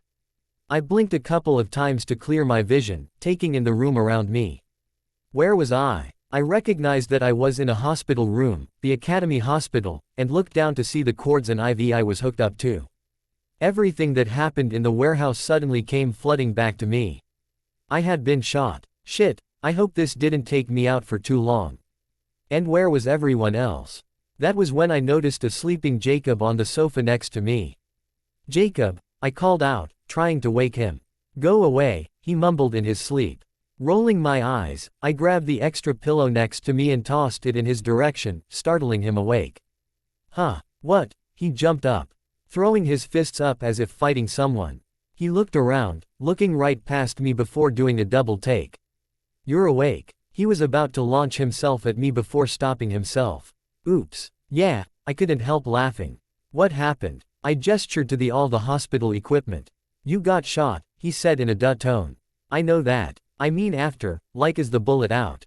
He nodded. They did emergency surgery to remove the bullet and patch you up. You also had a cracked rib, but that should heal without a problem. You scared us, Bells. You were pretty touch and go for a second. They had to put you in a medically induced coma, he frowned. How long was I out? About a week, he informed me.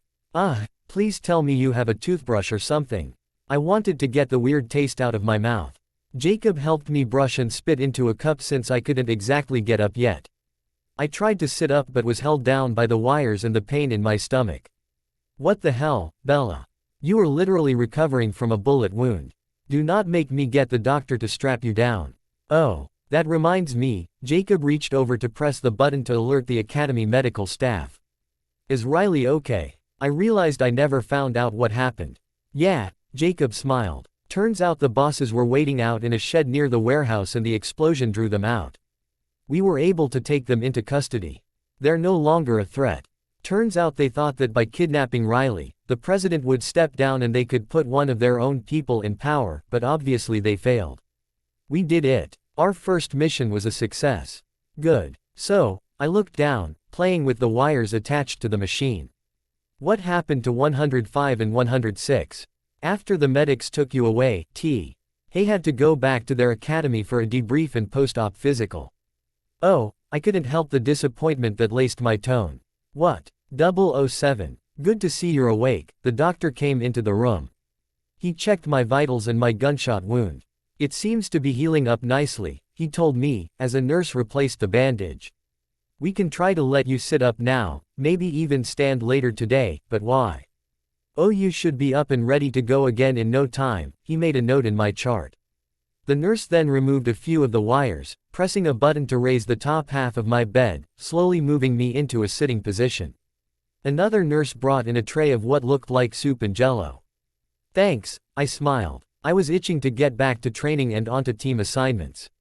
There were only a few more months until graduation and then we'd be off to do this full time. It would definitely be a good distraction. The doctor left, letting me know he was going to get Uncle Marcus. I leaned back against the bed as Jacob fiddled with the television in the room. The door creaked as someone pushed it open. Edward started to walk in, dark circled under his eyes like he hadn't slept in days. To be completely honest, he looked like crap. But he was still the most gorgeous guy the first had ever seen. I felt the corners of my mouth turn up and my mood brighten just to see him here. He froze when he saw that I was awake. He then slowly backed out of the room, closed the door, and then peeked his head in again as if checking to see if it was real. What's taking you so long? I heard Jasper's voice on the other side as Edward was pushed into the room. He looked shocked to see me. I thought you said they went back to their academy. I turned to Jacob accusingly. I never said they stayed there, he shrugged, stealing my jello cup. I turned back to Edward and Jasper who still had not moved from their spot. Hi, I waved. That seemed to snap Jasper out of it and he made his way over to me. "We're so glad you're okay," he shot me a huge smile. "You know we would have been right there with you if we could have." "I know," I smiled back. And knowing that was enough for me. Jasper then looked up at Edward before turning to Jacob. "You want to go see what's taking Mr. Volturi so long? But my Jello cup." He held up the spoon he was using. "Take it with you," Jasper told him, pushing him out of the room. Not before he gave Edward a little nudge. It was just me and Edward in the room now. He still stood frozen near the door, much too far away for my liking. "So how are you?" I asked, trying to get any kind of response from him. Edward blinked once, twice, and then took the 2 large steps over to my bed, grabbing my face and crushing his mouth to mine. I let my body relax, realizing just how much I missed him. He pulled back, inhaling a shaky breath. "I thought I lost you. It was basically a suicide mission and then you made it, but there was so much blood and I couldn't stop it and the medics weren't coming and I pressed my lips to his, cutting him off. I kissed the tears that were running down his face, before wrapping my arms around his neck and pulling him into a hug. I had to save my body awkwardly in the bed, but I didn't care. "I am so glad I didn't die," I half laughed, half sobbed. "I love you," I told him. "I thought that was going to be the last thing you ever said to me," Edward mumbled into my hair. "I love you," he said back. I scooted over so he could sit next to me on the bed, moving the wires out of the way. The bed wasn't quite big enough for the both of us. Edward ended up half on the bed with his other leg hanging off the end. I was about to fall asleep when a knock on the door caught my attention. "Hope you guys are decent in there." Jacob peeked his head in. "Oh good." He walked in, followed by Jasper, Uncle Marcus, and even Mr. Cullen. "You scared us, kiddo," Uncle Marcus came to kiss the top of my head. "We're glad you are okay, Ms. Swan." Mr. Cullen smiled warmly at me. "My entire family sends their warmest wishes for your fast recovery." "Thank you," I nod. "Well, Agent 106, you've certainly made yourself comfortable," Uncle Marcus commented, eyeing Edward on my bed. Edward looked scared as he moved to scramble off the bed, but I pulled him right back down. "Stop it, Uncle Marcus," I sent him a warning glance. "I'm sure there's a reason you're both here." "Yes. As I'm sure you are all aware, Agents 105 and 106 are based at our academy, which I oversee, while Agents 007 and 274 are based here," Mr. Cullen explained. I frowned. Of course we were aware. Edward and Jasper were going to have to go back to their own academy soon. After this mission, they were to go back to await team assignments and carry out the rest of their training. However, we have been made aware of some recent developments that complicate things, Uncle Marcus told us. "What do you mean?" Jasper crossed his arms. We all looked at each other confused. "Do you remember how I mentioned our headmaster had to go away on an emergency?" Mr. Cullen air quoted. "Well," he continued, "turns out he was a double agent. Gave away your location to the super soldiers. We didn't want you all to worry while you were out there, so we kept it hidden." "Can't trust anyone these days," Mr. Cullen sighed. "So, what? You're going to take over as headmaster?" Edward asked his father. "No." Uncle Marcus shook his head. "I am." "Wait, but how?" I turned to him. "You're going to run 2 academies at once." Marcus has been showing me around the academy, and I have to admit, the progress you all have made in your technology is impressive. We believe it would be in the best interest of our students and the future of the country to make sure they all have access to the newer technology, Mr. Cullen told us. "We're expanding the building of this academy and moving our operations here. I've sold the old building and bought the school from the previous owners. We're already in the process of transferring our students over. I trust that Marcus will continue to run the academy at the high standard he already does. So you guys are coming here?" I looked up at Jasper and Edward, my expression hopeful. "It looks like it." Edward's face was in awe. "Hell yeah." Jasper pumped a fist in the air, making us all laugh. "They're staying." I looked over at Uncle Marcus and Mr. Cullen for confirmation. "They're staying," Uncle Marcus beamed. "We should get going. Mr. Volturi and I still have some paperwork to fill out. In the meantime, 007, would you be open to more visitors?" Mr. Cullen asked. "Who wants to see me?" I raised a brow. Alice, he had a mischievous twinkle in his eye. Sure. Mr. Cullen nodded at my response before going to get her. Should I be worried? I glanced at Edward, who was making his way off of the bed and slowly inching his way towards the door with Jasper. No. Of course not, he lied. Just don't forget to remind her you're injured. And she'll probably let you off the hook for any fashion show she might force you to do. He called out before slipping out of the room, Jasper at his heels. Wait, what? I tried to ask, but he was already long gone.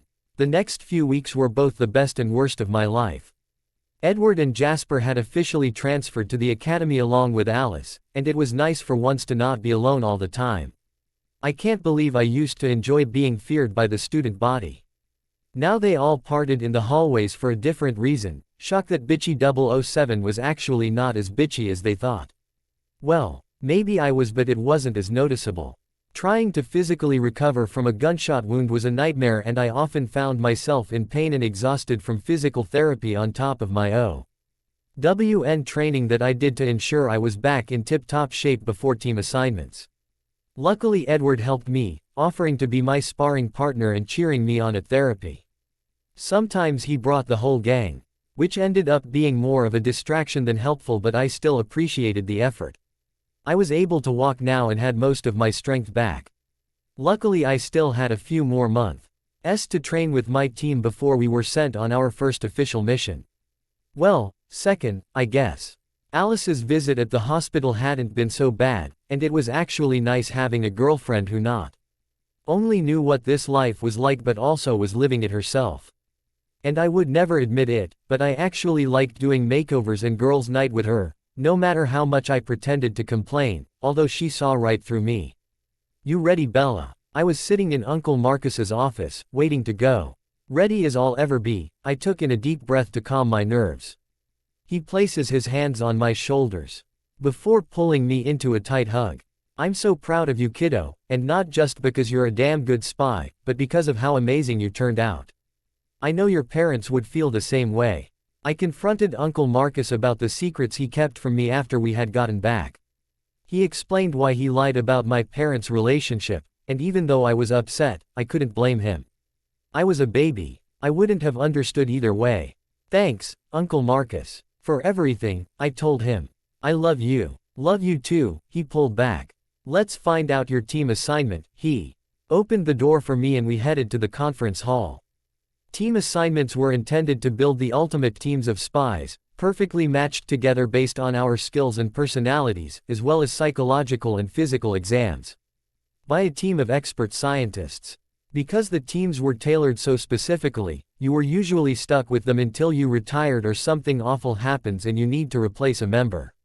Of course, deep down, I had wondered if I would get someone familiar on my team, but I knew the chances of that were next to none, so I didn't get my hopes up.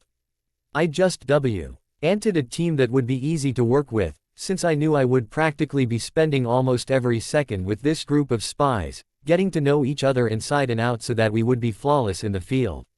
You got your room number? Uncle Marcus asked. I nodded. 112. All of the graduating class were getting matched at the same time, and with the recent merging of the academies, the number of teams were doubled. So I had to fight my way through crowds of excited spies until I finally spotted the right room. I turned to look at Uncle Marcus, my hand resting on the doorknob. This was it. Once I entered that room, my fate was sealed and there was no going back. You're going to be fine, he assured me with a wink. Go get 'em, Tiger. I gave him a nervous smile as I pushed open the door, keeping my eyes closed. I was severely disappointed when I opened them. The room was empty. I was the first one there. With a sigh, I jumped up to sit on the table, letting my legs dangle over the end. I stared at the door, willing it to open to reveal my first team member. I watched the doorknob started to jiggle, before starting to turn. It was like everything was in slow motion as the door opened painfully slow. I had to stop myself from ripping it open. You're kidding, I breathed out as I saw an equally surprised pair of green eyes staring back at me. Room 112. He asked cautiously, tilting his head. I nodded, letting out a laugh, and sliding off the table as Edward lifted me into his arms and spun me around. Got room for one more. I pulled myself back to see Jasper leaning in the doorway. Edward and I gave each other a look before turning to him with smiles on our faces. "Get over here, man." Edward gave him a hug, patting his back. I threw my arms around Jasper next, excited he was on my team. Edward pulled me close as we all turned back to the door, waiting for our last team member. I was so worried I was going to be stuck with some idiots who had no idea what they were doing, I admitted. "Speak for yourself, that's exactly what happened to me," Jasper smirked. I punched his arm but the smile never left my face. "Well, we're not quite out of the woodwork yet." Edward gestured towards the door. "What do you think the chances are?" Jasper trailed off. We all knew what he was thinking. "I don't know. I mean statistically, not good." "Hell, it's a miracle. The three of us were placed on the same team," I pointed out.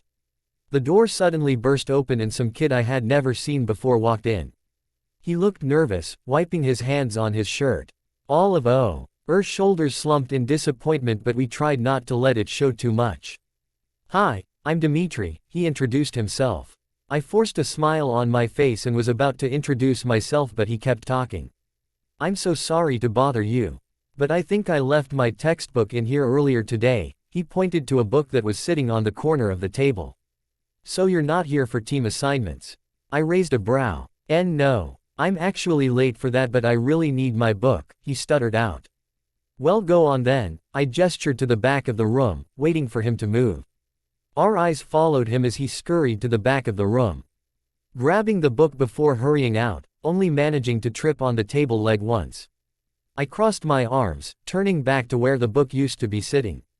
"What if we get someone like that?" I wrinkled my nose. No offense to that Dimitri kid, but I would not trust him in the field. I bet it's gonna be someone who doesn't even know the basics of all the security systems. And I'm gonna end up doing the work for a while, Jasper complained.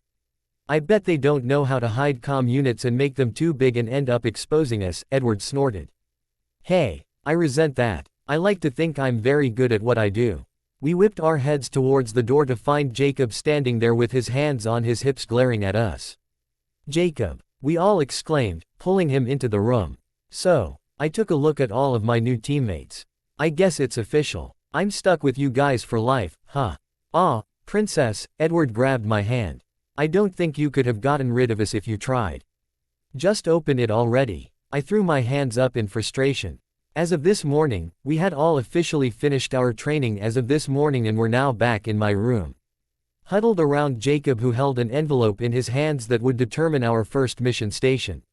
I'm trying to savor the moment. Jacob kept the envelope out of my reach. "We've been through a lot. This is like the start of our new lives." It was true. We hadn't known each other for very long before we had been assigned to the same team. I mean, our first mission to protect Riley H. had only lasted a little less than a month, so these last few months of training together had been a bit of a learning curve. We already had that emotional attachment and trusted each other. Not it was about learning everyone's little quirks. Like when Edward ran his hand through hair, it meant he wasn't quite sure what to do next. Or when Jasper tapped his foot, it meant he was about to throw a punch. Or when Jacob was in the zone, none of us should bother him or risk losing an eye. Or when I get frustrated, I had a tendency to start shutting them out. Luckily for me, they knew me as well as I knew them, and they refused to let me do so. Especially Edward. Every time I started to shut down, he'd bring us somewhere private and make me talk it out, showering me with affection so I knew I wasn't alone. And every time, I fell in love with him all over again. Even when tensions were high, I knew he was my safe place.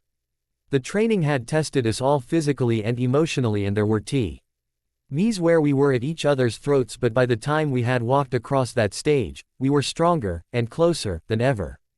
"Oh, for the love of," I tackled Jacob, wrestling the envelope out of his hand and quickly moving to the other side of the room. "Edward, cover me." I looked over at my boyfriend. Edward and I had never really defined our relationship, which was weird because we had already confessed our love to each other. After everything we went through, boyfriend and girlfriend never seemed like a strong enough word. I was him and he was mine, and that was good enough for me. "Sorry, Jacob." Edward looked apologetic as he held him back while Jasper just stood in the corner quietly chuckling at the situation. "Can't upset the future missus."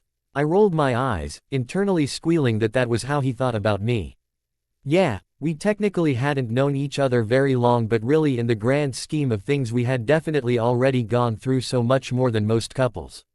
I ripped open the envelope. Pulling out the little card inside, I scanned the words in front of me before turning to my team. How do you guys feel about the Eiffel Tower? I asked them. I turned over the card, revealing our next mission base. France. 3 months later. What if they don't like me? I could feel the nausea building in my stomach. Edward came over to my side of the car, opening the door for me and immediately pulling me into a hug. They've already met you, he chuckled. No, they've met Agent 007. They haven't met just Bella. Big difference, I pouted. Edward and I had just gotten back from our mission in France a couple days ago. We had some complications when our cover was almost blown, and we had to stage some elaborate fake wedding to build rapport with our targets. One of whom was the wealthy husband of a wedding planner who we used as an into their inner circle. Unfortunately, planning the whole thing's added another month to the already long mission and we were all eager to get home. Jasper had bolted as soon as we landed and finished our physicals and debrief, claiming that he had plans with Alice. Edward was surprisingly okay with the whole thing. Well, he was once I had distracted him after the initial confession and he calmed down. Jasper definitely owed me for that one. Jake also left right away, claiming he had some hot date he met online. EDW. Art and I spent the first few days decompressing, just us two. He even set up a candlelit dinner, claiming it is our first official date. It felt very backwards, but it was perfect. I would never admit it. But I almost cried from how touched I was that he was willing to go to such lengths for me. We had managed to get a small apartment together, which Uncle Marcus was skeptical about at first, but when I brought up the fact that we were rarely home anyway, and financially it just made sense, he seemed sort of okay with it. Which brings us to now. We were standing in front of Edward's parents' house where I was about to officially meet his parents for the first time, not in any mission capacity. Edward grabbed my face, giving me a soft kiss. They are going to love you. Just like I do. Well, maybe not the same way because that would be weird, but you know what I mean. I couldn't help but giggle at that. Besides, Jasper will be there and Emmett is bringing his new girlfriend too, so if an why thing that should take the attention off of you, he assured me. Bella, you're here. Alice had opened the door and ran down the stairs, attacking me in a hug. Hi, Alice, I laughed, already feeling better. Nice to see you too, sis. Edward rolled his eyes. Alice just laughed before kissing his cheek and pulling me towards the house. I looked back at Edward with wide eyes and he ran to catch up. He grabbed my hand as we entered the house and I froze in awe. The house was absolutely gorgeous, decorated to look as if everything was straight out of a magazine. It felt comfortable, like a real home. You made it, Mrs. Cullen came to greet us at the door, her husband following closely behind her. She pulled me into a big hug, and I couldn't help myself from enjoying her motherly touch. Mom, Dad, Edward pulled me close.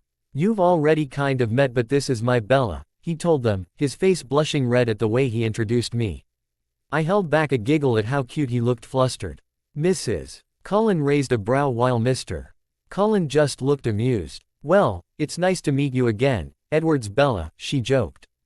Mom. Edward hid his face in my hair. It's nice to meet you too, Mrs. Cullen. You as well, Mr. Cullen. I smiled. Oh, none of that. Call me Esme, Mrs. Cullen, I mean Esme, told me. And Carlisle, please. Edward's father gave me a hug as well. Glad to see you all made it back safely. Edward dear, why don't you give Bella a tour of the house? Your brother should be here soon, she told him before heading back to the kitchen. My Bella. I questioned him on the label.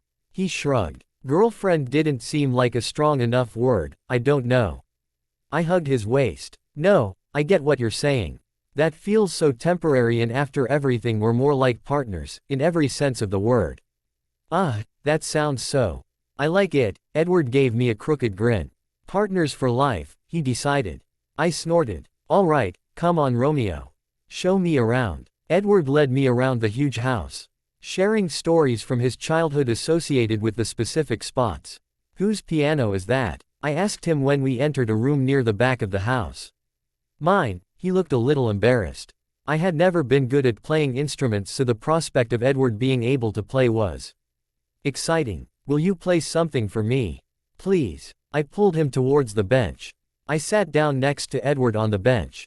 I leaned my head against his shoulder while he moved his fingers along the piano, playing a song I had never heard before. I closed my eyes, losing myself in the melody. That was beautiful. I told him when he had played the last note. It was inspired by you, he told me. You wrote that. I sat up. He nodded. I wrapped my arms around his neck, giving him a deep kiss. Thank you. Guys, Emmett's here. Alice's voice called from somewhere in the house. We made our way to the kitchen where everyone was waiting.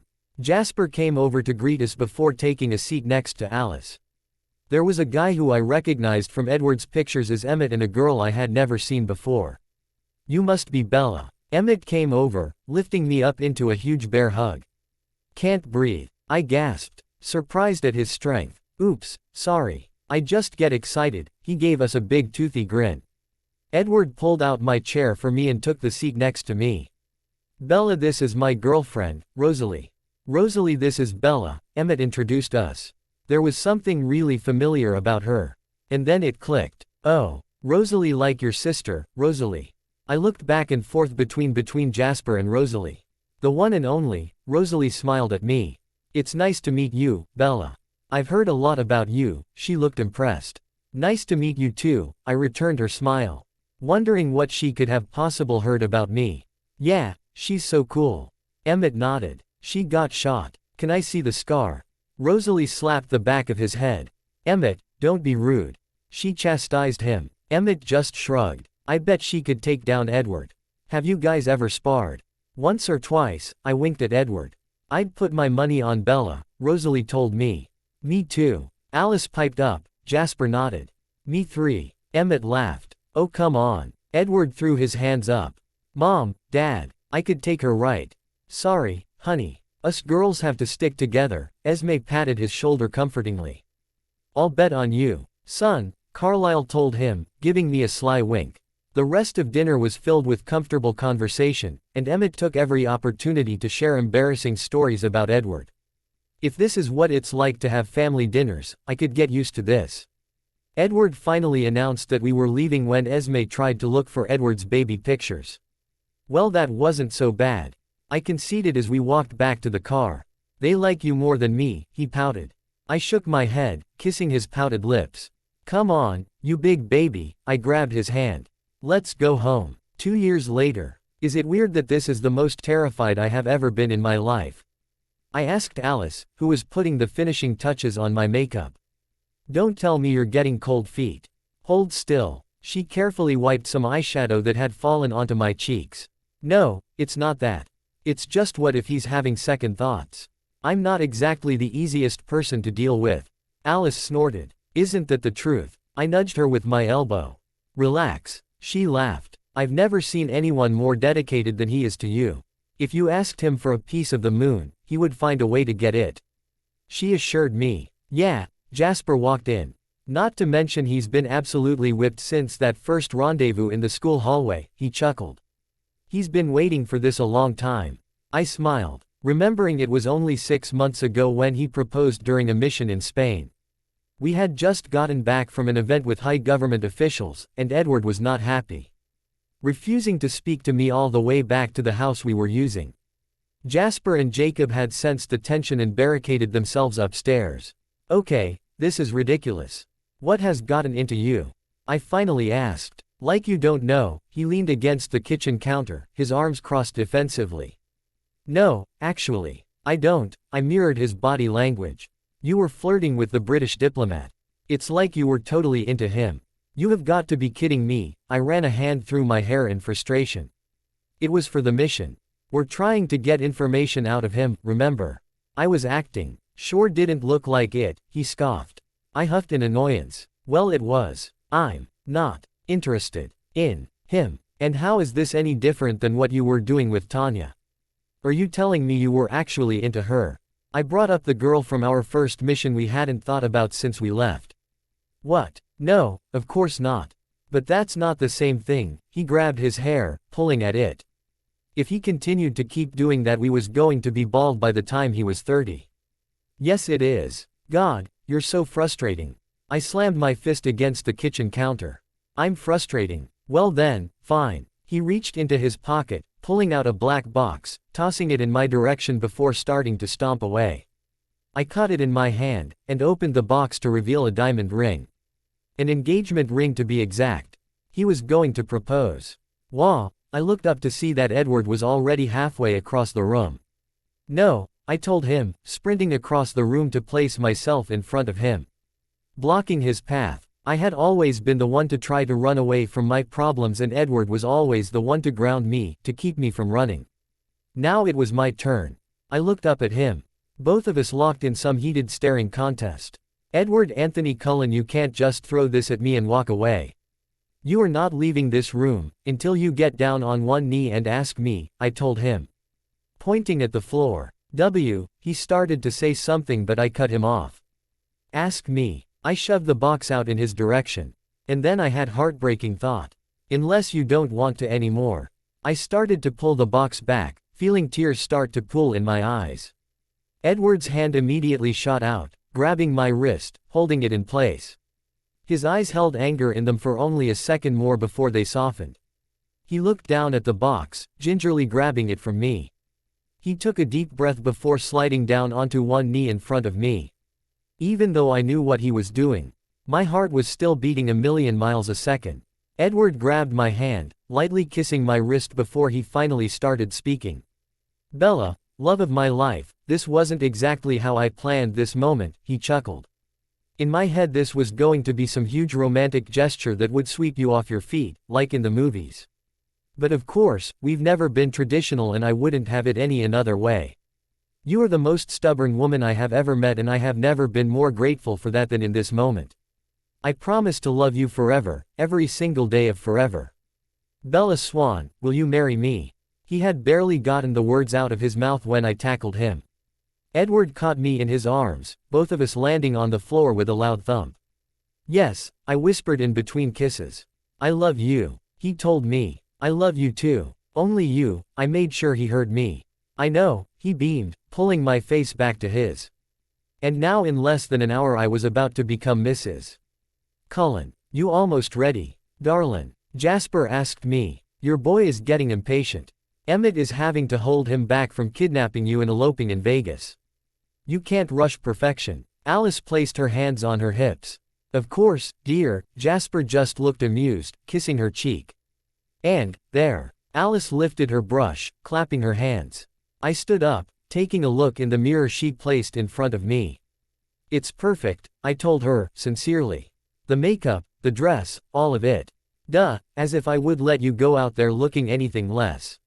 We have to get out there, but your uncle is waiting, she told me. Grabbing Jasper to go take their places as the maid of honor and best man. Jacob had fought her tooth and nail for that title before eventually settling to be the flower girl, or guy. I could feel myself practically shaking as I walked down the hallway to the door of the Cullens' backyard. We wanted something small and intimate, so when Edward's parents offered their house as a venue, we couldn't pass it up. How are you feeling? Uncle Marcus asked when I reached him. Nervous, but excited more than anything. Don't let me fall, okay? I told him. I've got you, kiddo. He winked at me as the door opened. My eyes immediately locked on my best friend, my everything, my Edward. He was all I saw, and it was like we were in our own little bubble as I made my way down the aisle. He had the biggest smile on his face, his bright green eyes shining, and I'm sure I was the same. The whole ceremony was a blur, really, my only focus on him. And before I knew it, it was time for our vows.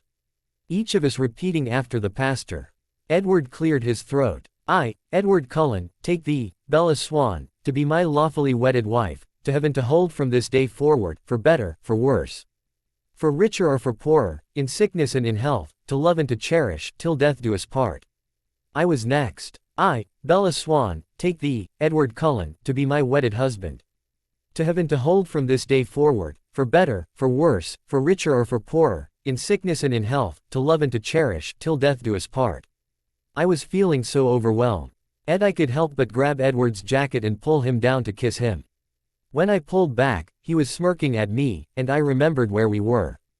A little early, Bella, Emmett called out, earning a laugh from the audience. Including the pastor. I now pronounce you husband and wife, he continued. Now you may kiss the bride. He gestured to me and Edward crushed me to him.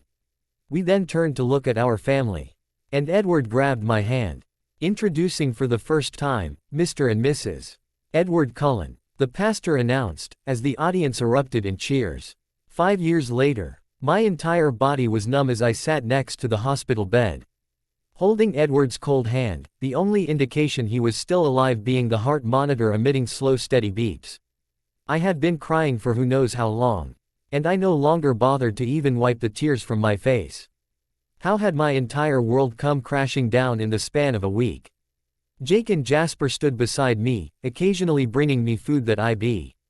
Arlie touched and trying to comfort me but it wasn't working. I barely heard them, and all I could focus on was Edward. Bella. I came as soon as they told me. What happened? Alice burst into the room, her and Jasper's 3-year-old. Lulu, on her hip. And why didn't you let me know sooner? She turned her murderous glare towards Jasper. I couldn't. We were still in deep and had to debrief, he defended. Auntie Bella. Lulu looked up at me, her eyes wide. You're sad. No, Lulu, I tried to force a smile but it wasn't working. Just tired. Bella, I am taking you to get some coffee or so. Mething and you are going to tell me what happened. Here, take her, she handed Lulu to Jasper. And don't think you're off the hook, she told him. Alice, I can't, my voice broke. I was still holding Edward's hand. I needed the reassurance he was still there. Bella, you look like, she sighed glanced at Lulu. CRAP, she spelled out. He'll still be here in 20 minutes. And Jasper and Jacob will be here. Go take a break. Darlin', Jasper told me. I'll watch your stuff and keep him company. I took one more look at Edward's unconscious form. Okay, I sniffled standing up. I stretched out my stiff muscles. I hadn't really moved in a while. I followed Alice to the cafeteria, feeling like a zombie. Nothing felt real when the love of my life was laying in some hospital bed. Coffee or tea? She asked. Can I just get some orange juice or something? I don't really need the caffeine right now, I told her. She raised a brow but got me orange juice nonetheless. We sat down at a secluded table in the corner. So, she looked up at me. She was being strong in the hospital room but I could tell she was losing it too. After all, it was her brother. A week ago we were sneaking into the underground black market that was said to be the hub for a lot of illegal thing being distributed in the US, I started to explain, keeping out the specific details that were top secret. Usted the market and most of the major sellers were taken into custody, but a couple got away. On our way back to the house to get ready to deport since the mission was a success, and the recovery team was going to take over. One of the sellers who had gotten away followed us and before we could get back he attacked. We tried to hold him off, but he started shooting, my bottom lip quivered. It was supposed to be me. He aimed to shoot at me and Edward pushed me out of the way. I was able to take him down but not before it was too late.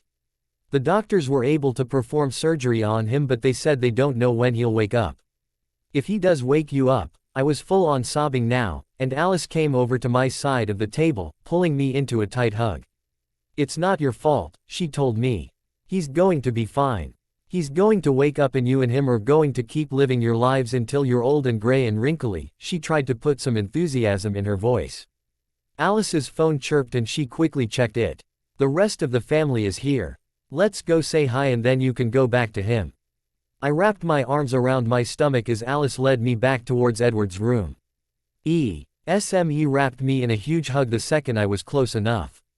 I'm so sorry, I told her. I was supposed to protect him and I. Stop that, Bella. She scolded me. I have never really been scolded before. Don't you dare feel sorry. It is not your fault. These things happen. You're acting the exact same way he was when you got shot and I'm going to tell you the same thing I told him. He needs you right now. You need to be strong for him. Quote. I nodded. Emmett and Carlisle also came to say hi and give me quick hugs before I practically bolted back to Edward's room. Jasper was bouncing Lulu in the chair, but he stood as soon as he saw me enter. Lulu waved at me before putting a finger to her mouth. Shish. Uncle Eward's sweeping. I'll make sure to be quiet then, I told her. We'll be outside if you need us. Jasper gave my shoulder a quick squeeze before leaving the room.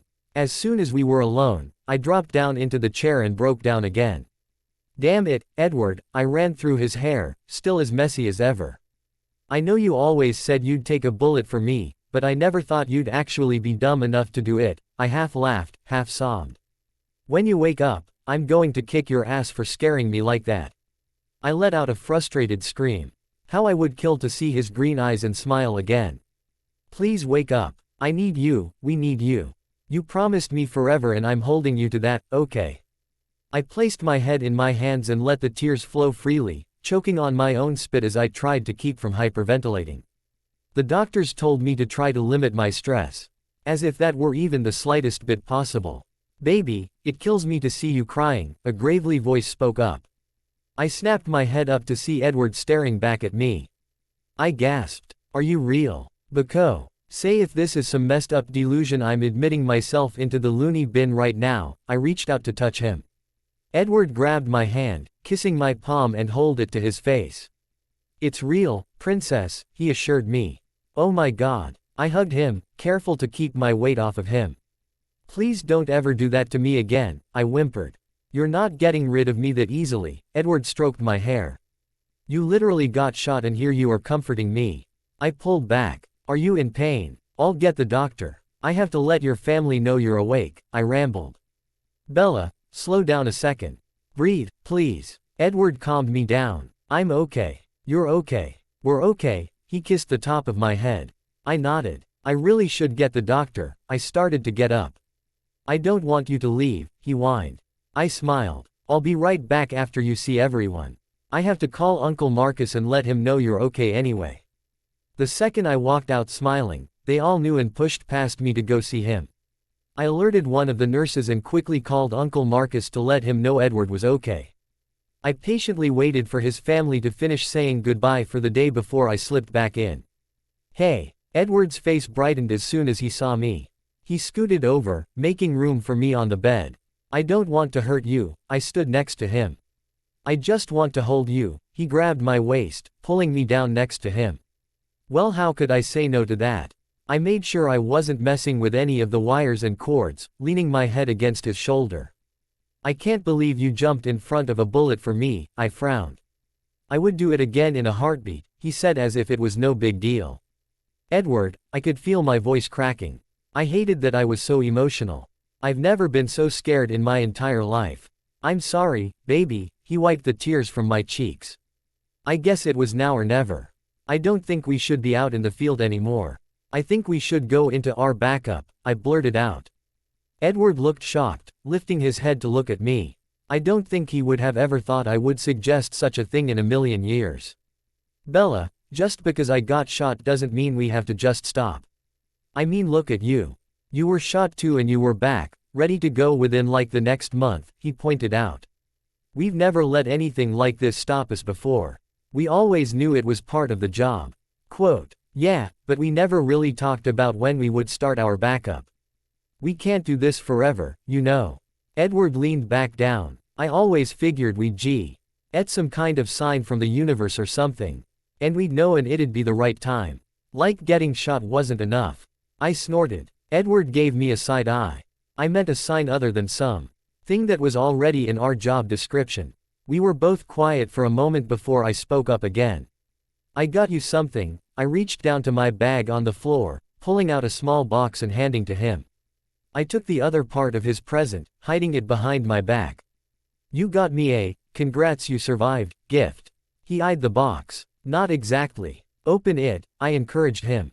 He lifted the lid, moving aside the tissue paper to reveal his present. You're giving me your taser.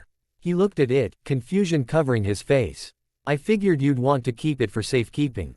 I mean, we still have 9 months to worry about that. But a head start never hurt anyone, I told him, pulling out the other part of the present. What is? Edward's eyes went wide as he froze, looking back and forth between me, the taser, and the ultrasound picture in my hand. You're serious? He whispered, his face disbelieving. Well, the taser was metaphorical. Like I said, I'd never tase our actual child, it. Read to act serious, but a smile was creeping onto my face. We're having a baby. Edward looked at me, his face full of love and adoration. We're having a baby, I confirmed. He grabbed my face and crushed his lips to mine. Letting out a laugh. God, I love you so much, he said against my lips. When did you find out? Did you know during the mission? Edward looked slightly panicked. I shook my head. I didn't find out until my post-op physical. I wanted to tell you, but you were, well, I gestured to him on the bed. So, I leaned my head back against his shoulder. Is this a big enough sign for you? Yeah. Edward still had a huge grin plastered on his face. And you're really okay with giving it all up? I knew how much of our lives we had dedicated to being spies, and it would be hard to walk away. I didn't want him to regret any of it. I don't think I'm giving anything up. I think I'm moving on to something better. What about you? You ready to leave behind the spy life? He looked. Ed worried for a second as if he was afraid I might say no. Silly boy. The only reason I was so invested in the first place is because I didn't know anything different. It was the only time I ever felt special or a part of something. Other than that, I always felt alone. But with your family and you and this baby, I placed a hand on my stomach. I don't feel alone anymore. I want a big family, and I want that with you. I have never wanted anything more in my entire life. Yeah, we were great at the spy thing. But I think we'll be even better at this. I turned my head, looking up at Edward. So yeah, I'm ready. 10 years later. Jamie, help your sister up the stairs, please. I called out to my 5-year-old son, who was already halfway to the door of Carlisle and Esme's, or mom and dad as they insist, house. As the oldest, he took his responsibility as big brother very seriously. Edward got our 4-year-old, Vanessa, out of the car, placing her down before moving around the car to help me out so we could get our 2-year-old twins from the back. I meant it when I said I wanted a big family, and Edward had no complaints, loving every minute of parenthood as much as I was. While Jamie was basically a clone of Edward, Vanessa looked just like me. The twins, Anthony and Marie, were a good mix of us both, with his eyes and my dark hair. I wonder who the next one would look like. Turn us out. It wasn't as hard as we thought to leave our spy life behind. Edward effortlessly transitioned into a career as a pediatrician while I started writing my own books from home. At first it was a little tricky finding a publishing house that was willing to take my story in. Too many of them thought it was unrealistic that a teenage girl could be a spy, but eventually someone took a chance on me, and it did pretty well, allowing me to continue writing sequels based on Edward and I's adventures. Esme came out the door, running over to us. My babies are here, she exclaimed, taking Anthony and Marie from us before going back inside the house without a second glance. I'm giving you guys like 10 minutes before I force you two inside. I want to take a family photo. Jacob stuck his head out. He had become an integral part of the family after randomly showing up to family dinner one day. The Cullens basically claimed him as their own, fitting right in. He and Jasper had both left the spy life when we did, claiming they'd never find another team worth working on. It worked great for Jasper, who wanted to find a way to stay home more with Alice and Lulu. Jacob immediately got offered a job with the government in their tech department, which he eagerly took. And today he had invited his boyfriend he had been seeing for a few months. I was looking forward to seeing Emmett and Jasper try to intimidate him. Jacob gave us an "I'm watching you" sign before going back inside. I couldn't laugh at his excitement, leaning against Edward, enjoying a few moments to ourselves. He wrapped his arms around my slightly protruding belly, resting his chin on my shoulder. We still have a good few months before baby number 5. My phone started ringing and I pulled it out, looking down at the unknown number. I answered it, putting it on speakerphone. Hello. Is this Bella Cullen? The voice on the other end was deep. Yes. This is Agent Simmons from the FBI, the man on the phone introduced himself. I looked over at Edward. Why was the FBI calling us? Is Edward Cullen currently with you? He is. I made the volume on my phone louder. Good. I am calling regarding an opportunity. We realize that you two have been retired for 5 years now, but we recently received word of a mission that requires skill sets that your team specifically possesses. We are currently aware of your physical condition, Mrs. Cullen, and we can assure you that it will not be a problem. In fact, Our target is pregnant themselves and we felt that you would be a good fit in getting in with them. You would just be gathering intel and then we would send another team in so you don't have to worry about any physical risks of the mission. We would have contacted another team but all of our current agents are off on other missions. So, what do you say? Do you think your team is up for one last mission? Agent Simmons proposed. I turned to Edward who simply shrugged. What do you want to do? I looked over at the house where I saw our kids laughing as Emmett and Jasper took turns throwing them in the air. Alice held one of the twins while Rosalie held the other. Jacob has his arms around the shoulders of Carlisle and Esme, talking their ear off. I smiled at the sight of my family and I knew. I looked up at Edward who nodded, knowing exactly what I was thinking. Thank you for the opportunity, Agent Simmons, I told the man. But we are going to have to decline. We're quite happy where we are. He sighed. I figured as much. I wish the two of you the best, he said before hanging up. I turned around in Edward's arms, lifting my chin to be able to see him. Was that okay? Do you miss it? I asked. Can't say that I do. You've given me everything, Bella. The look in his eyes made me fall in love with all over again. You. I shook my head. Sometimes I get nostalgic but I think that has to do with the team more than anything. I turn around, leaning back against him as he kisses the top of my head. We did good, princess.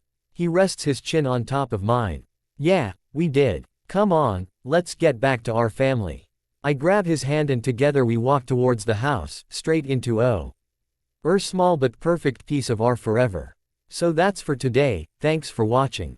Do check out the products I've added in comment box. And let me know your reviews in comment section.